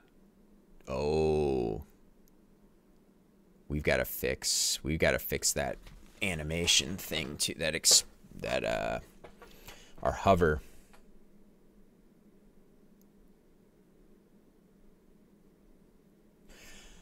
Well, okay, so get this. So the old radiuses are still working here. The old radii are still working because like I can, like let's make it really big. Yeah. So obviously that bubble thing there. This is our nav meter right here. This is not the bubbles. It's just the nav meter doesn't expand yet. It doesn't scale yet. So we got to get to that. So our radii are working, Or no, sorry. No, they're not. They're not working because this is still the same. Where like our collisions and stuff are working with the mouse cursor because we can see when that appears, we know we're having a valid collision.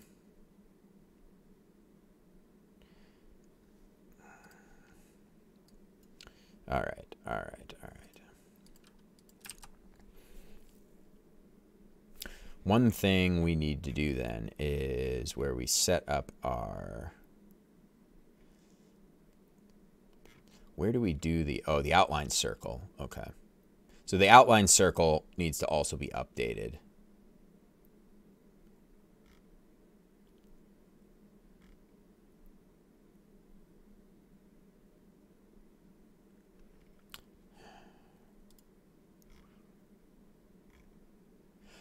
Oh, wait a minute, wait a minute, wait a minute. No, no, that's not it.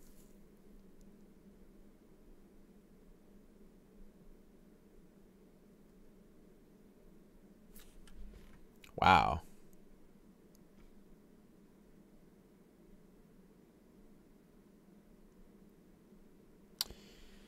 Oh, I wonder if the animations are the problem here. They shouldn't be though. Unless the animations are continuing to run.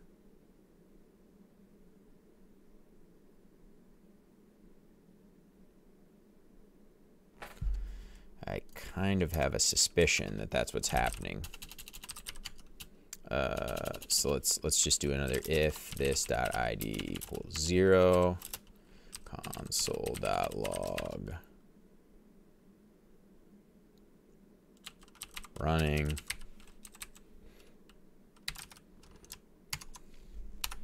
Okay, I kind of have a feeling that's the problem. So the animation must still be updating. Yeah, that's the problem. So the animation just continues to run infinitely. So what's happening is the animation, after we resize the screen, the animation actually just snaps. Because the animation is trying to snap the radius back to whatever it is.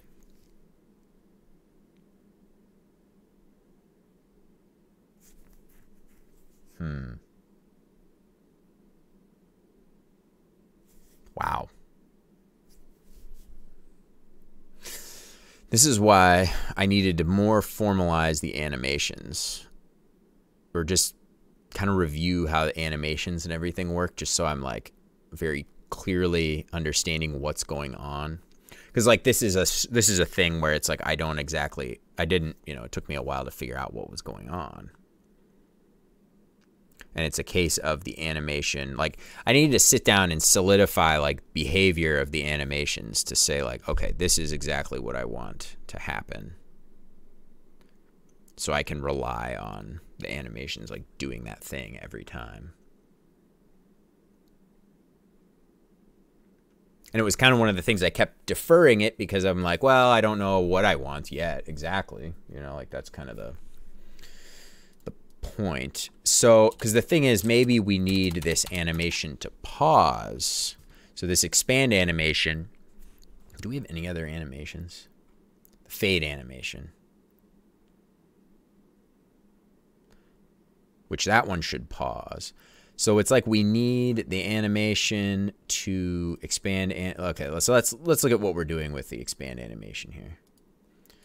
So we've got it declared up here. We've got something here. Okay, so we're resuming the expand animation whenever we have a crash. Cursor drag stopped. We're initializing the animation. Okay, that's fine. And we're destructing the animation there. Okay, so we're doing, when we pop a bubble, we do the pause. But maybe we need to do the pause on elapsed.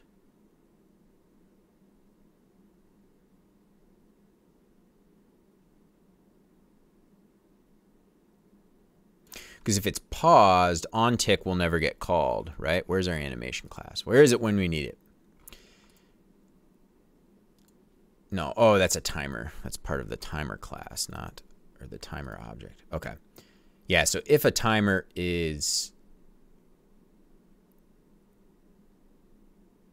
yeah, okay, right. If the timer is paused, then it doesn't update the internal duration, and it doesn't call the onTick function. So the onTick function just won't be called anymore, which is exactly what we want. So we want to pause this animation when it elapses.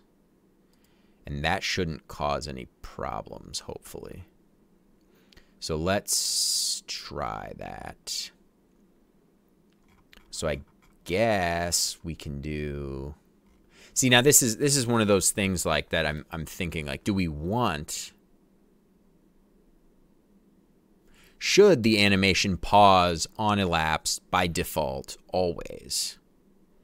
If you know what I'm saying. Like, that's a question that I need to, like, answer for my animation system. So, like, when the timer, the internal timer for that animation finishes, should that be...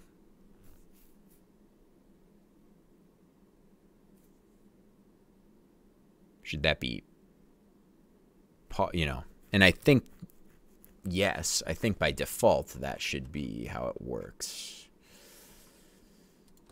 Maybe I can add that and just see if that screws anything up. I don't think it should, because now it's screwing me up that...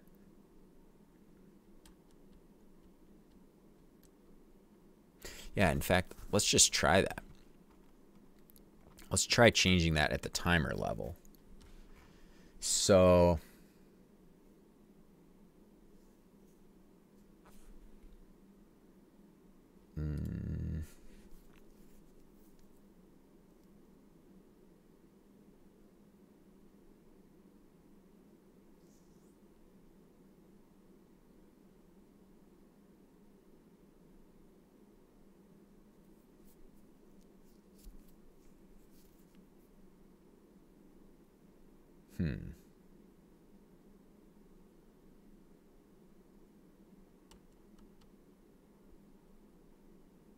Oh, no, we don't need to do it in the elapse. We just need to do... We call on elapse, and then we just do...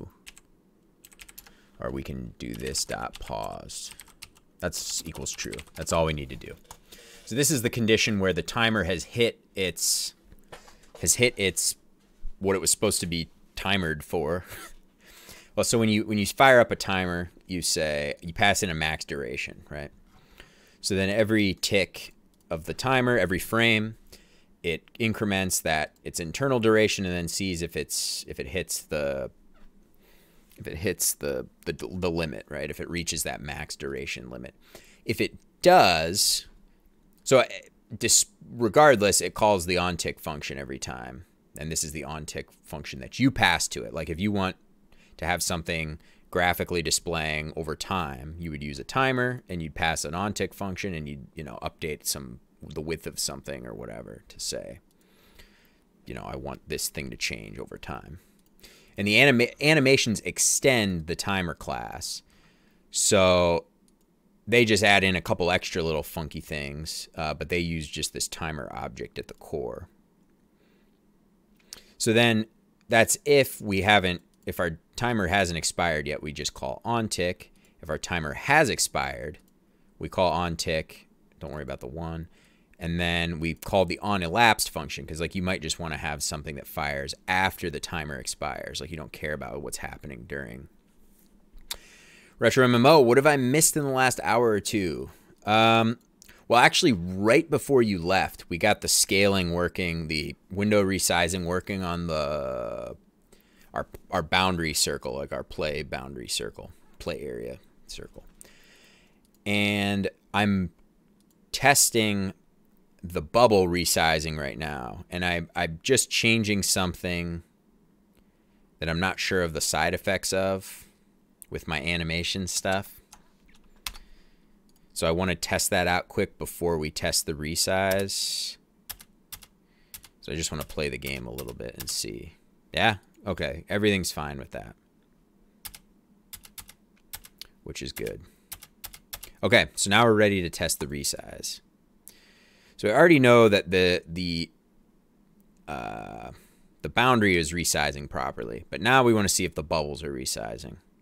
So when I click and drag the corner of the window, we're going to find out. These parts, our navigation meter here on the side and our little timer, whatever, progress meter, though that doesn't scale. Neither does this button. Or these don't scale yet. They should scale in a little bit. Royku, meow. Royku, how's it going, man? Welcome, welcome back. All right, so we're going to scale right now and see if this works. Oh, the positions of these bubbles, we had those scaling properly. The positions were working, but the radius, their sizes weren't changing with the percentage size of the window. So we're going to see if it works now. Ready? Yes. Yes.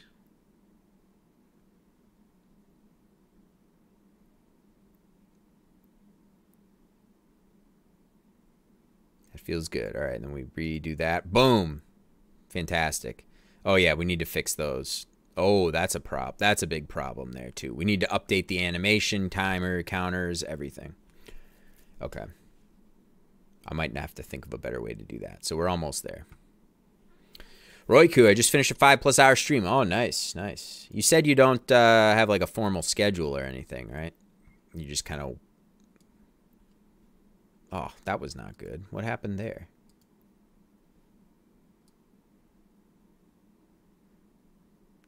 What's the deal with Chrome, like, doing that weird console? Yeah, like here the console's gone, but now when I move the window, the console will reappear all of a sudden. Thanks, Chrome. Royku, nope, just randomly, but I want to be more consistent in the future. Gotcha, gotcha.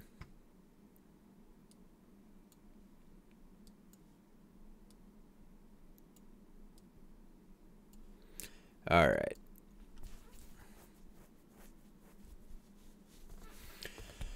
Okay. So, yeah, this is making me think about how I want... Because now for the bubbles, I have a significant amount of things. Not really that significant, but I have a bunch of things that I need to update. We need to update our outline circle position and size.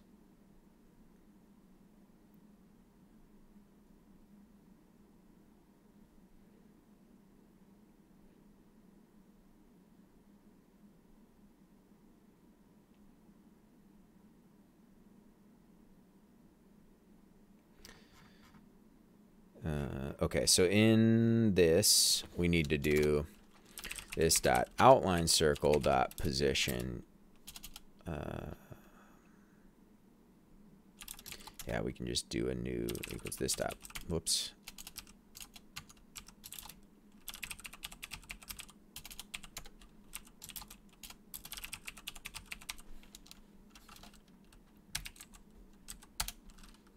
Yeah. Nope, no, I don't want that comma there. Okay.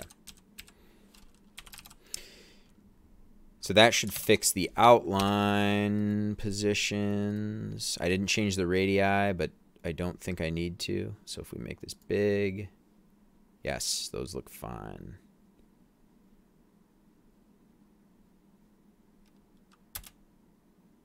Okay.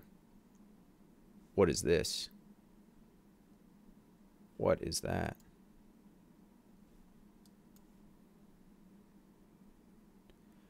Oh, what?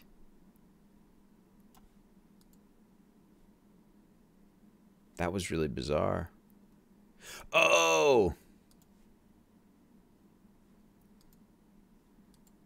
All right, hang on. Hang on. I just got a weird thing here. Ugh, I'm not dealing with those colors.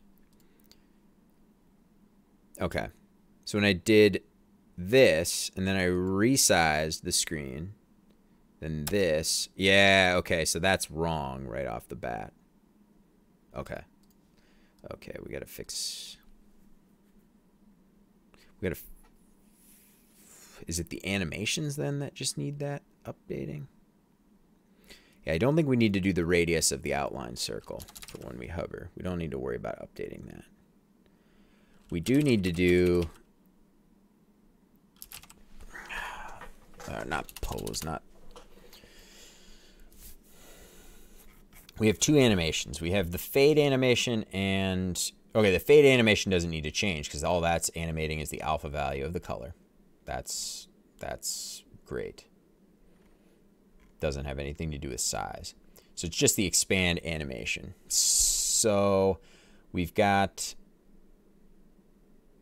yeah, just,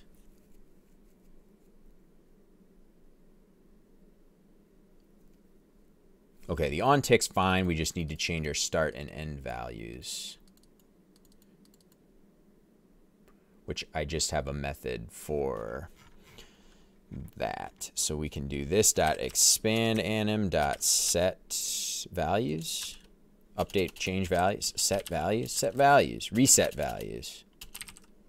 That's what it's called. Okay, so start val and an end val.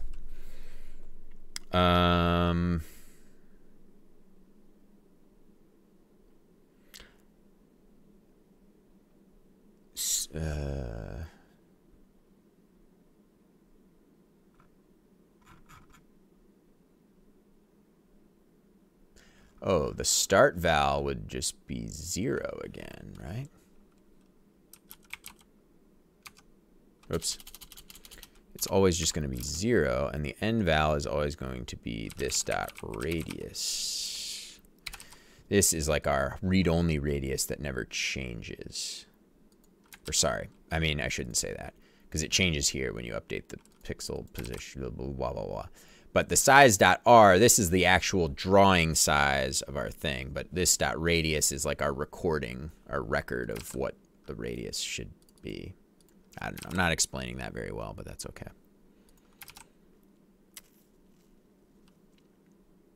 That's okay for now, I guess. Okay. So expand anim. Let's look at that again quick up here, because okay. Yeah, because this dot size dot r initializes to 0. So or starts as 0.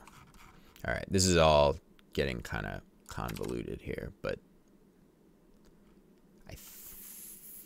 oh. Yeah, we need to go back to using this now.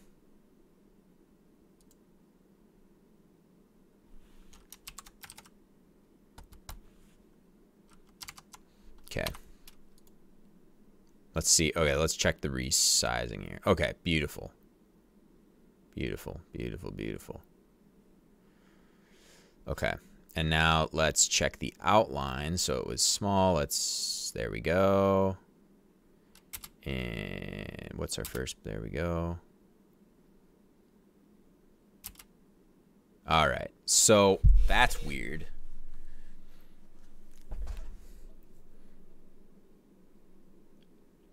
Yeah, these should not be going out here.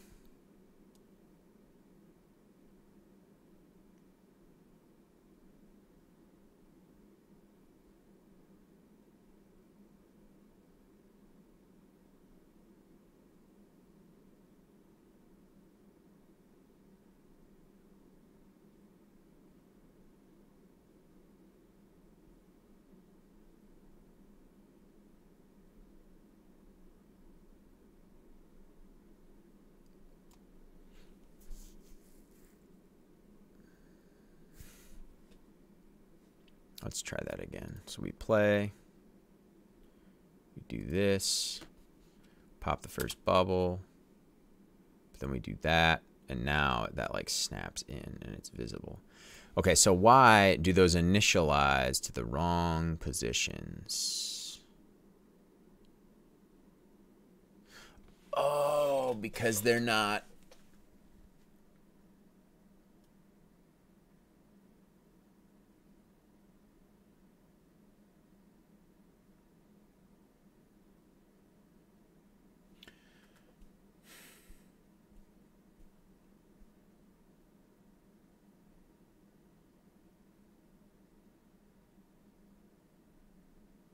Okay. Okay. New thing. The problem is the bubbles aren't initialized.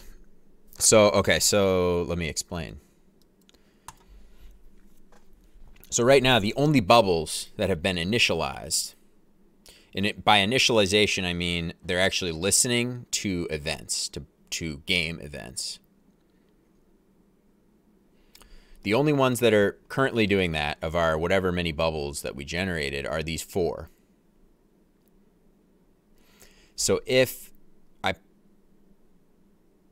resize the window, only these 4 bubbles are updating because that's coming through as an event listener. So the other bubbles aren't updating. So if I pop this one, which is the first bubble, the new one that appears, well, that's, yeah, so that's in like some weird position underneath one because this is still, this position did not update. The position of this puce vomit colored bubble did not update.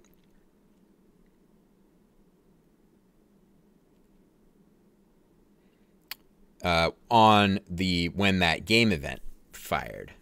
So what that means is the bubbles themselves cannot listen to that event. And what it means is like the marathon object, the game object will have to listen to that event and consequently update all the positions of the bubbles at that time.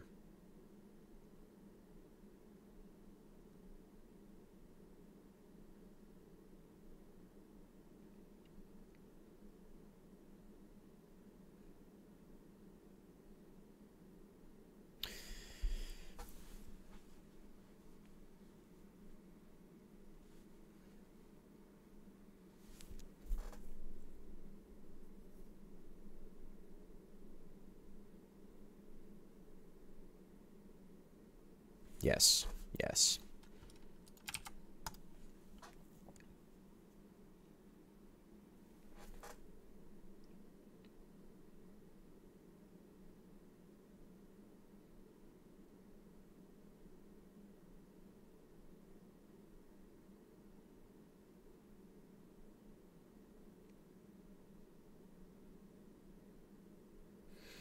Okay. Sorry, I'm thinking deeply about this. So,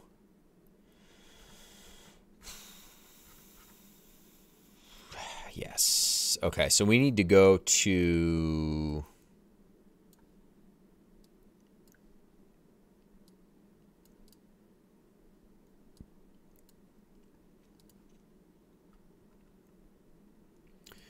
our marathon and do a new event listener.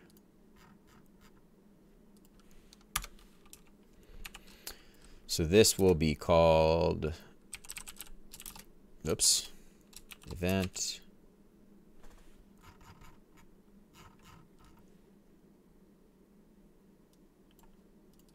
window resize, and I'm just going to do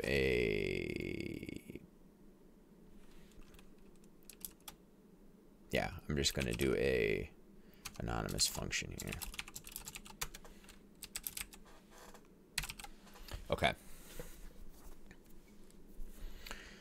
So then this is basically going to be doing a this.bubbles.for each. And I'll just do B.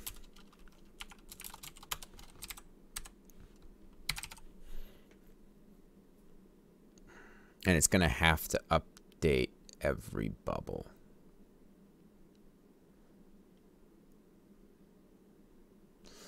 Yeah, it's just going to have to be that way. All right, so we're already pulling in canvas wrapper. That's great. So now this logic that once existed in the marathon bubble is now going to have to get moved all the way to this. Why did that happen? Oh. So let's get the indentation right. Let's just get rid of this. And the event listener here. We don't want that. Okay. And then update. Anywhere it says this, now it needs, in this selection here, it needs to get changed to B. Find in selection, find, or this.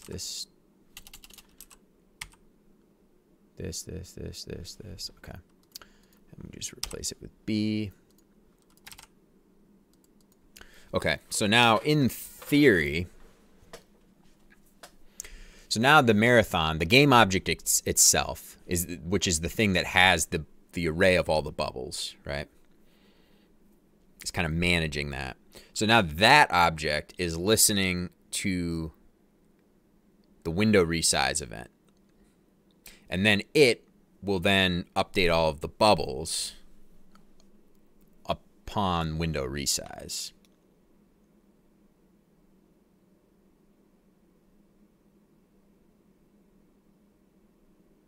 Oh. And I think same thing. We only want to update the radius of the bubble. Yeah.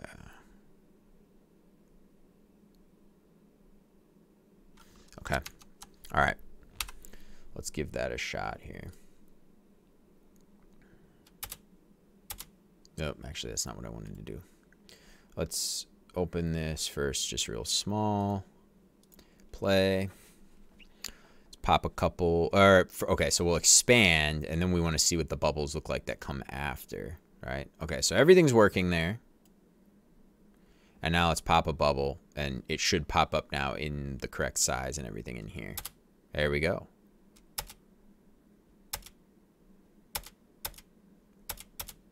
Cool. Very cool.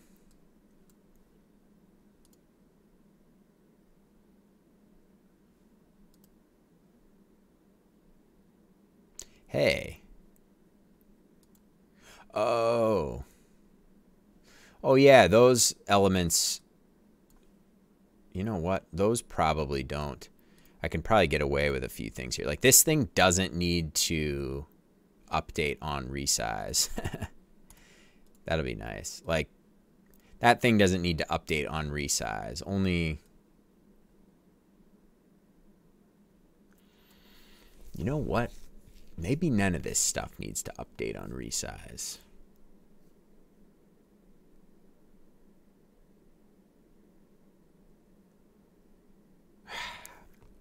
This whole feature is like adding in, well, so there are some good things that are coming of this, but this whole feature of the resize thing is like, who would even want to resize the window once they're in the game?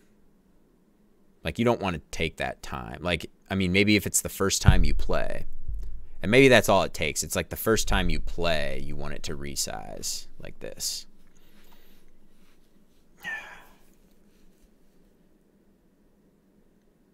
Well, okay, so it's a lot of work. It's been a lot of work. I mean, I've been going for, wow, almost 5 hours. And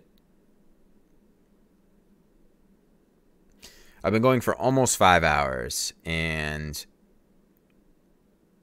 like, we've gotten some good stuff done. And I've, like, understood things a little better. But it's like the amount of things we've actually gotten done have not been.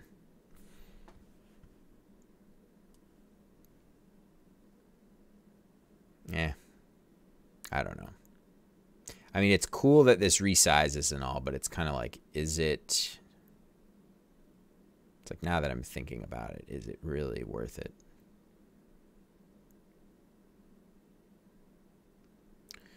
And now, like, is it breaking anything? Whoa. Oh, my spacebar wasn't working because, yeah, now it is. Okay. And that's actually an interesting thing. Oh, no, that worked.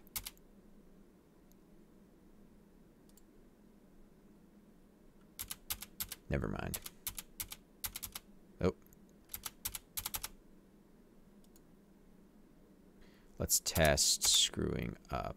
Okay, so that, how am I going to do that? Can I Alt-Tab? And then Resize the window. It worked. Okay. All right, so that was fine. I mean, that was like a really weird edge case of what something would happen, but that seemed to be fine. Oh, that's weird. There we go. Okay. I just in that little testing there, I didn't seem to break anything, so I think this is fine, a lot of this stuff. Like you might, like, do I want to resize that? Like, is that even worth it?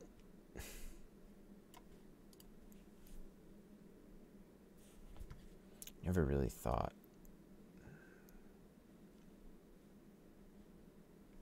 You know what? It might just be worth doing the resize.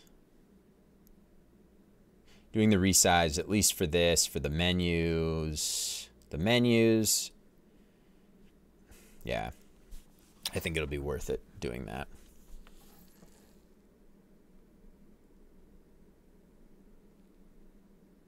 All right. Okay.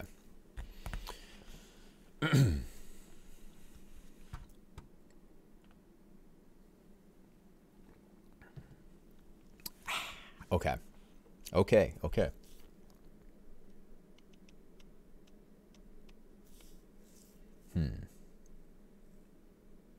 Yeah, I guess we'll just press on here.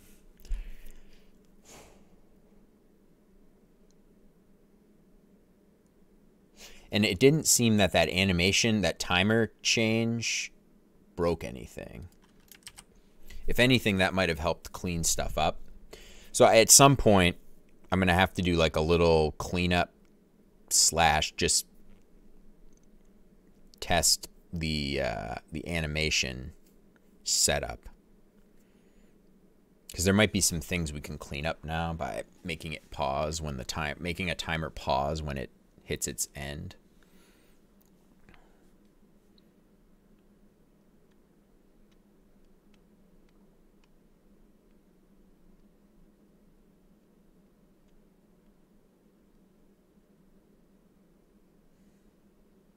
All right.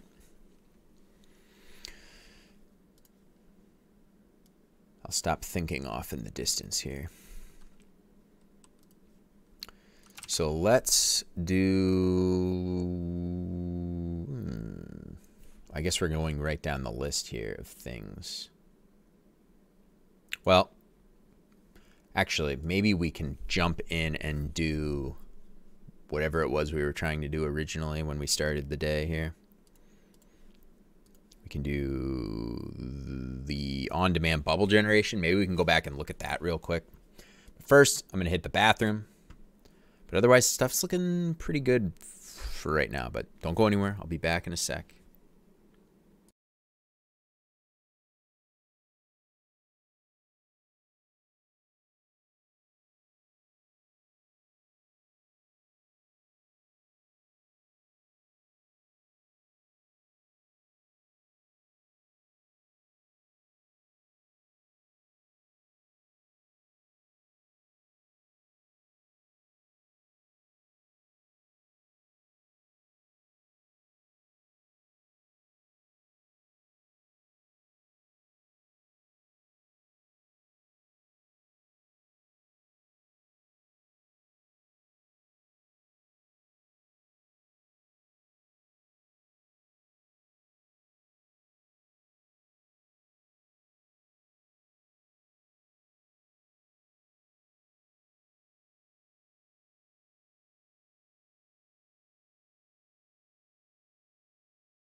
And we're back.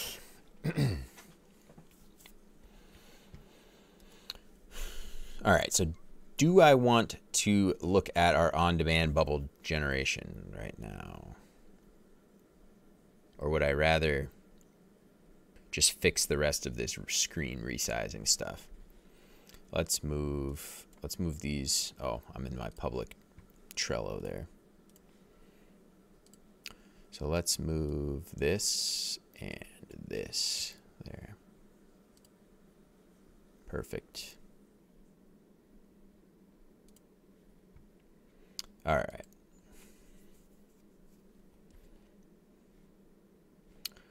So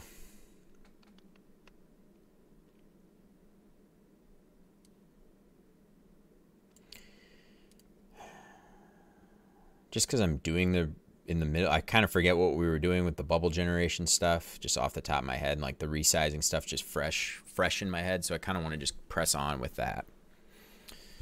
And we'll see how far we get. So the elements, the components, I think we need to resize. It'd be nice to do resize these menu buttons, the main menu buttons, right? Because you might, you know, want to scale, you know, full size, free resize, whatever. I don't know what I'm trying to say. This screen, the countdown screen, I don't really care about resizing actually, because who's going to resize like in this last like second? And even if they do, who cares? Like, I don't really care if it just looks, at this point in time, I really don't care about that. And there might be something where in the future, maybe we get to a point where we add in like some sort of resizing API that just makes it like a little more clean to resize things, and maybe then we would just add that component into that once we get there. But so for now, all we need to resize are these two components here, the little progress meter and the nav meter. And this, the in-game menu button here, I'm going to not resize. Like that was by intention, not supposed to scale at all.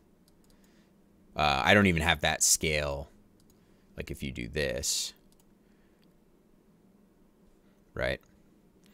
And this stuff scales on refresh. And the reason why I don't think it's important to refresh this thing or to resize that thing on window resize is because it gets instantiated every time so that it loads. So even if I do this and play, like, just works. Oh wait, did I just refresh the browser and nullify exactly what I was saying? Well, so anyway, you saw it. It was really small there. If we make it big and hit play, now it's big, right? It gets instantiated at that real time, calculates its size right then and there. So the only possible way you'd ever see some weird graphical issue with that is if you were resizing right in the middle of that countdown timer going. Which, that's just not going to happen, I don't think. Because you'd have to, you know, that'll just like never happen. So the only thing now is just getting these menu buttons to scale and then getting these two components to scale with the resize, and that's it. That's all we need to do. So the menu buttons would actually be pretty easy to do, I feel like. But let's just continue on down our list of Marathon Creator things that would need to get updated. Yeah, so we actually didn't even do anything in the Marathon Creator for the bubbles because they are kind of special since they generate random positions. And that's part of that logic there in this function. The cursor trail doesn't need to do anything because that is all just based upon the mouse, the exact mouse cursor coordinates. So we don't need to do anything with that. Progress meter, that's important. Oh, and this is actually, this should actually be called nav meter in this comment. Generate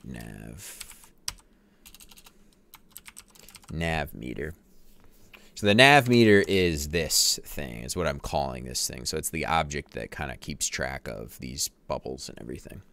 And this will be a little more interesting because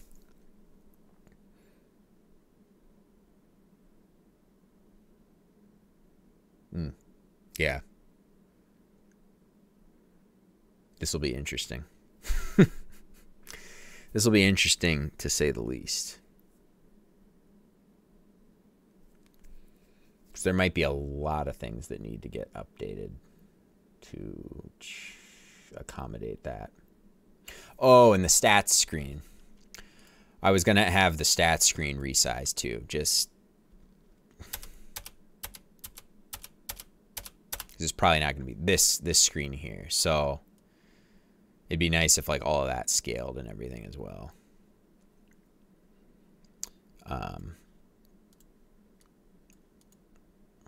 If it ends up being too much of an annoying thing, maybe I won't do it.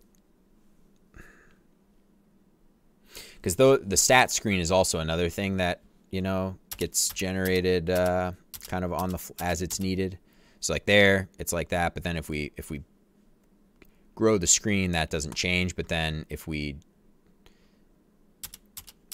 play the game here and then go to the stat screen, now the stat screen's big, right? So like on demand, when it's presented on screen, it's like a whole new object, calculates all its positions and everything.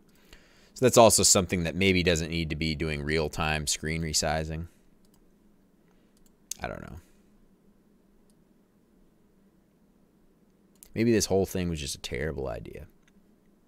Retro MMO would say, Jared, you shouldn't focus on the graphical stuff until later. So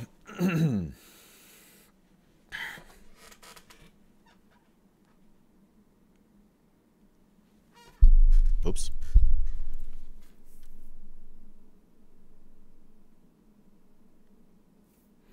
Retro MMO, yes, I am furious. Told you.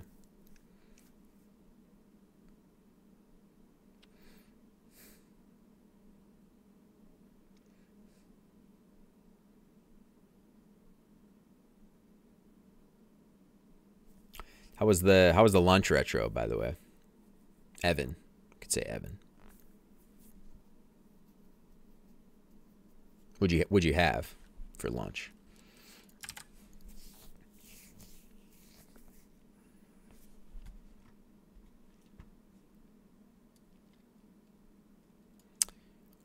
Do I even need this here? Do I need all these windows? Yeah, I guess I do. Taco Bell, Meal of Kings, nice. Are you working from home, or you have an office? Because I think you said the office, but I didn't know if you meant. I know you said that at one point, but I don't know if you meant like your home office by when you said office.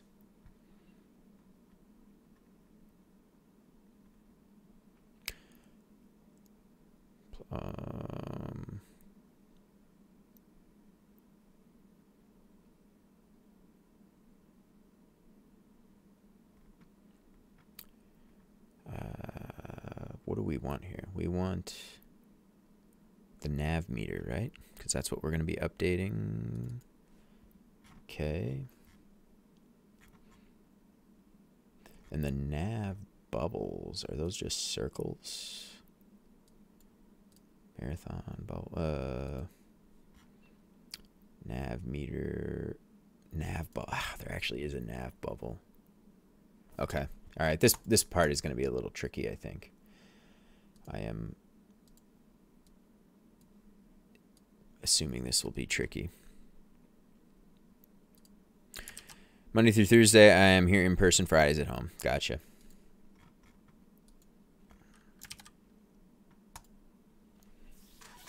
Okay. So, let's see.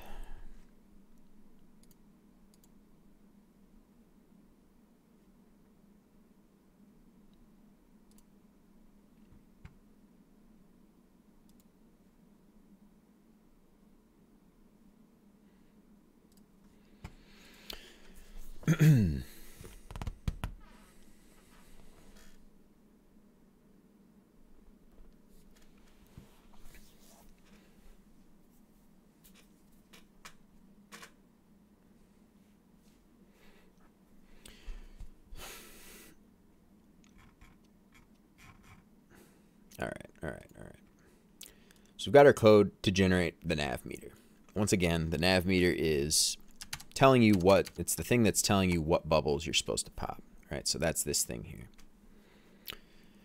So the nav meter object itself is just kind of like a little handler that keeps track of all these individual bubbles, right? So here I've got the nav meter. I can make this thing small for right now. So here I got the marathon creator where we're creating the nav meter when we start a game. And then here is the nav meter object itself, class itself. So just want to look familiar, refamiliarize myself with what exactly is going on here. We've got some, oh yeah, I've even got my little to-do here. Recalculate these on screen resize. Yeah, so there's some fancy properties here that exactly as it says should be recalculated on screen resize. Look at that. I was helping, past Jared was helping future Jared out.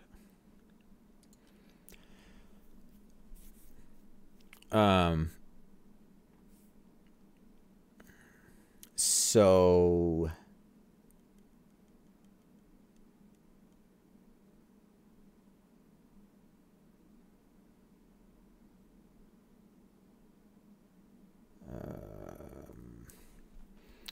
so maybe that's all we need to do. Maybe I did them. Oh my goodness. Yeah, I forgot about this whole shebang here.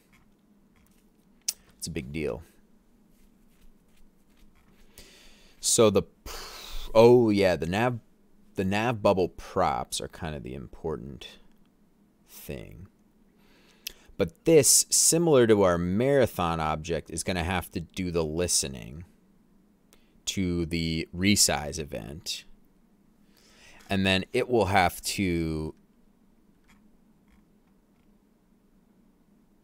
this doesn't, oh, the nav meter doesn't have any event listeners as of yet. But it will now. So this dot event listeners equals an array.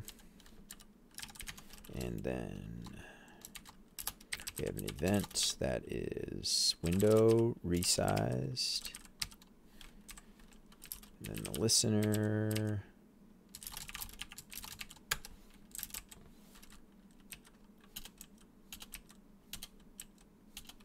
I can't see what I'm typing. There we go. Okay.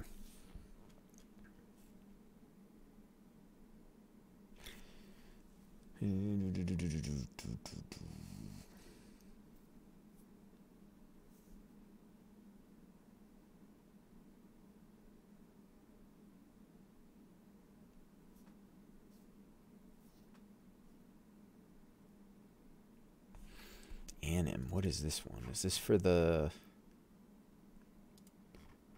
anim?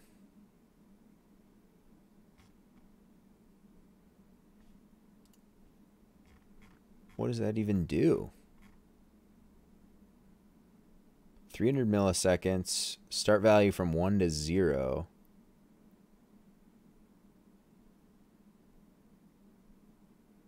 What?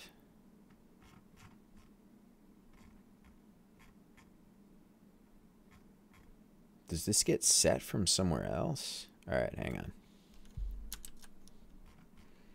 I'm just gonna see if this was like some old code or something that I'd added and replaced but didn't do anything with here.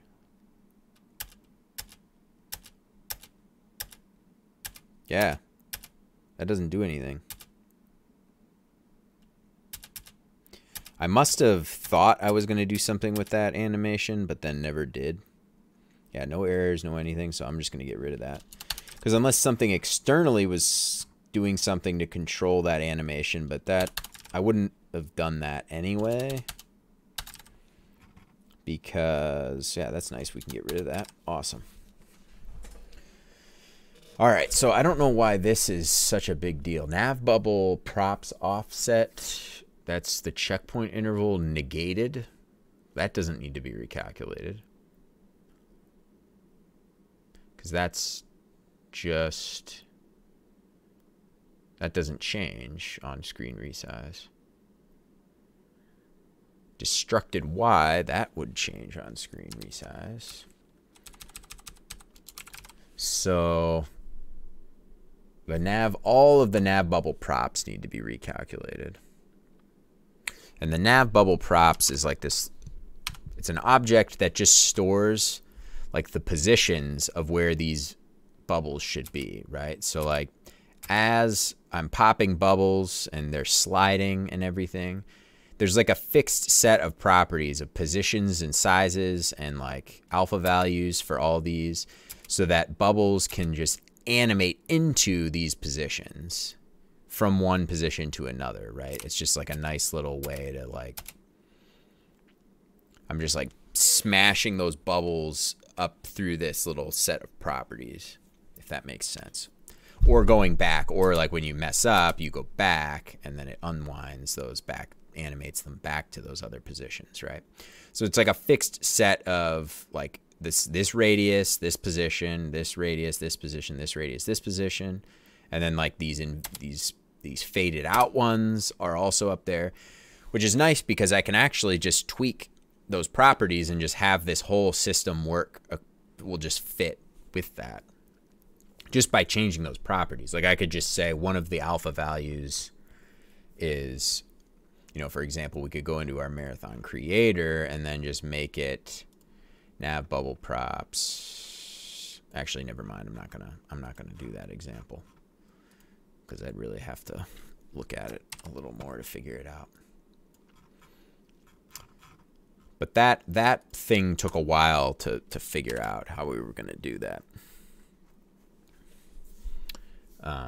Doing the nav bubble props, that took a few days of thinking about things and everything.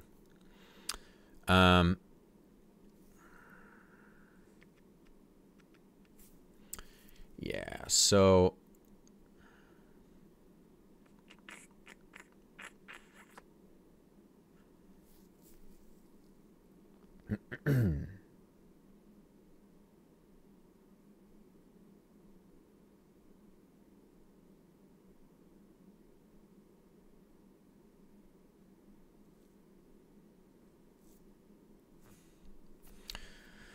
oh, I just thought of something in OBS that I want to test while I'm here quick. Sorry, just taking a little brief diversion. I want to look at I want to see about making the chat box bigger without like, I mean, the physical size I think is fine, but, oh, did it blow it away? Oh, come on, that blew away all the chat and everything. Why? Because I want to change, oops.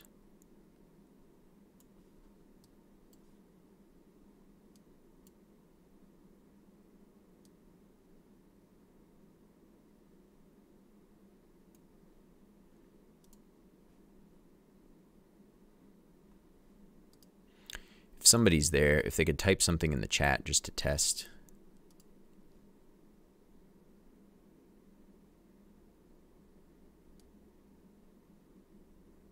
Actually, could make that a little bigger.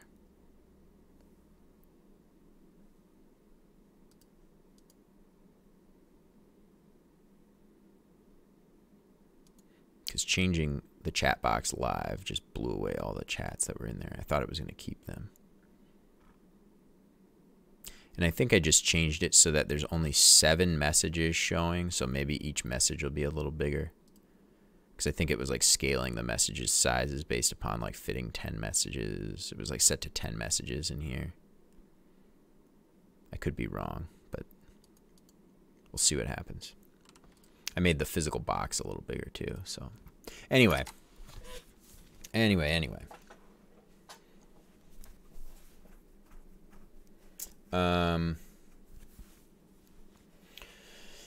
Let's see here. So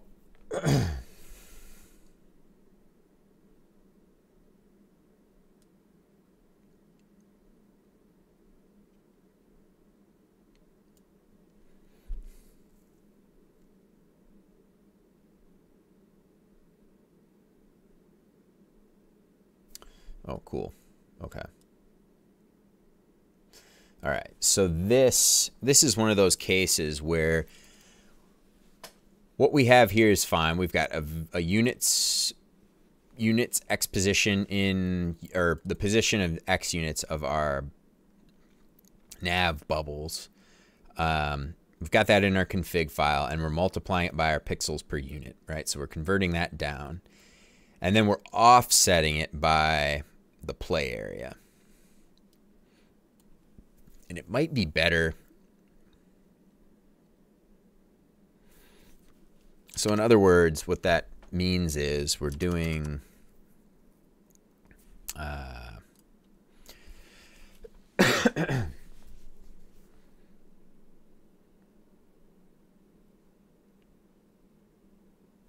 well, I'll say this. Part of me was thinking like it'd be nice to maybe get rid of the X position.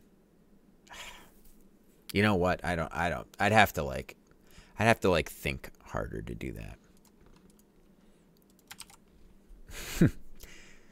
I'd rather not go down another little rabbit trail right now of just trying to figure something else out for that.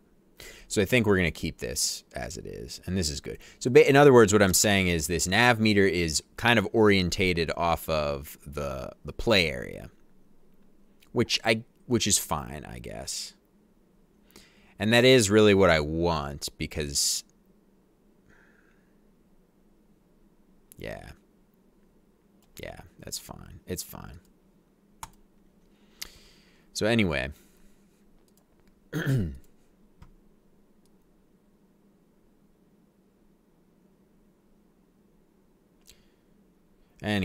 let's continue on here and just look at all these variables and see what we've got. Well, so this is actually something that would have to get recalculated in that function.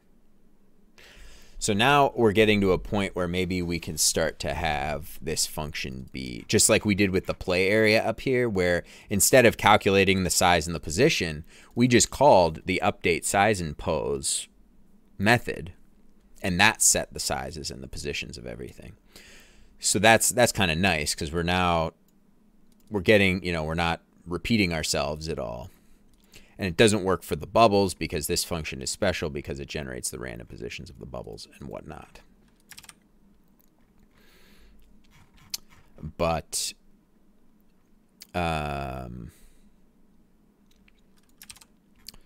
for the nav meter, this stuff is all relative to what's already on screen.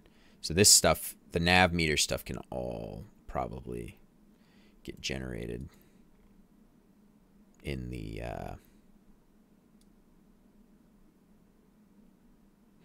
yeah, so actually let's just start trying to move that over right now. So now this can no longer be an anonymous listener function. It needs to be a property it's got to be this dot set size, update size and pose is what we were. Update size and pose equals anonymous function there, whatever. And then this is going to be the event listener. There we go. Okay. So in here, I'm just going to kind of copy paste what I've got going on in this marathon creator, because hopefully we should be able to replace all of that code up in just to here, to the update size and pose function, which I realize is a lot of code actually. Yeah, it's not too bad. Okay, so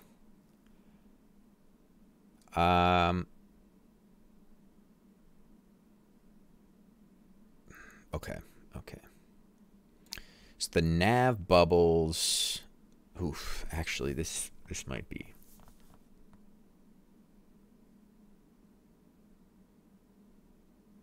Yeah, this might be tricky now.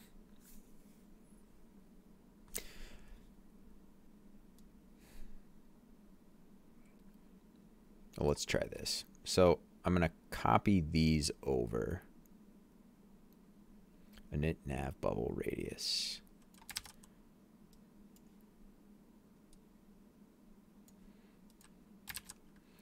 And we are going to need to import config from, oh, config's already there.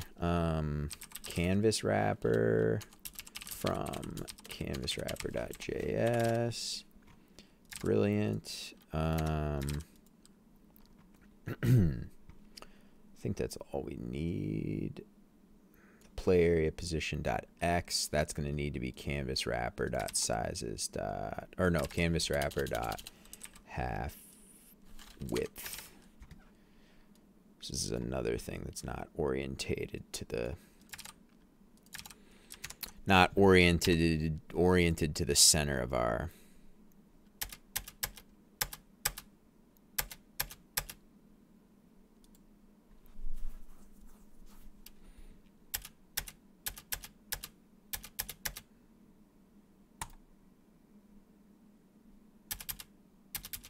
Okay. So let's continue on here.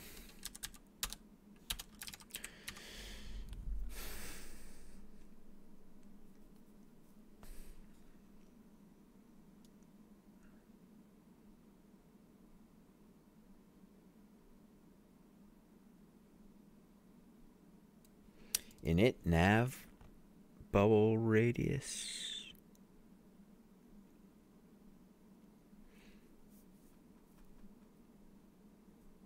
Maybe we don't need that.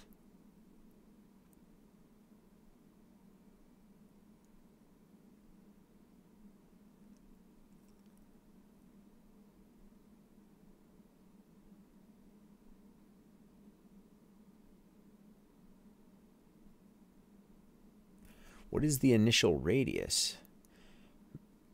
2 to the...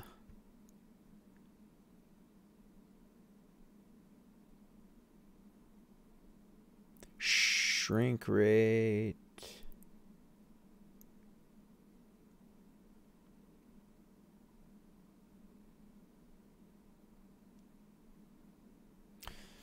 Oh, okay. So maybe we don't need that initial.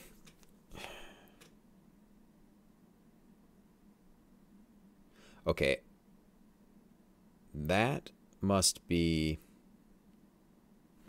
this init nav bubble rad must be the position of this first, the radius of this first bubble here. And I don't know why. I guess that's because the vast majority of the bubbles are going to be. Yes, that's what it is. Because the vast majority of the bubbles, if this make, let's refresh here. The bubbles coming in from ghost space here, that's setting the position. So it's actually a little invisible radius. So it's like taking this continuation of these getting smaller, and it's like a fourth little invisible spot that's right here.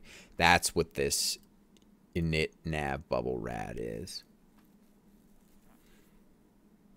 I am 97% certain. Because I do that for all the bubbles, because for the vast majority, you know, if you were playing 100 bubbles, you know, the first 4 bubbles or first 3 bubbles right here would be like this, but then the other 97 bubbles would all be that little invisible, or that little whatever size there. Because I believe I'm doing, what am I doing? I'm doing the shrink rate to the power of the nav meter bubble count plus 1. Yes, so the nav meter bubble count is 3. So I'm doing the shrink rate, which is the little multiplier that progressively makes these smaller and smaller, you know, as you go. So I'm doing that number to the 4th. And that's what gets us this size. So that's exactly what that is. And the thing is, we do need to calculate that again.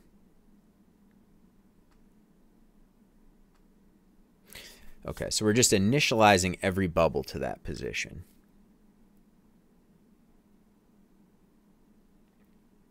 Oh, this is tricky. There's a lot of details here. Because just doing this in the first place was a lot of details. I mean, I took probably a couple days to get this all dialed in. So just going in and making it so everything can update nicely is not trivial. All right, all right.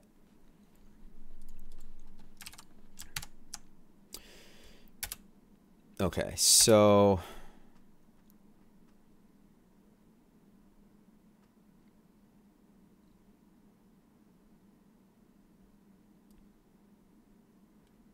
yeah, so at any point in time, you could come over and scale the window, right? And this, the props need to update, and then all the nav bubbles need to be updated. But I'm trying to think about how do we know which nav bubbles are we supposed to update? And we don't need to update the already destructed nav bubbles, because there will be some that are already gone.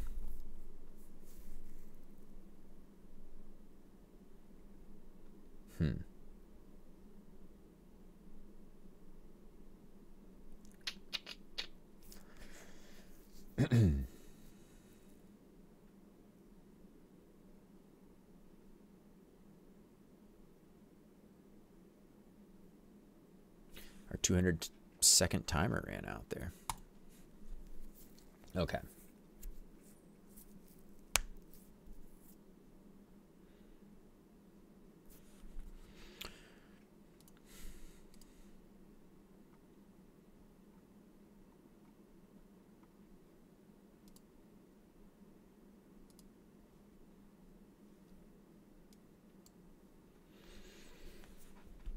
Wow.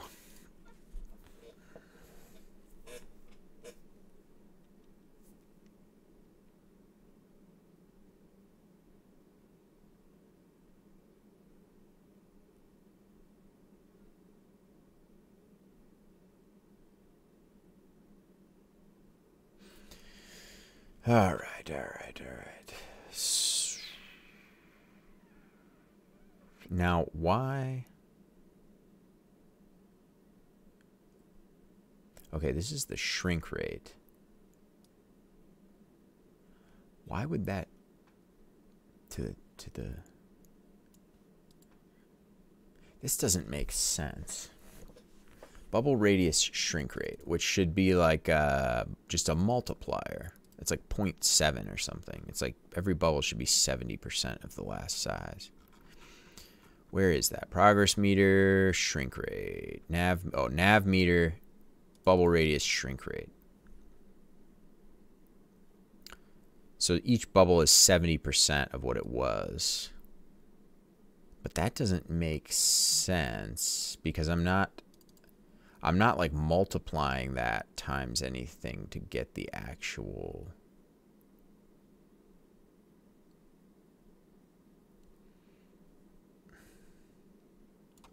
Config.marathon.navmeter.bubblecount plus 1. So that's the 4. So 7 to the 4. Because I'm doing 0.7 to the 4th.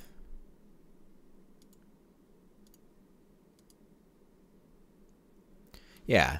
So this isn't the radius. This needs to be then multiplied by the radius of the big bubble.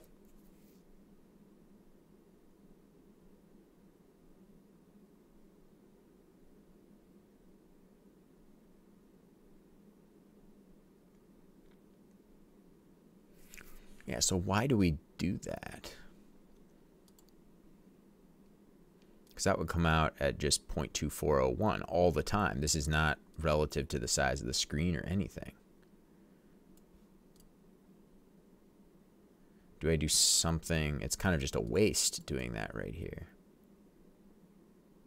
Do we use this variable anywhere else? No. What?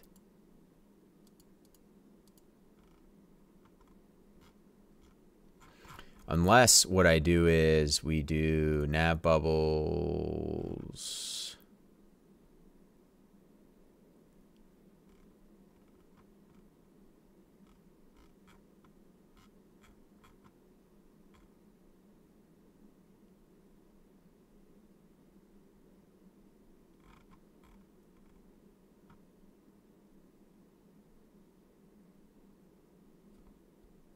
Because what if we just made this 0? Like, would anything change?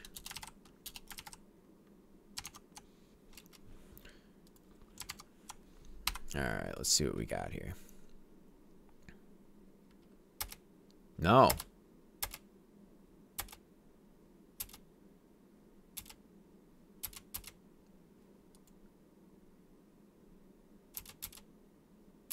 Nothing's changing. Oh, we got a white bubble there.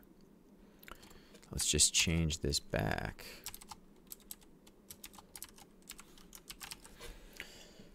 Yeah, that's like a mistake that I even had left that in there. Like I probably used it at one point in time, but then, yeah, like that's totally useless now.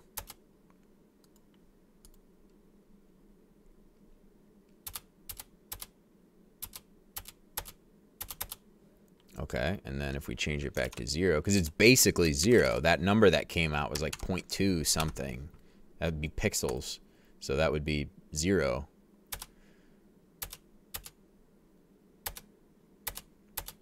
Yeah, I must have used... Let me make sure I'm not doing something with that somehow.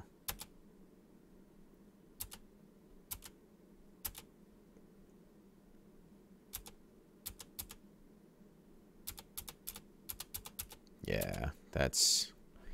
We're not doing anything with that. All right. So we don't need to do the init nav bubble rad.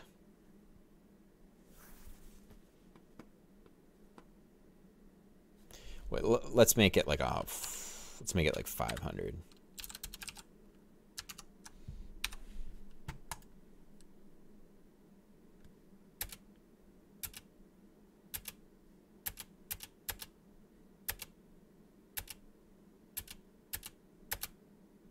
Yeah, that doesn't do anything.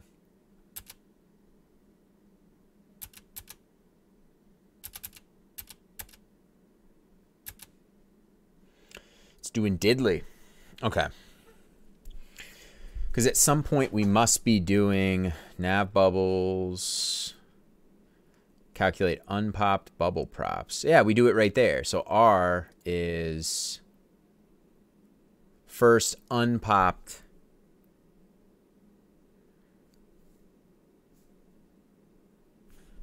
we're doing calculate the diameters of the visible bubbles in units.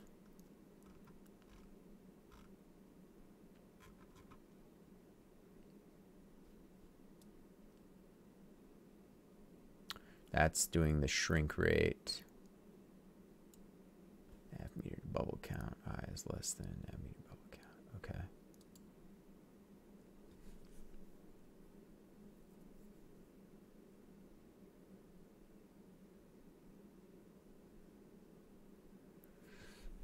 Sorry, this is all very exciting stuff, isn't it? I'm actually getting a little warm for the fleece right now. We're taking it off.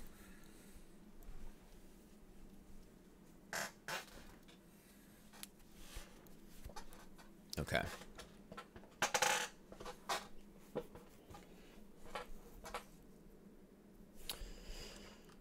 So let's... Yeah, I can't quite seem to figure out why. I mean, there's a lot of stuff going on here, so it's very possible that I just didn't end up... I mean, it's kind of ridiculous that we can do this. We can just set a ridiculously big radius there and not see a difference. So it really must be... Because here is where... Let me look at the nav meter class itself. Okay, so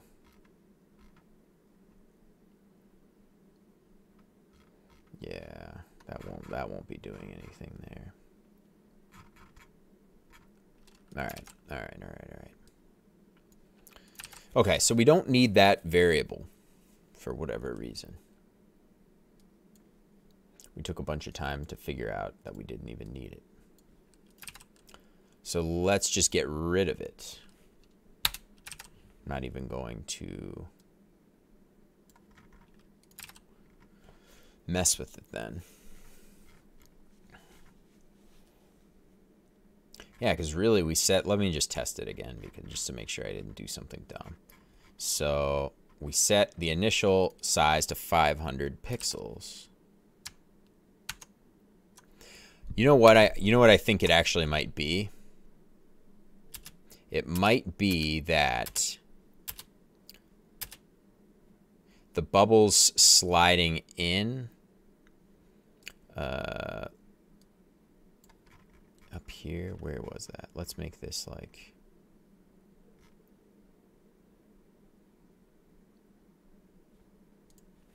just really quickly, hang on. Another little test here.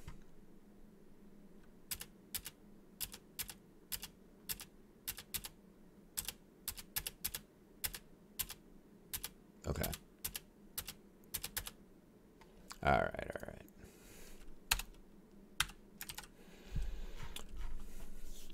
Yeah, we don't need that anymore. And what I think might be happening is the way I set this thing up to work.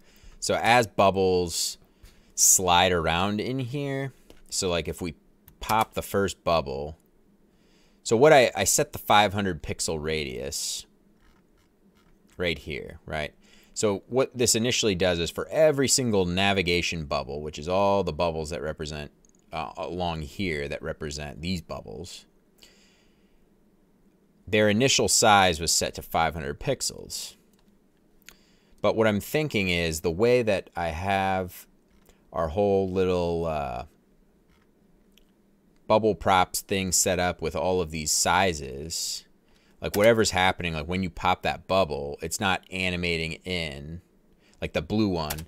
In theory, what I would have thought is this blue one would be 500 pixels when we pop this, and then we like would see this huge bubble like then shrink down to like this first position here after we pop that. Right now, blue is in the bottom position after we pop the first bubble.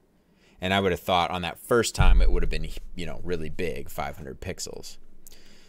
But clearly that's not happening.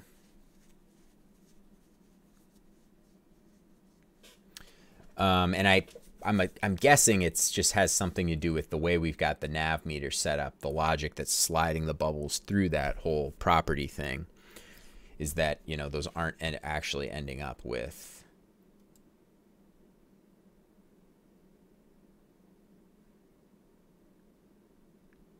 now let's look at nav bubble props. So here we do nav bubble props.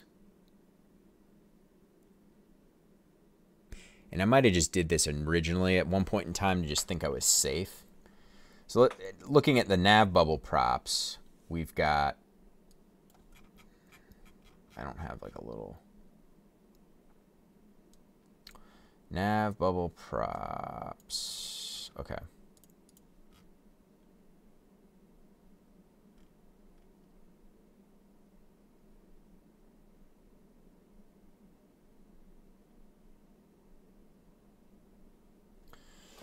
So calculate unpopped bubble props.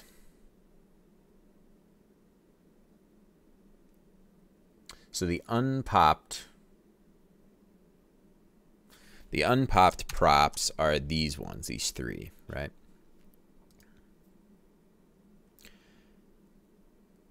So that's the unpopped visible ones. Because we're looping for config.marathon and navmeter.bubbleCount, right? So we have a bubble count of 3, which we see 3. So we're looping for those. That's what we set up there. Then we calculate the popped bubble props. So that represents the bubbles that are up there once we pop them. So those sizes and positions, if that makes sense. And then, so we do that. That's the popped. And then there should also be the unpopped position.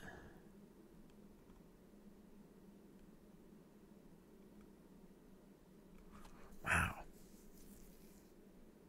Oh, calculate popped bubble props. Right?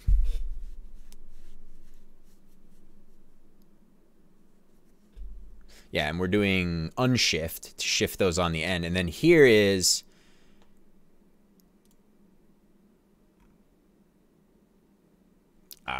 there it is. Okay, so that's the magic. So this is set unpopped. Finally set the first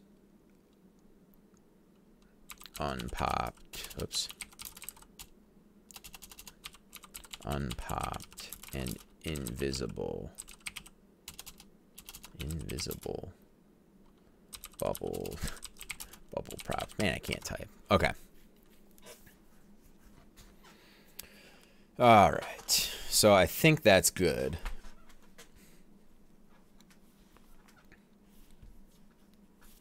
I think.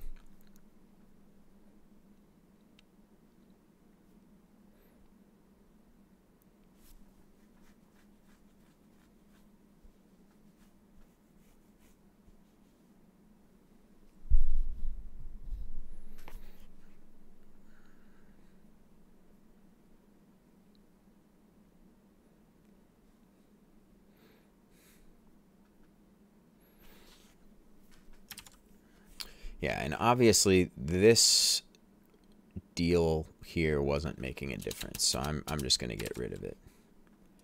And I guess we can just do a radius of 0. Yeah, maybe we'll figure out a better way to do that.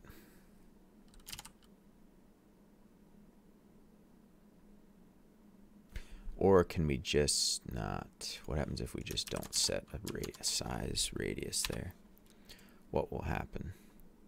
Yeah, okay. Bad things will happen.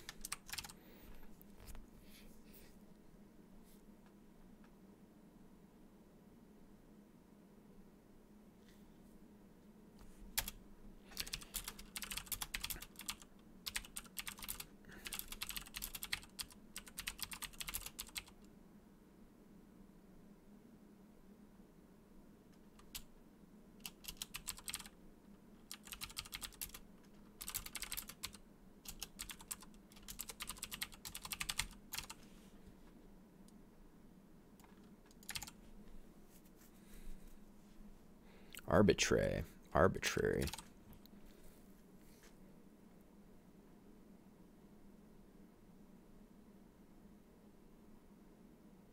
Basically, all of that is just to set up the X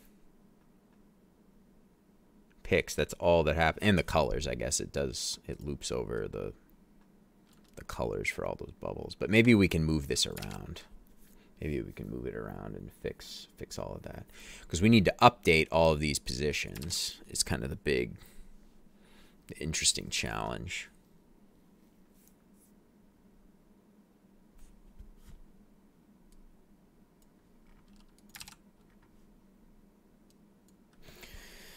All right, so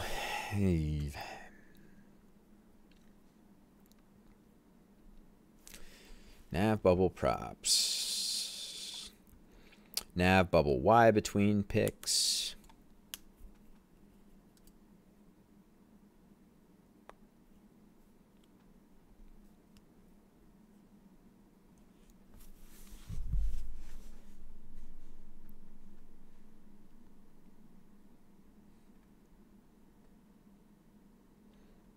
Yeah, I'm trying to think if maybe there's a better way to do this. Oops, sorry, I keep bumping the mic. If there's a better way to handle these. because doing a lot of this recalculation every time we do the screen resize just seems like there's probably a better way to do it.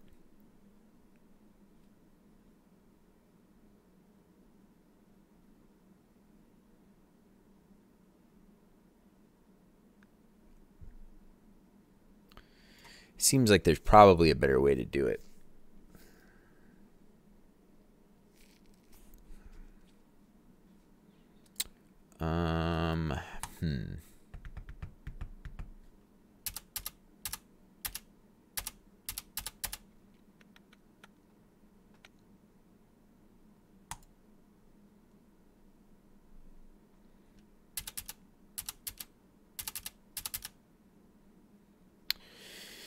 Let's see. Okay.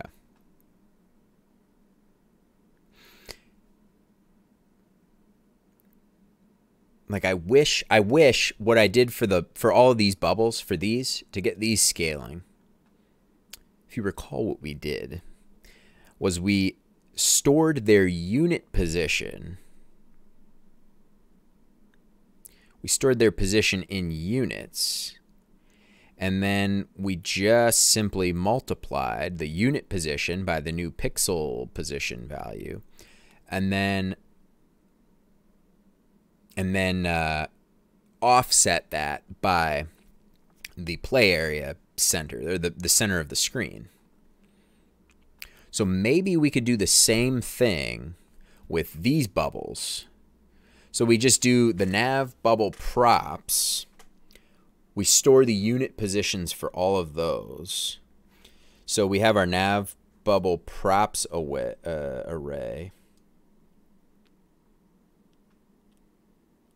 which the nav bubble props, so that's an array. That's the array of all the properties, right? And that's an array that just has an R, a Y, and an A value that represents the radius, the Y position, and the alpha value.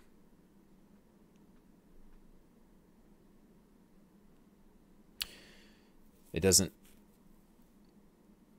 do the X value, so that's another thing we have to take into account. That would be a separate thing to handle. So we've got R, Y, and A, and we could do like units.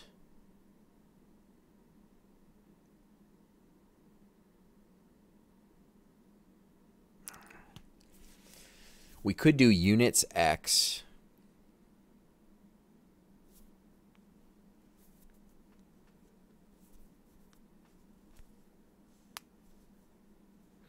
We could do like the units X position and the units radius.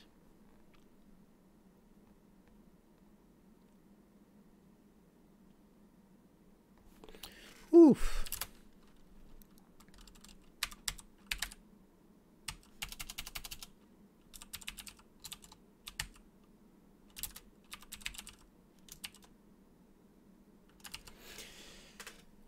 Something like that. And then that would just be for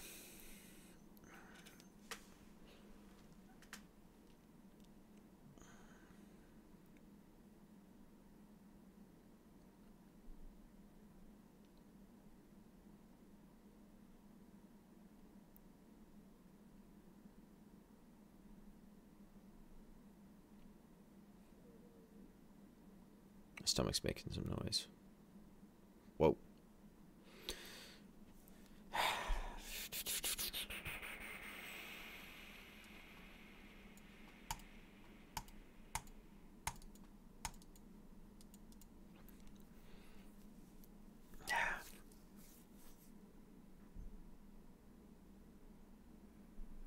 I feel like I'm kind of regretting this.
Okay.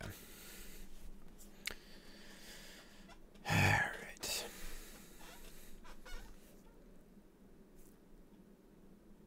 This is tricky.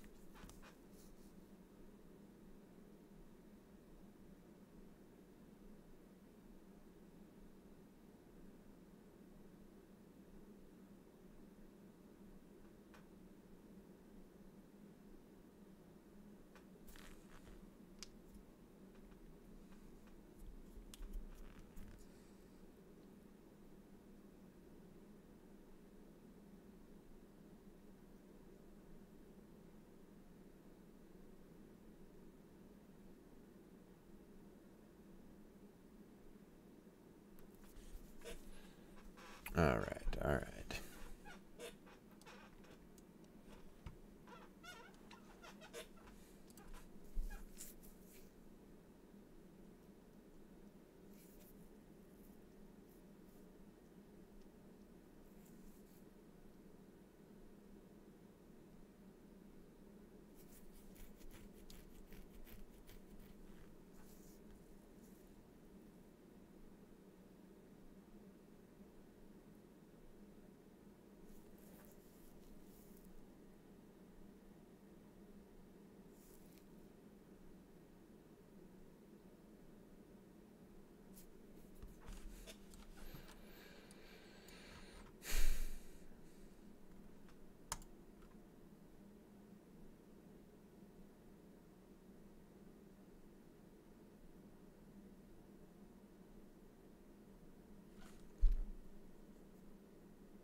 Do we initialize all of...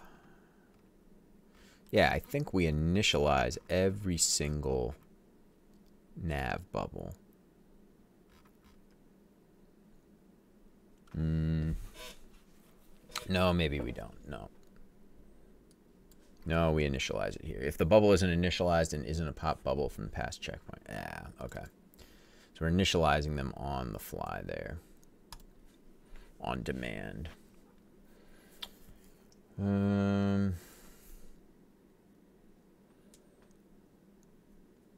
Okay, let's look at...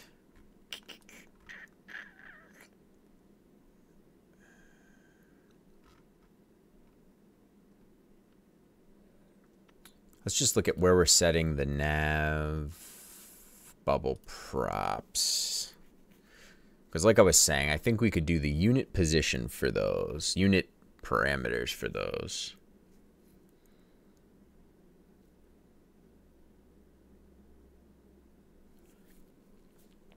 And then offset by the center of the screen.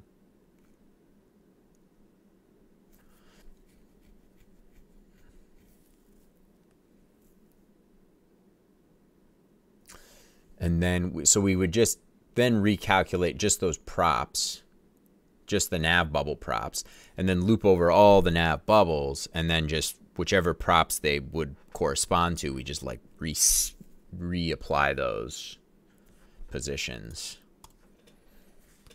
I think that makes the most sense. And then this code could mostly be untouched then. Yeah, we wouldn't need to even mess with this at all. Oh no, but I'm talking about moving all of this code out to like this function. But I don't actually I don't think that makes much sense.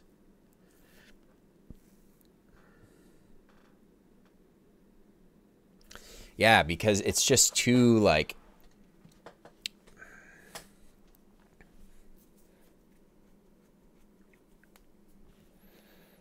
man, this is a tricky place. Tricky place to be.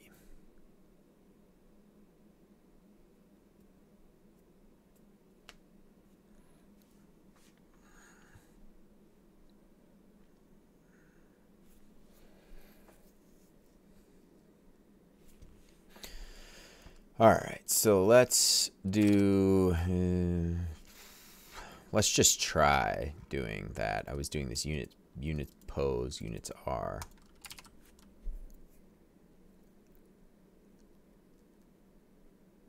So let's see if we can figure out what that actually should be. So R, where does that come from? Bubble radius units.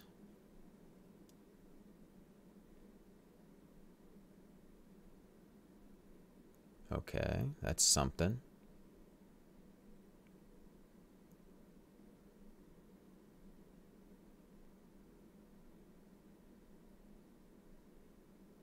Times canvas wrapper sizes pixels per unit. Okay, so we're scaling those pixels down, I guess. Calculate unpopped bubble props. Where's calculate popped bubble props? Oh, no, the unpopped ones are, okay. So then this R keeps getting calculated, or keeps getting bumped up by the shrink rate. So maybe we just do, we just do units.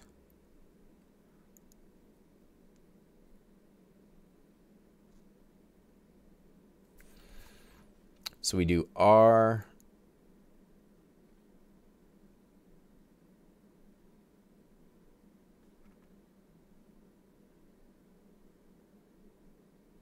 Yeah, I think we could do that. We could do let units R equal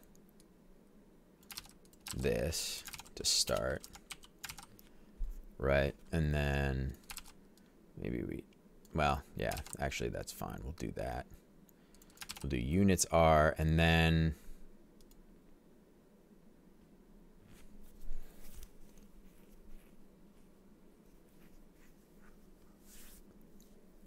yeah, units R would equal that first one, but then units R would get bumped up. So units R would equal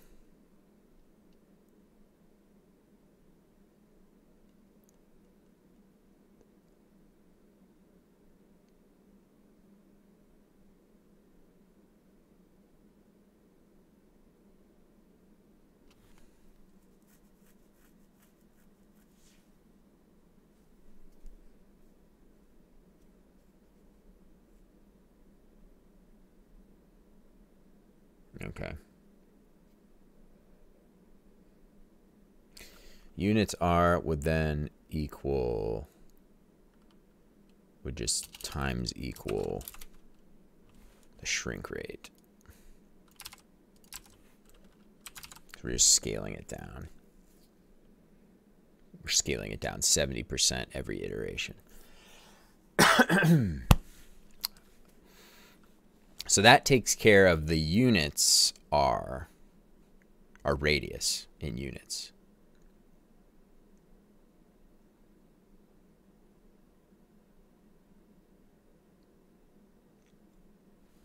But the pixel value, or we'd like to have the position in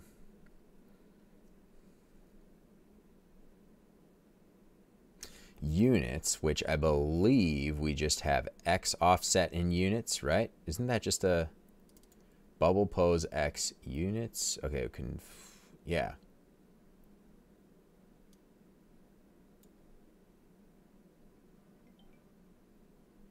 Actually, yeah. Where is that value? Bubble pose X units, 1350. That's all we need.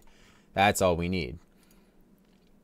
The Y, we don't need units pose. We need units pose X.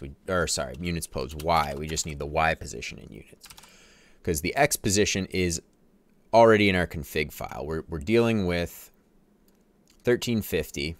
We are dealing with the position of this offset of our circle here, of our boundary. Our boundary circle is 1,000 units radius. So these are at x 1350, right? So this is 0, this is 1,000, and this is 1350. All right, so as we're going along the x-axis here. So that's 0, 0, 0x, 0y. And then we are doing that. So that's perfect. That's perfect. So we should be able to get the y value in units relatively easily, because we're already dealing with these radii in units, and I believe this y position is in units as well. Or this the white space. Yeah, bubble y between units. That's what that is, 100. So 100 units of difference between those. So it should be relatively simple to grab the y position in units. So, all right.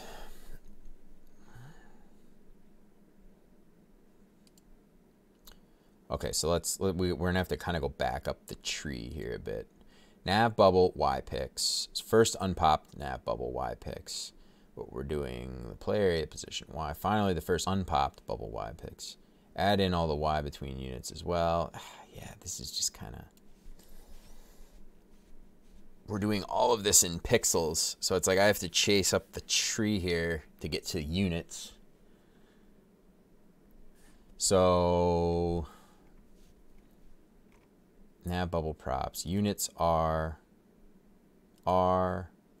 nav bubble y between picks. It's just that.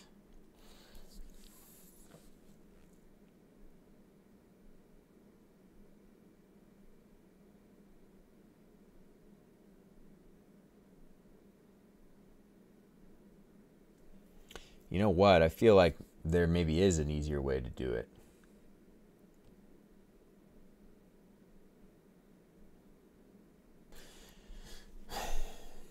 So I'm doing, okay, center nav meter on the y-axis. So that's just saying we wanted this to be dead center, because we already decided the x-axis for these in our config file. Like that's just a single value, unit value off of the radius of our whatever. So we're trying to center this along the y.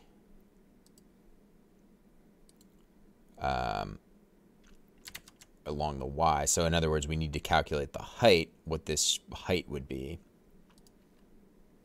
And we have, let's see. So we've got, we automatically turn that white space into pixels. We do,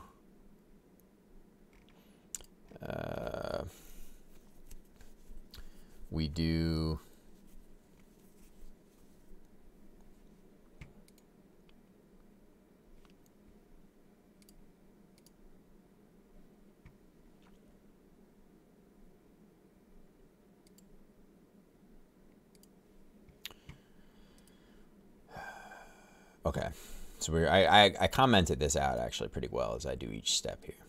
So center the nav meter on the y-axis. That's like the header for this whole section. Calculate the diameters of the visible progress bubbles in units. Okay, so we're doing that in units.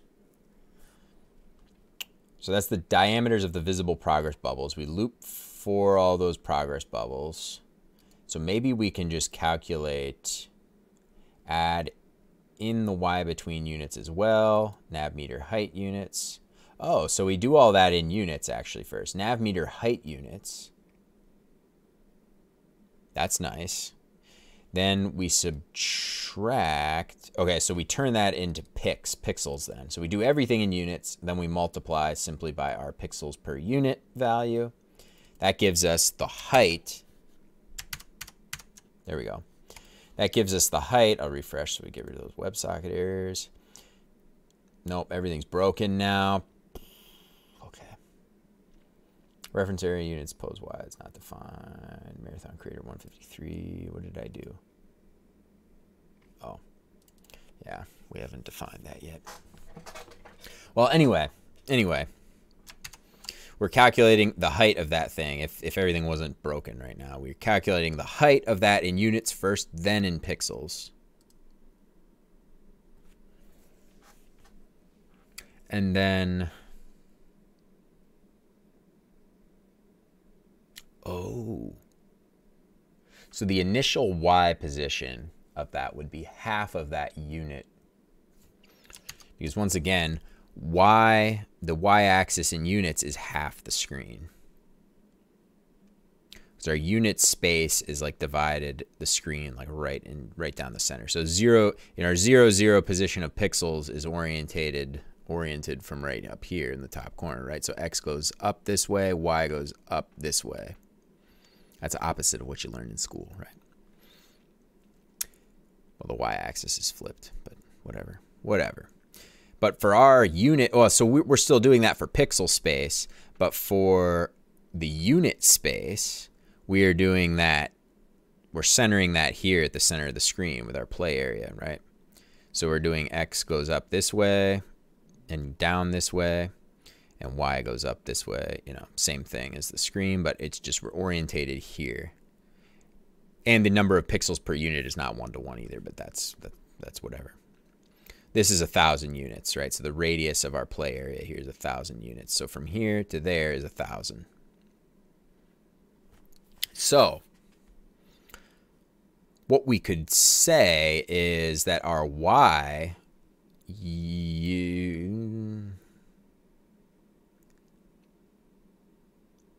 the position of this bubble would simply be the nav meter Y pix. The position of this bubble in unit space would be the nav meter height in units divided by 2, because this is just hard to explain as I'm showing this here, but this is our 0 along the Y-axis, right? This is the Y-axis, and then 0 is right here in the center of the screen, right? So all along here, we're at Y0. It's because our nav meter height pix, it's supposed to go down to here, but the game crashed because I added that variable. Let me just fix that so I can better see what we're doing here.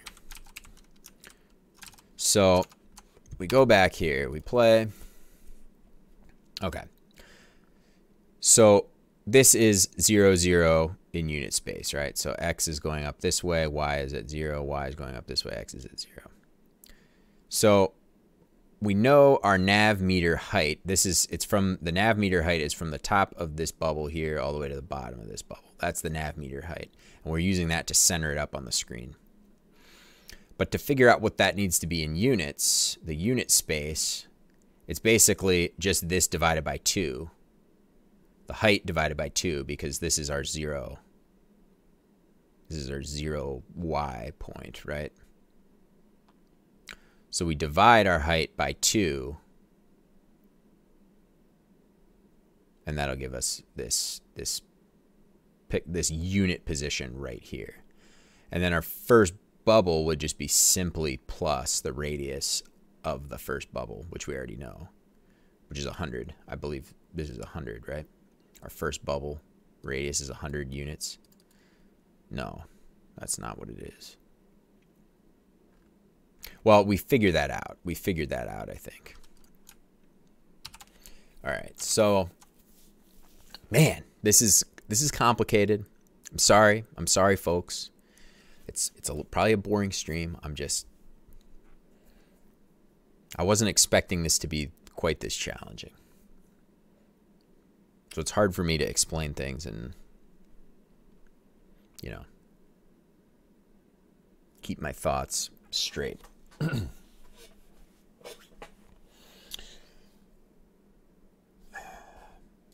But there might be something better. There might be something that we're doing in here better.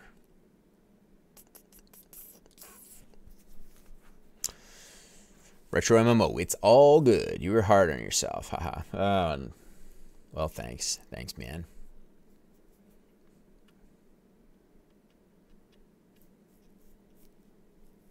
I was checking. The chat window looks the same now. I don't know if you saw that before retro, but I blew away the chat box because I was trying to make like the font bigger in there, but I don't know. I don't want to think about that anymore. I've got a bunch of stuff to line up on my screen right now in the game. I don't need to worry about Streamlabs right now. I'll fix that some other time.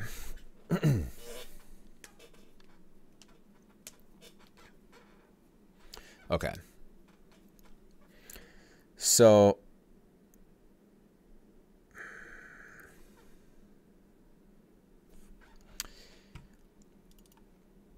this is the loop where we're incrementing the pixel value. First unpopped nav bubble y pix. We do nav meter height pix. We offset it. We subtract the play area from it. Position, which is the center of the screen. We divide it by 2. Blah blah blah blah. Plus the radius. Yeah. So I'm talking about doing something very similar. So actually, maybe what I should do. We got nav meter height pix. Maybe I should do first unpopped nav bubble y units. Let's just roll with that. So I'm going to do first unpopped nav bubble y units. And then for that, all we needed to do was nav meter units divided by 2. And then we had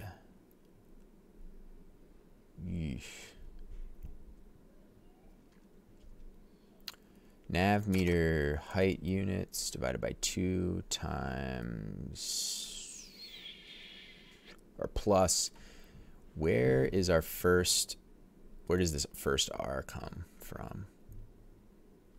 Bubble, nav meter bubble radius units. Okay, so that must be the first bubble. Bubble radius units. Okay, 175. So that is the radius of the first bubble. Okay. Okay, so that's nice. So then we would just add that on to this, plus this. Okay, so that should be the position of our first bubble in units, right? So then we simply do calculate. Oof. All right, this is getting out of hand, I will say. Nav bubble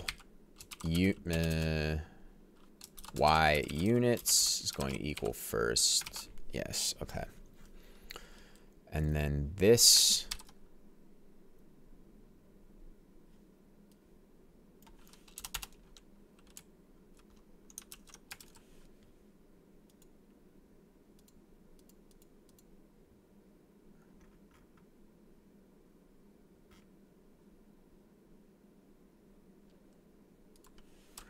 this is just going to equal this on the first time. Well, it'll equal that every time, but we just recalculate it.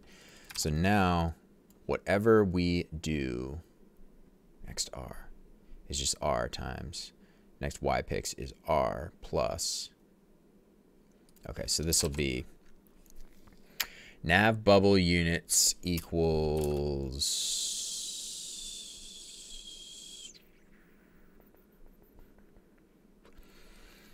okay, Y pix is equal, plus equals, we're doing plus equals the radius, but that would be units R, because we're doing this in units, plus nav bubble, what is that? Config dot nav bubble nav meter dot y between units. That's this number here,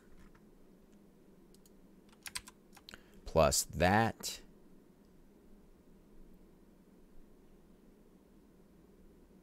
and then plus next R, the next radius. Okay, so we're calculating the next radius ahead.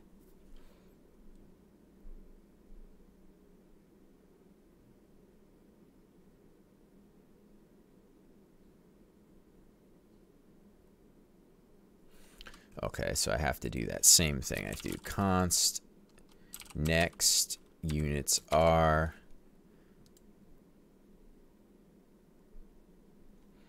calculate unit values for next iteration, and then calculate pixel values for next iteration.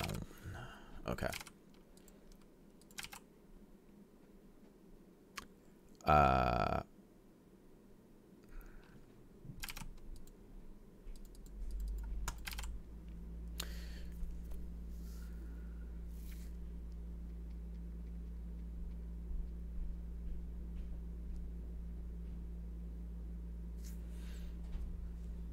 All right, hang on. I'll be back in a sec. Take just a little quick break here.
All right, I am back.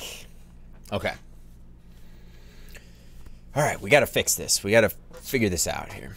How long have we been going? 6 hours, 20 minutes? Thought we were still at 5 something.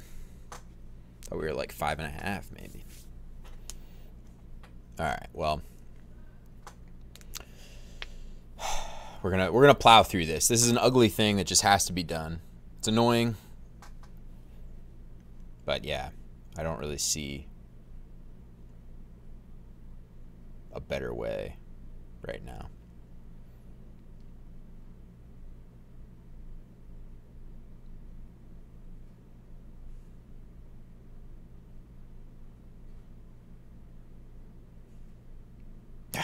I'm trying to think of a better way. No, we're not doing it. We're just plowing through this. Okay. So,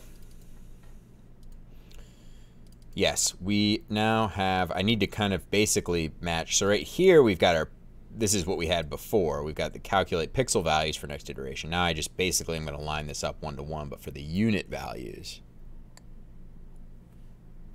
So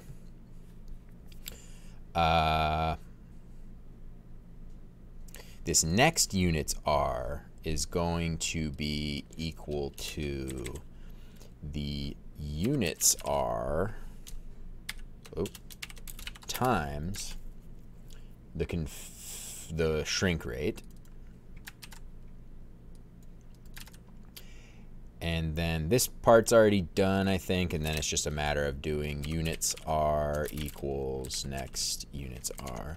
There's just this little dumb calculating the next one before, just because we needed to do whatever, because we need to preserve the old one. Wait a minute. Do we really need... Oh, yeah, because we need to do the current radius plus that, plus the next radius, which I need to add this in, yes, because we are...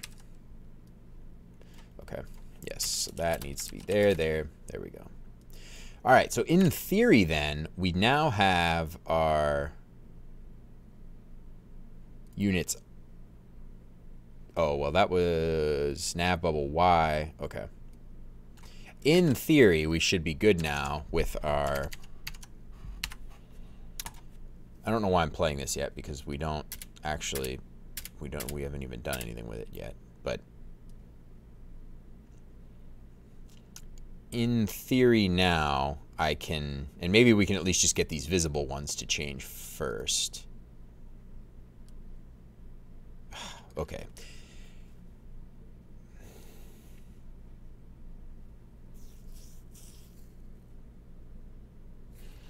Yeah, okay, we have to keep going a little bit.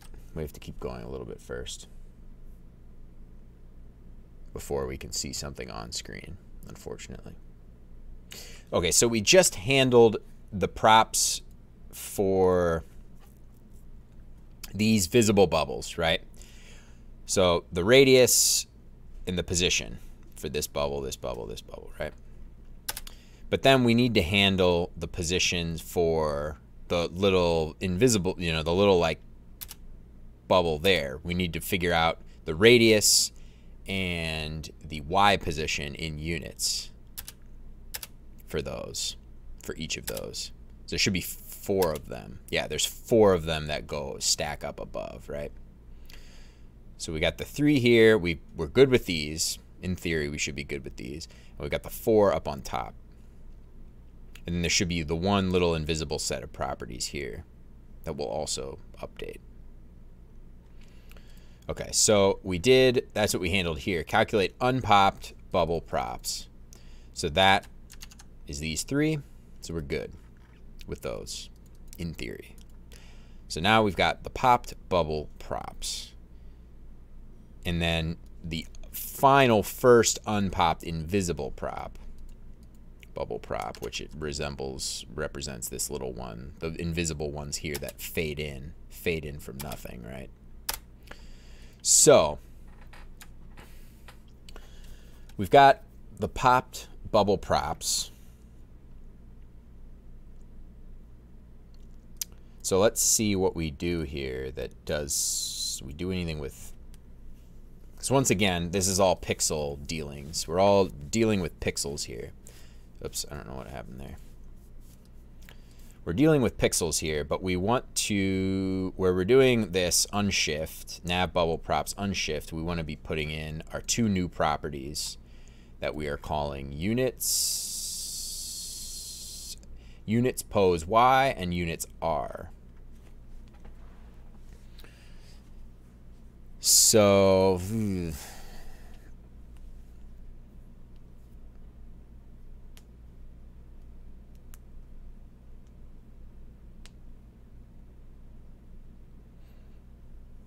oh, and actually, it's really easy for this because the way we set this loop up, it loops and then updates the values for the next iteration. So this is the next iteration, technically. And what I mean by that is it's iterating down these, And what it's doing is it's calculating, at the end of the loop, it calculates the properties for the next bubble. So basically it's looping on this bubble, then it calculates the properties for this one. Then it loops to this one, sets the properties, then calculates the properties for this one. Then it loops to this one, and then calculates the properties for the invisible little bubble here. So all we need to do is exactly what we're kind of doing here with the real pixel values, the RY. We just need to do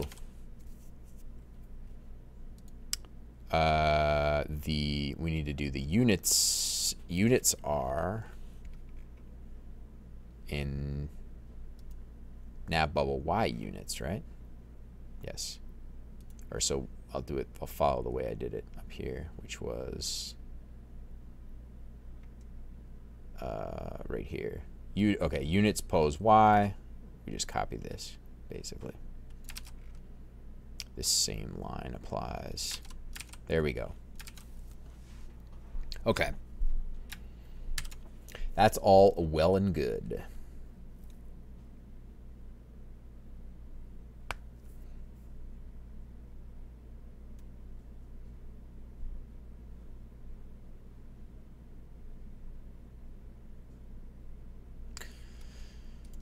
Okay, so now we just have to handle these popped positions. So first thing, we calculate a popped bubbles per checkpoint thing. That's great.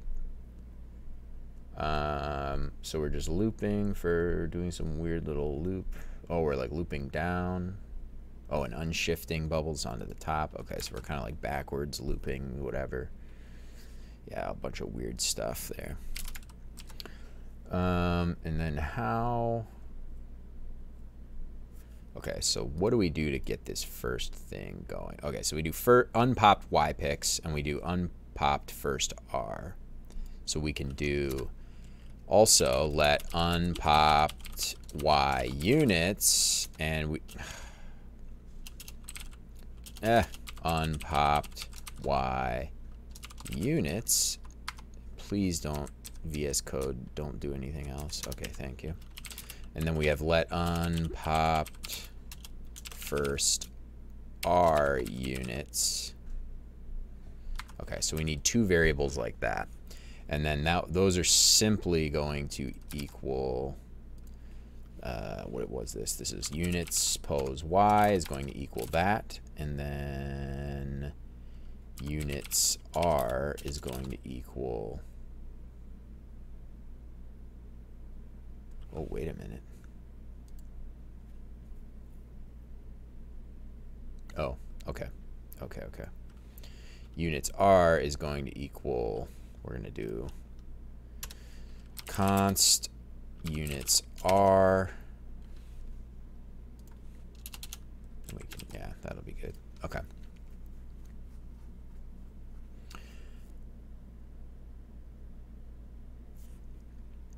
Unpopped bubble radius percentage times, okay, popped bubble radius percentage times unpopped first radius.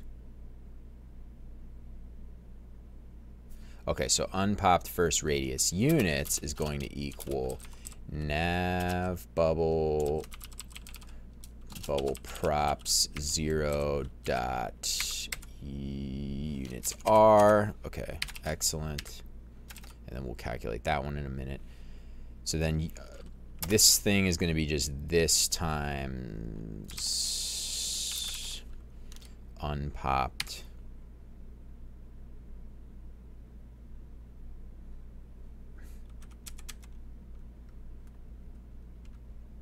Okay, okay. I keep having thoughts of better ways to maybe do this whole thing, but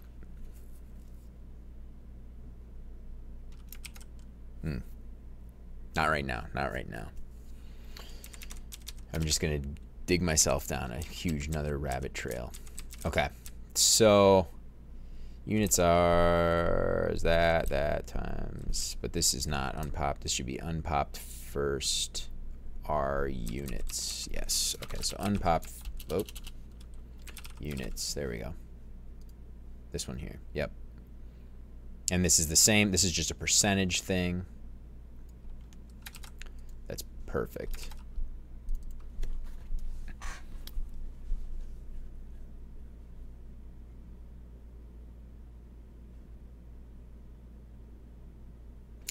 basically what I'm thinking of right now is why am I doing everything?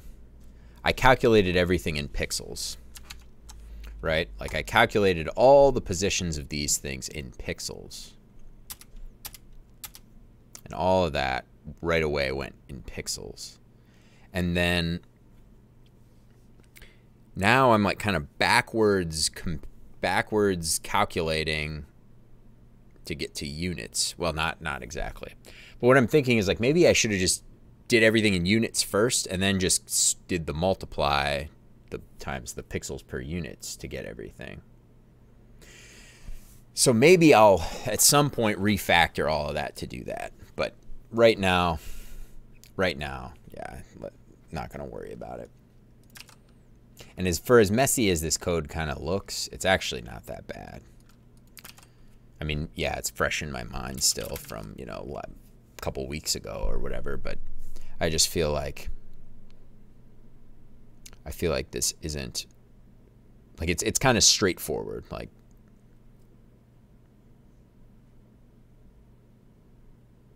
relatively straightforward, I should say. Okay.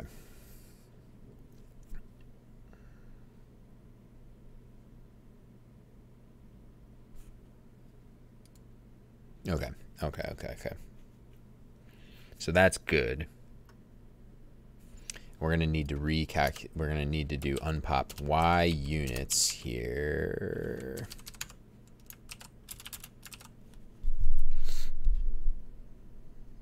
Retro MMO, do you think you'll ever reach a point where you'll want to start over the whole engine? No, actually, because what I'm doing right now isn't even engine stuff. It's just game. It's just basically CSS. It's basically just getting the positions of this stuff and like allowing it to resize. So like all this code that I'm working on right now, like if I went to work on a whole new game, none of this would even apply. None of this code that I'm working on right now would even come over with the engine. The engine is simple. There's like not really much to the engine in terms of, it's just kind of a little organized set of objects and, you know, I mean, there's really not a ton to it. I mean, and when I even say engine, it's kind of like not even that sophisticated to call it an engine. Usually when I say engine, I do the air quotes because it's like, it's just kind of a bunch of nice stuff set up before you ahead of time, but there's still a lot of like gameplay kind of stuff. Like the game code, you really have to implement yourself and everything.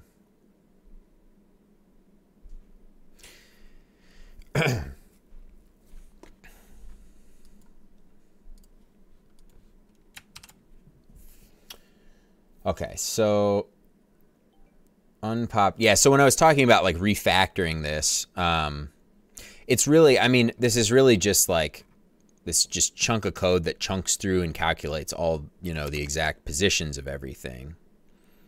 Positions of stuff here. And it's like, I just feel like there's ways I could just do it more cleanly, I guess, without having so much. I could just shrink the lines of code that I'm writing, you know what I mean? I guess just clean it up in that sense. And maybe there's some like better ways that I could kind of manage all of that stuff that ends up coming out the other side. But I think for the most part, it just kind of, the way I have it working works. I don't know if what I said made sense, but. All right, so this unpopped Y units, we need to kind of figure out what this whole deal line is here. We're doing a bunch of subtraction. So the first oh yeah, I guess we're just going up the, okay, first unpopped nav bubble Y pix. Okay, so that's the position of the first unpopped bubble. Where do we do that? Oh, beautiful. And I have that in units already. Sweet. So we have that in units.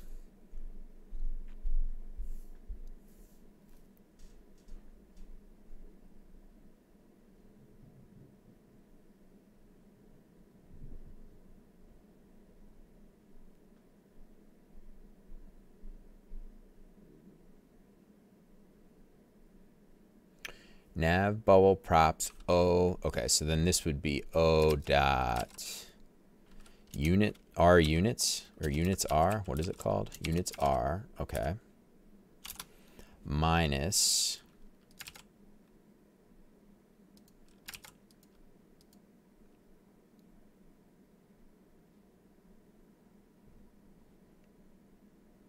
nav bubble Y between picks, which there's already a Y bubble.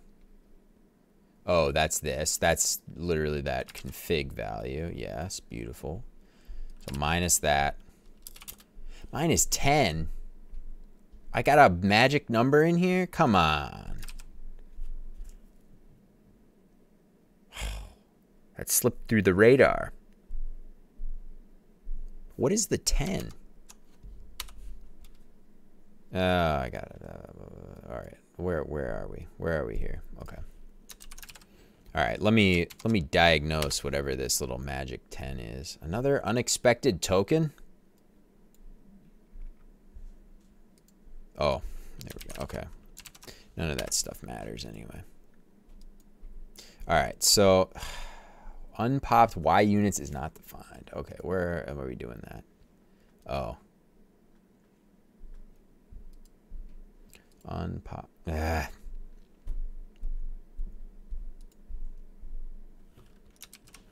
Okay, I guess I'm just gonna have to get rid of it and just do this for right now. Okay. Okay, so the 10, where is that 10 coming from? Is 10 the size of these bubbles as we play? No. Wow, I don't know where the 10 is coming from.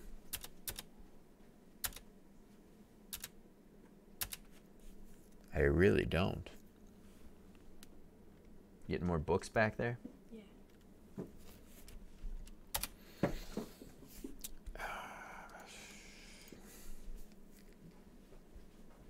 What if we just get rid of the 10? No harm in doing that, right? Whoops. That's not what I meant to do.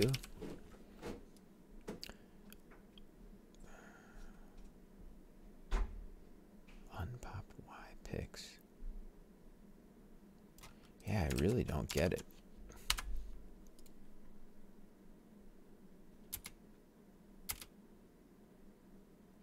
Oh, there's like a little...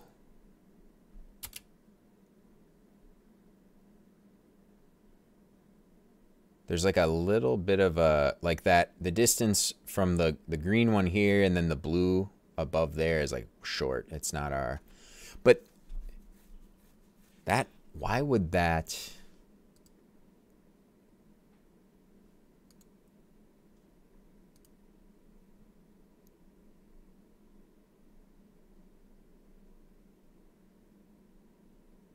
Do I even care about that?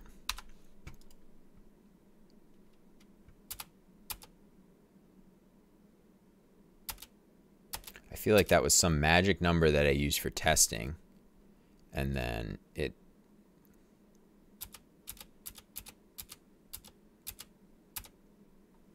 Let's look at this again here. Yeah, because it's just for setting that position.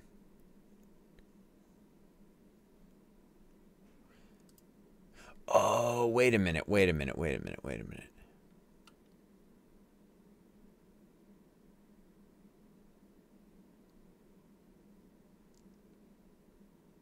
What is the radius? How do we calculate that?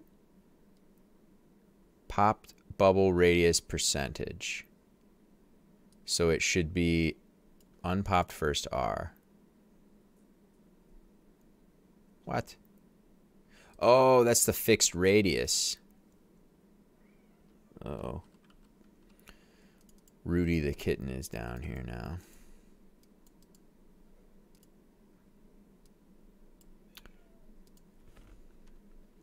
Okay. All right, so this is stupid because this has nothing, this gets recalculated every iteration here, which is only 4 iterations. But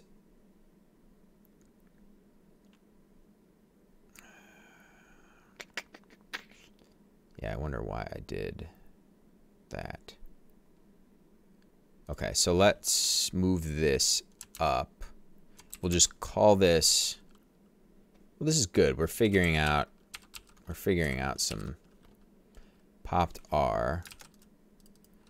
Okay, we got popped R. So that'll go here. Whoops. Oh no. R has to equal popped R, because the radii of all those little popped bubbles is the same, right? It's fixed. So let's move, we move this up. Okay, yeah, so I just did some magic numbering back in the day, and then, so then popped R units is simply going to equal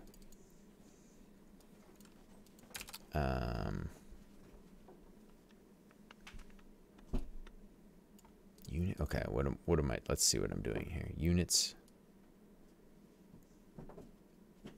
Oh. Okay. Okay. So we can do popped units R. We can move.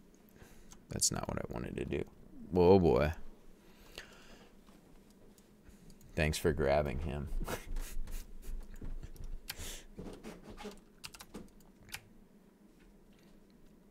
All right.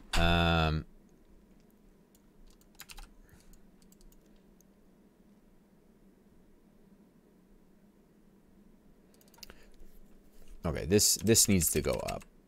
Popped R, popped, and this will be called popped units R.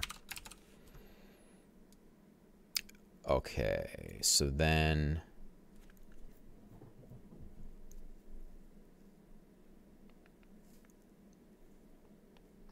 oh geez, 123. You look a bit like that dude in Twilight. Well, thank you, I guess. Yes, I've received that before. Yeah, Jacob from Twilight, yeah. Taylor Lautner, I believe, is the actor. Welcome to the chat, OGs123. Thanks for hanging out. Appreciate it.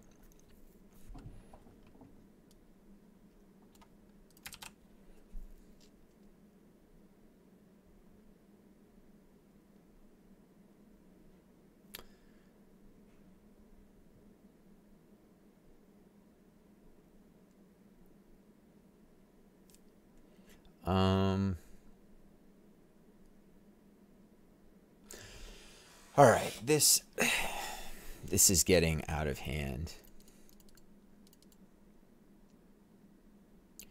Okay, so popped rate. Okay, so now I've fixed what we were doing, the -10 here.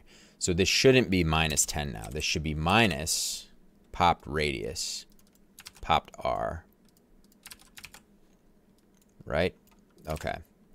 So that's why somehow it just happened to look good with the -10, you know, just playing. I didn't really notice it before. So this is just something I never cleaned up when I was doing this, you know, a couple weeks ago. So now popped units. Okay, so now this affects what I was doing with the units stuff. Okay, so the unpopped first R is the same. Okay, popped, yes, unpopped first R units. Okay, okay. Popped units R.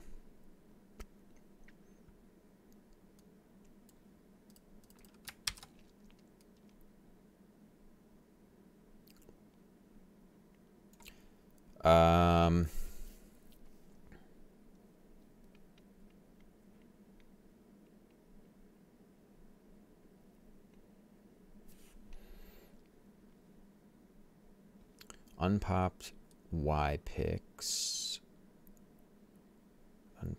Unpopped first R.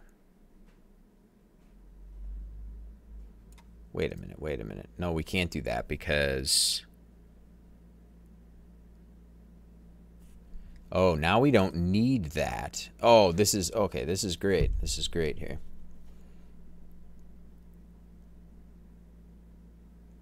unpopped first R, because we're using this before declaration now, because this was down there and I moved it. All right, so we don't need unpopped first R anymore.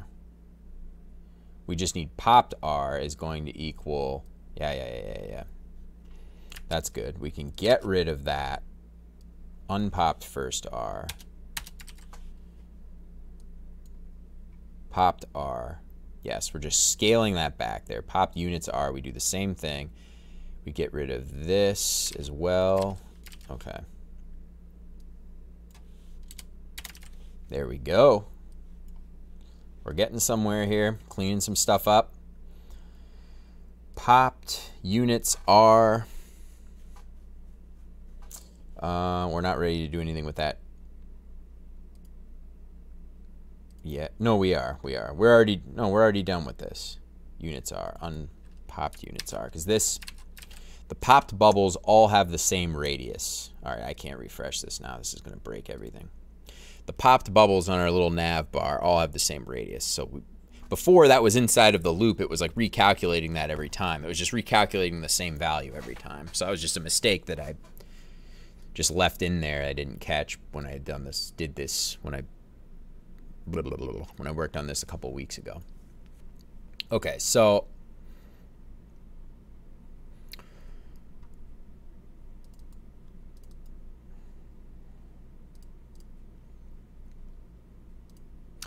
unpopped Y picks is fine now. We moved some stuff around, but yeah, we should be good. Unpopped Y units. Now, also, okay, so now we subtracted that. So we replaced the -10. We had a little magic number 10 there. We got rid of that. And now we need to do, actually, let's refresh and see what happens. Why isn't our console open? Refresh again here. Okay. So we're looking at that nav meter there. Everything's looking good. Sweet. Okay.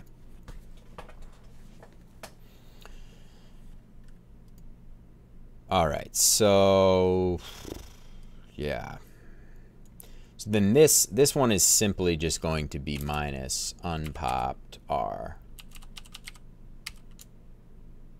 Or what? Popped R units. Popped units R? Yeah, units R. R units? Units R. Units R. Okay.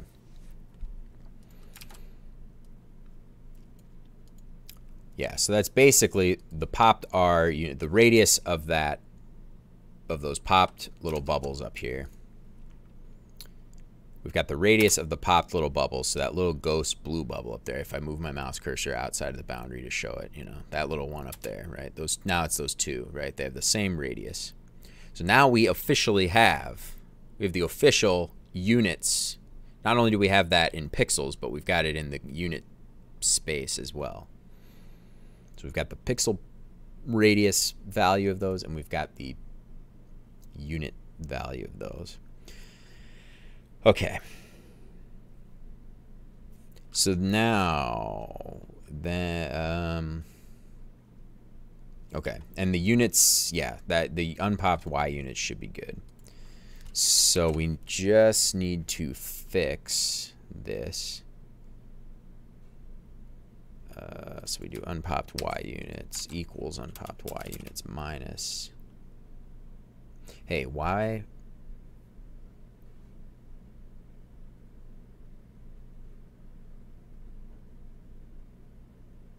Oh, yeah, we can't do minus equals.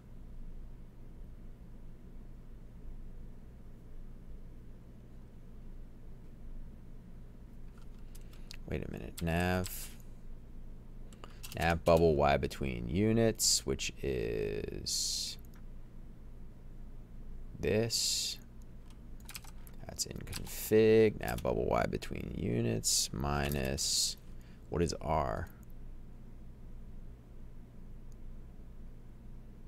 Oh, yeah, that's bad. Okay, R Ooh, good thing I remembered that. Times 2.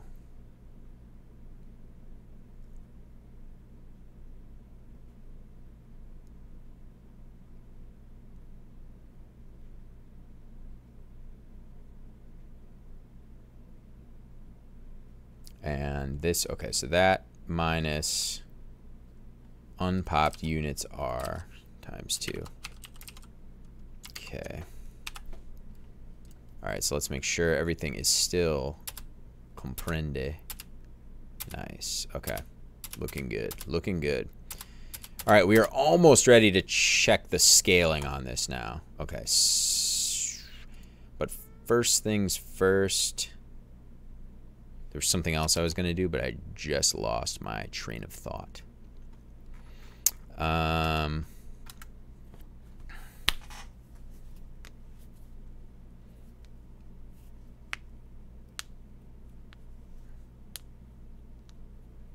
Oh, yeah. For some reason now I'm like second guessing myself as to why I didn't do minus equals on these. So let's just do that to make sure I didn't.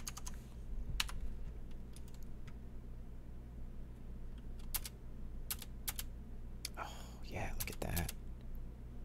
Look at that. Totally wrong. Now, why doesn't minus equals work? It's because I don't know my please excuse my dear Aunt Sally. I don't know my order of operations or my.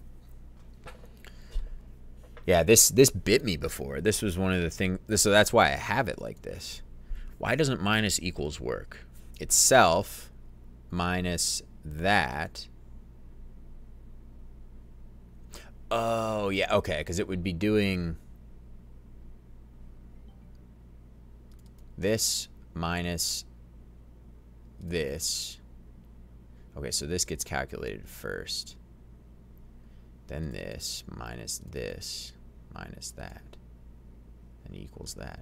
But if you do minus equals, you do no, I don't know what I'm talking about. All right, I'm not going to think too hard about it. It works this way, it doesn't the other way. I don't know my order of operations. I don't know my operator precedence.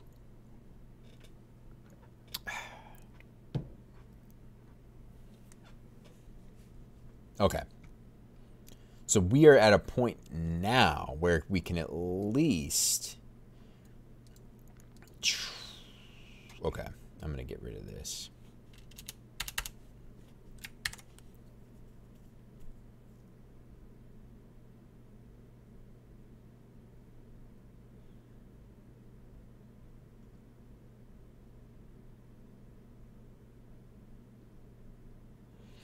Yeah, now I need to think about how we actually want to do this lining up of things. So we've got nav bubble props offset, and I need to remember, oh, okay. So that starts at -4. Yes.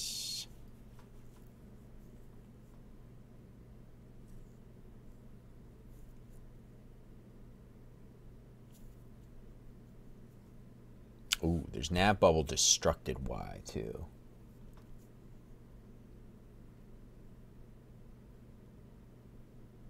So we'll do that. We'll like recalculate this at the end. We'll do this, basically just this same exact line. I got a little extra space there.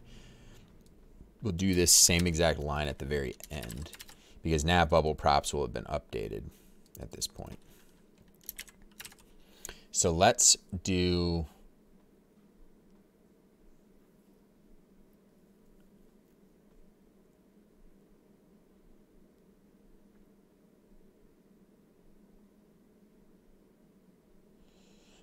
okay.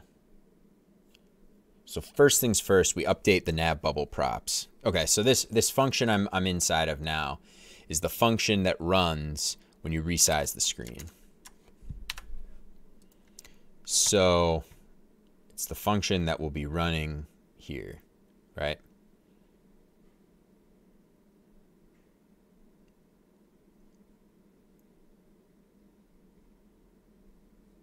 So the first thing we need to do is first update the properties list here, which will be easy enough because we're just going to multiply. We're just going to do this dot nav bubble props dot for each, and we're going to do prop, and then we are going to do that and there, and then we are going to do prop dot. Basically, we just have to take prop dot r and prop dot y and multiply or set them to prop dot unit r units r. Is that what we called it now? We have units r and units pose y. Oh, let's not call this pose y. Let's call this y, units y, because that matches a little more what we were doing with the props in the first place. Like, we know its position. It's fine.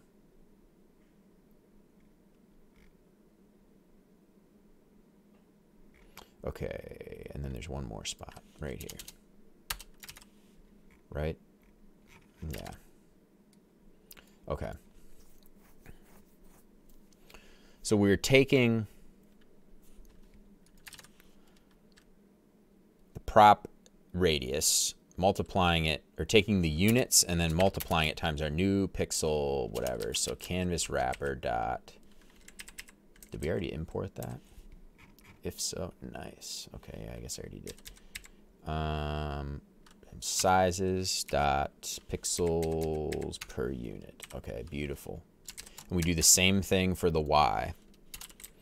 So that is scaling our, yes, okay. Oh, and we need to do the x. We need to set the x value too. Okay, so we updated the props.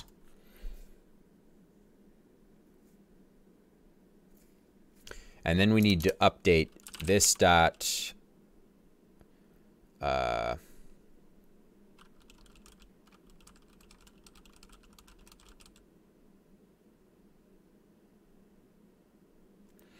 we need to update each nav bubble, because we're going to need to update the x position of each nav bubble as well.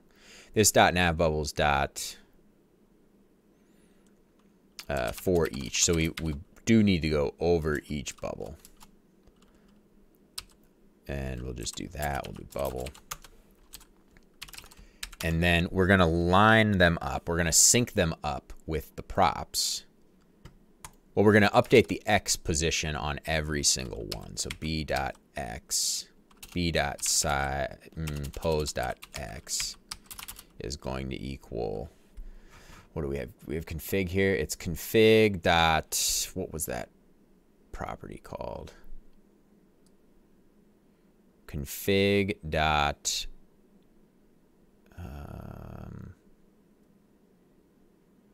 x bubble pose x units 1350, the 1350. So we're going to multiply b dot pose dot x. Wait. Yeah. We're going to do b dot pose dot x equals config dot nav meter dot, oh, is it marathon dot nav meter dot bubble pose x units times our canvas wrapper dot sizes dot pixels per unit,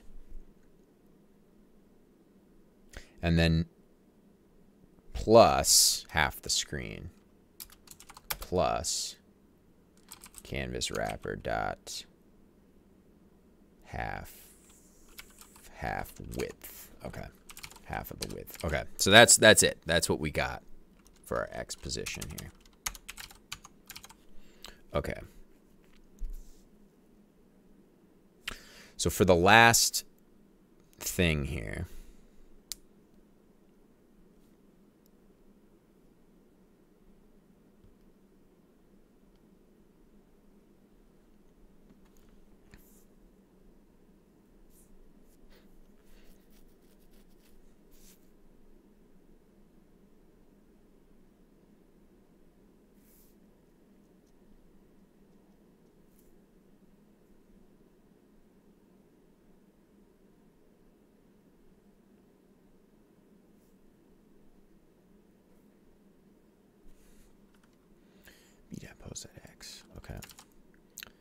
That's good.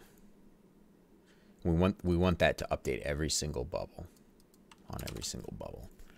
And we've got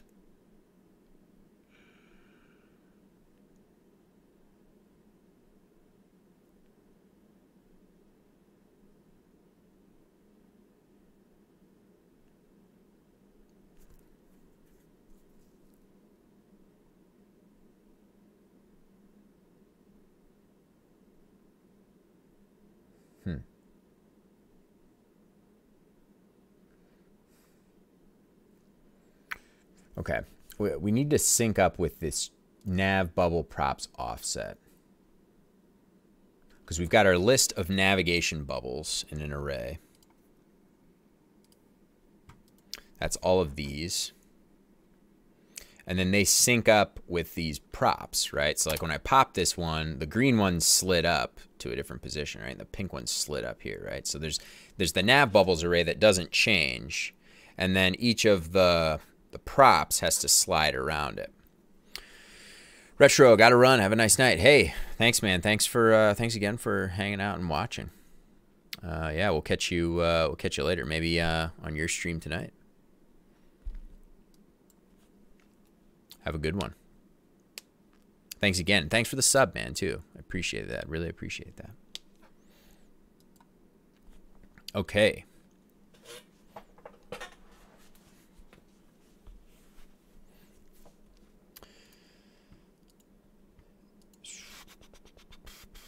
So,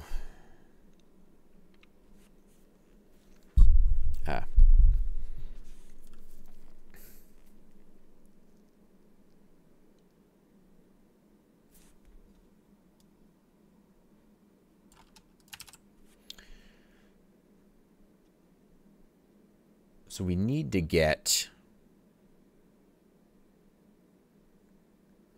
okay, we're going to need to get the index through this too. We're going to need to get the I through our for each. And then what we're going to do is we're going to get the prop. So we're going to say const prop equals this dot nav bubble props. And then we are going to get our index plus this dot nav bubble props offset, right? So the nav bubble props offset starts at -4.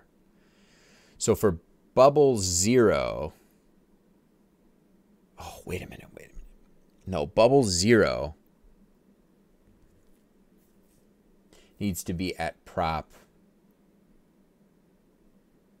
Bubble 0 needs to be at prop 4.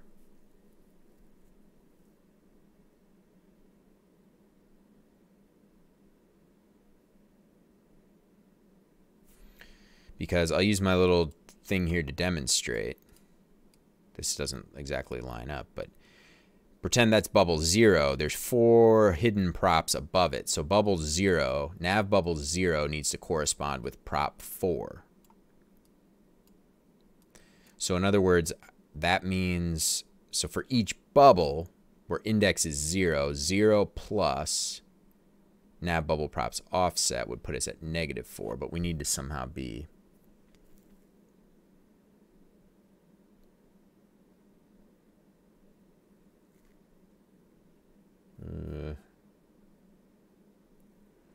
this is confusing.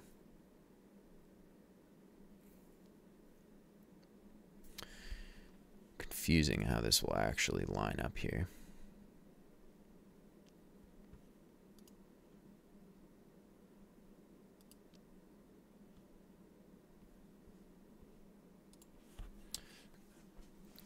Okay.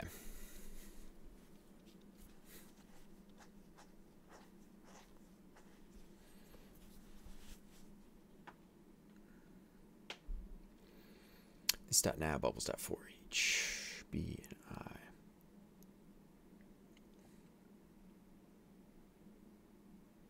So how do we get 0 of that to correspond to 4? Plus the checkpoint interval?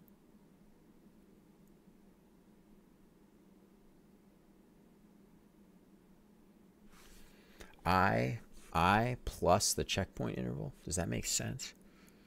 No, because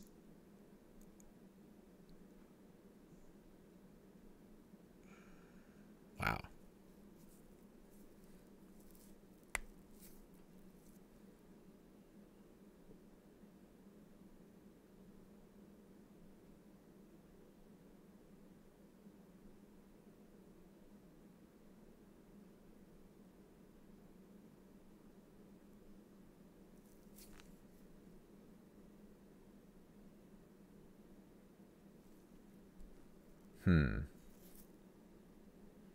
This is kind of tricky to think of here.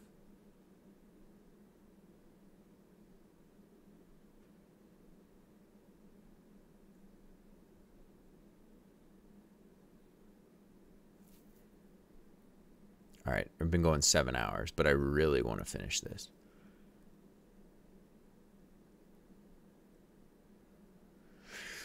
Okay, let's see. Yeah.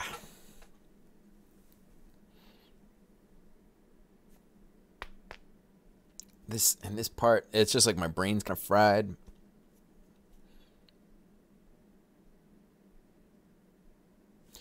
Why can't I just think? Okay, this offset starts at 4, -4.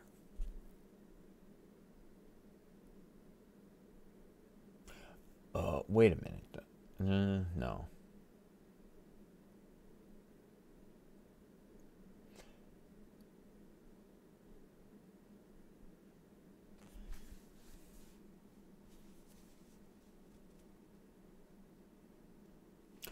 Oh, wait a minute.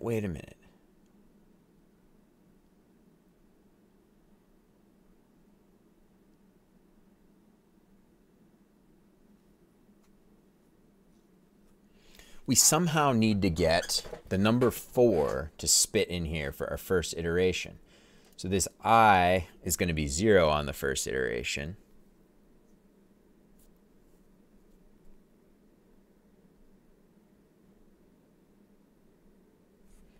And as we are going up, our offset slides up, right? So it's -4 to start. Then after we pop a bubble, it becomes -3. And then these 4 bubbles are technically popped.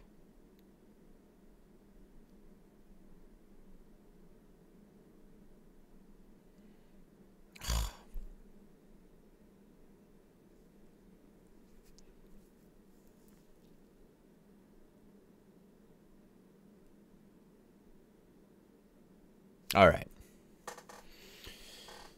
I can't think. I think we're going to shut it down for the rest of the day, and we'll probably get to this tomorrow. Or I might have to come down and figure this out some other way. I might write it down on paper, but I'm pretty hungry. I didn't have much of a lunch. I just had a little snack. And it is already 5:10 p.m. where I'm at. So I'm getting pretty hungry. Nearly supper time. And I didn't really have much of a lunch. All right, so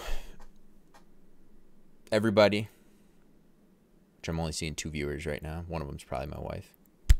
Thank you for hanging out.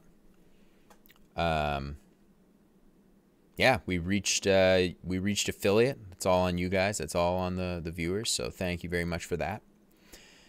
We're getting somewhere. We're getting closer to our public release. We're just kind of cleaning up the nasty adding little nice kind of features and whatnot and everything. And yeah, we're getting there. So I don't even really want to recap stuff because my brain is just like fried. Recap what we did, but oh, there's an interesting thing there where our total time is now 493 seconds, and that's probably because we had a different tab active, so I maybe need to think about that kind of stuff too, how we want to handle when you switch tabs. Because when you switch tabs in Chrome, it stops doing the request animation frame. And therefore, when you go back, then the next request animation frame time is like way ahead. I don't know if I said that right, but But yeah, well, thanks everyone for watching. We'll be back tomorrow. Yeah, sorry, I've just been staring at this for 7 hours. This is this is crazy. But we'll be back tomorrow fresh. We'll be back Tuesday morning my time, 10 a.m. Sorry, I almost said 10 p.m. Start 10 a.m. That's Central Daylight Time currently. Yeah, we'll be back for another 6 or 7 hours tomorrow. So again, thank you to the community. We're up to affiliate now. That's awesome. I really appreciate just the followers, the love from everyone. It's great. But for now, my brain's a little shot. So we'll see you guys tomorrow. Signing off. Adios.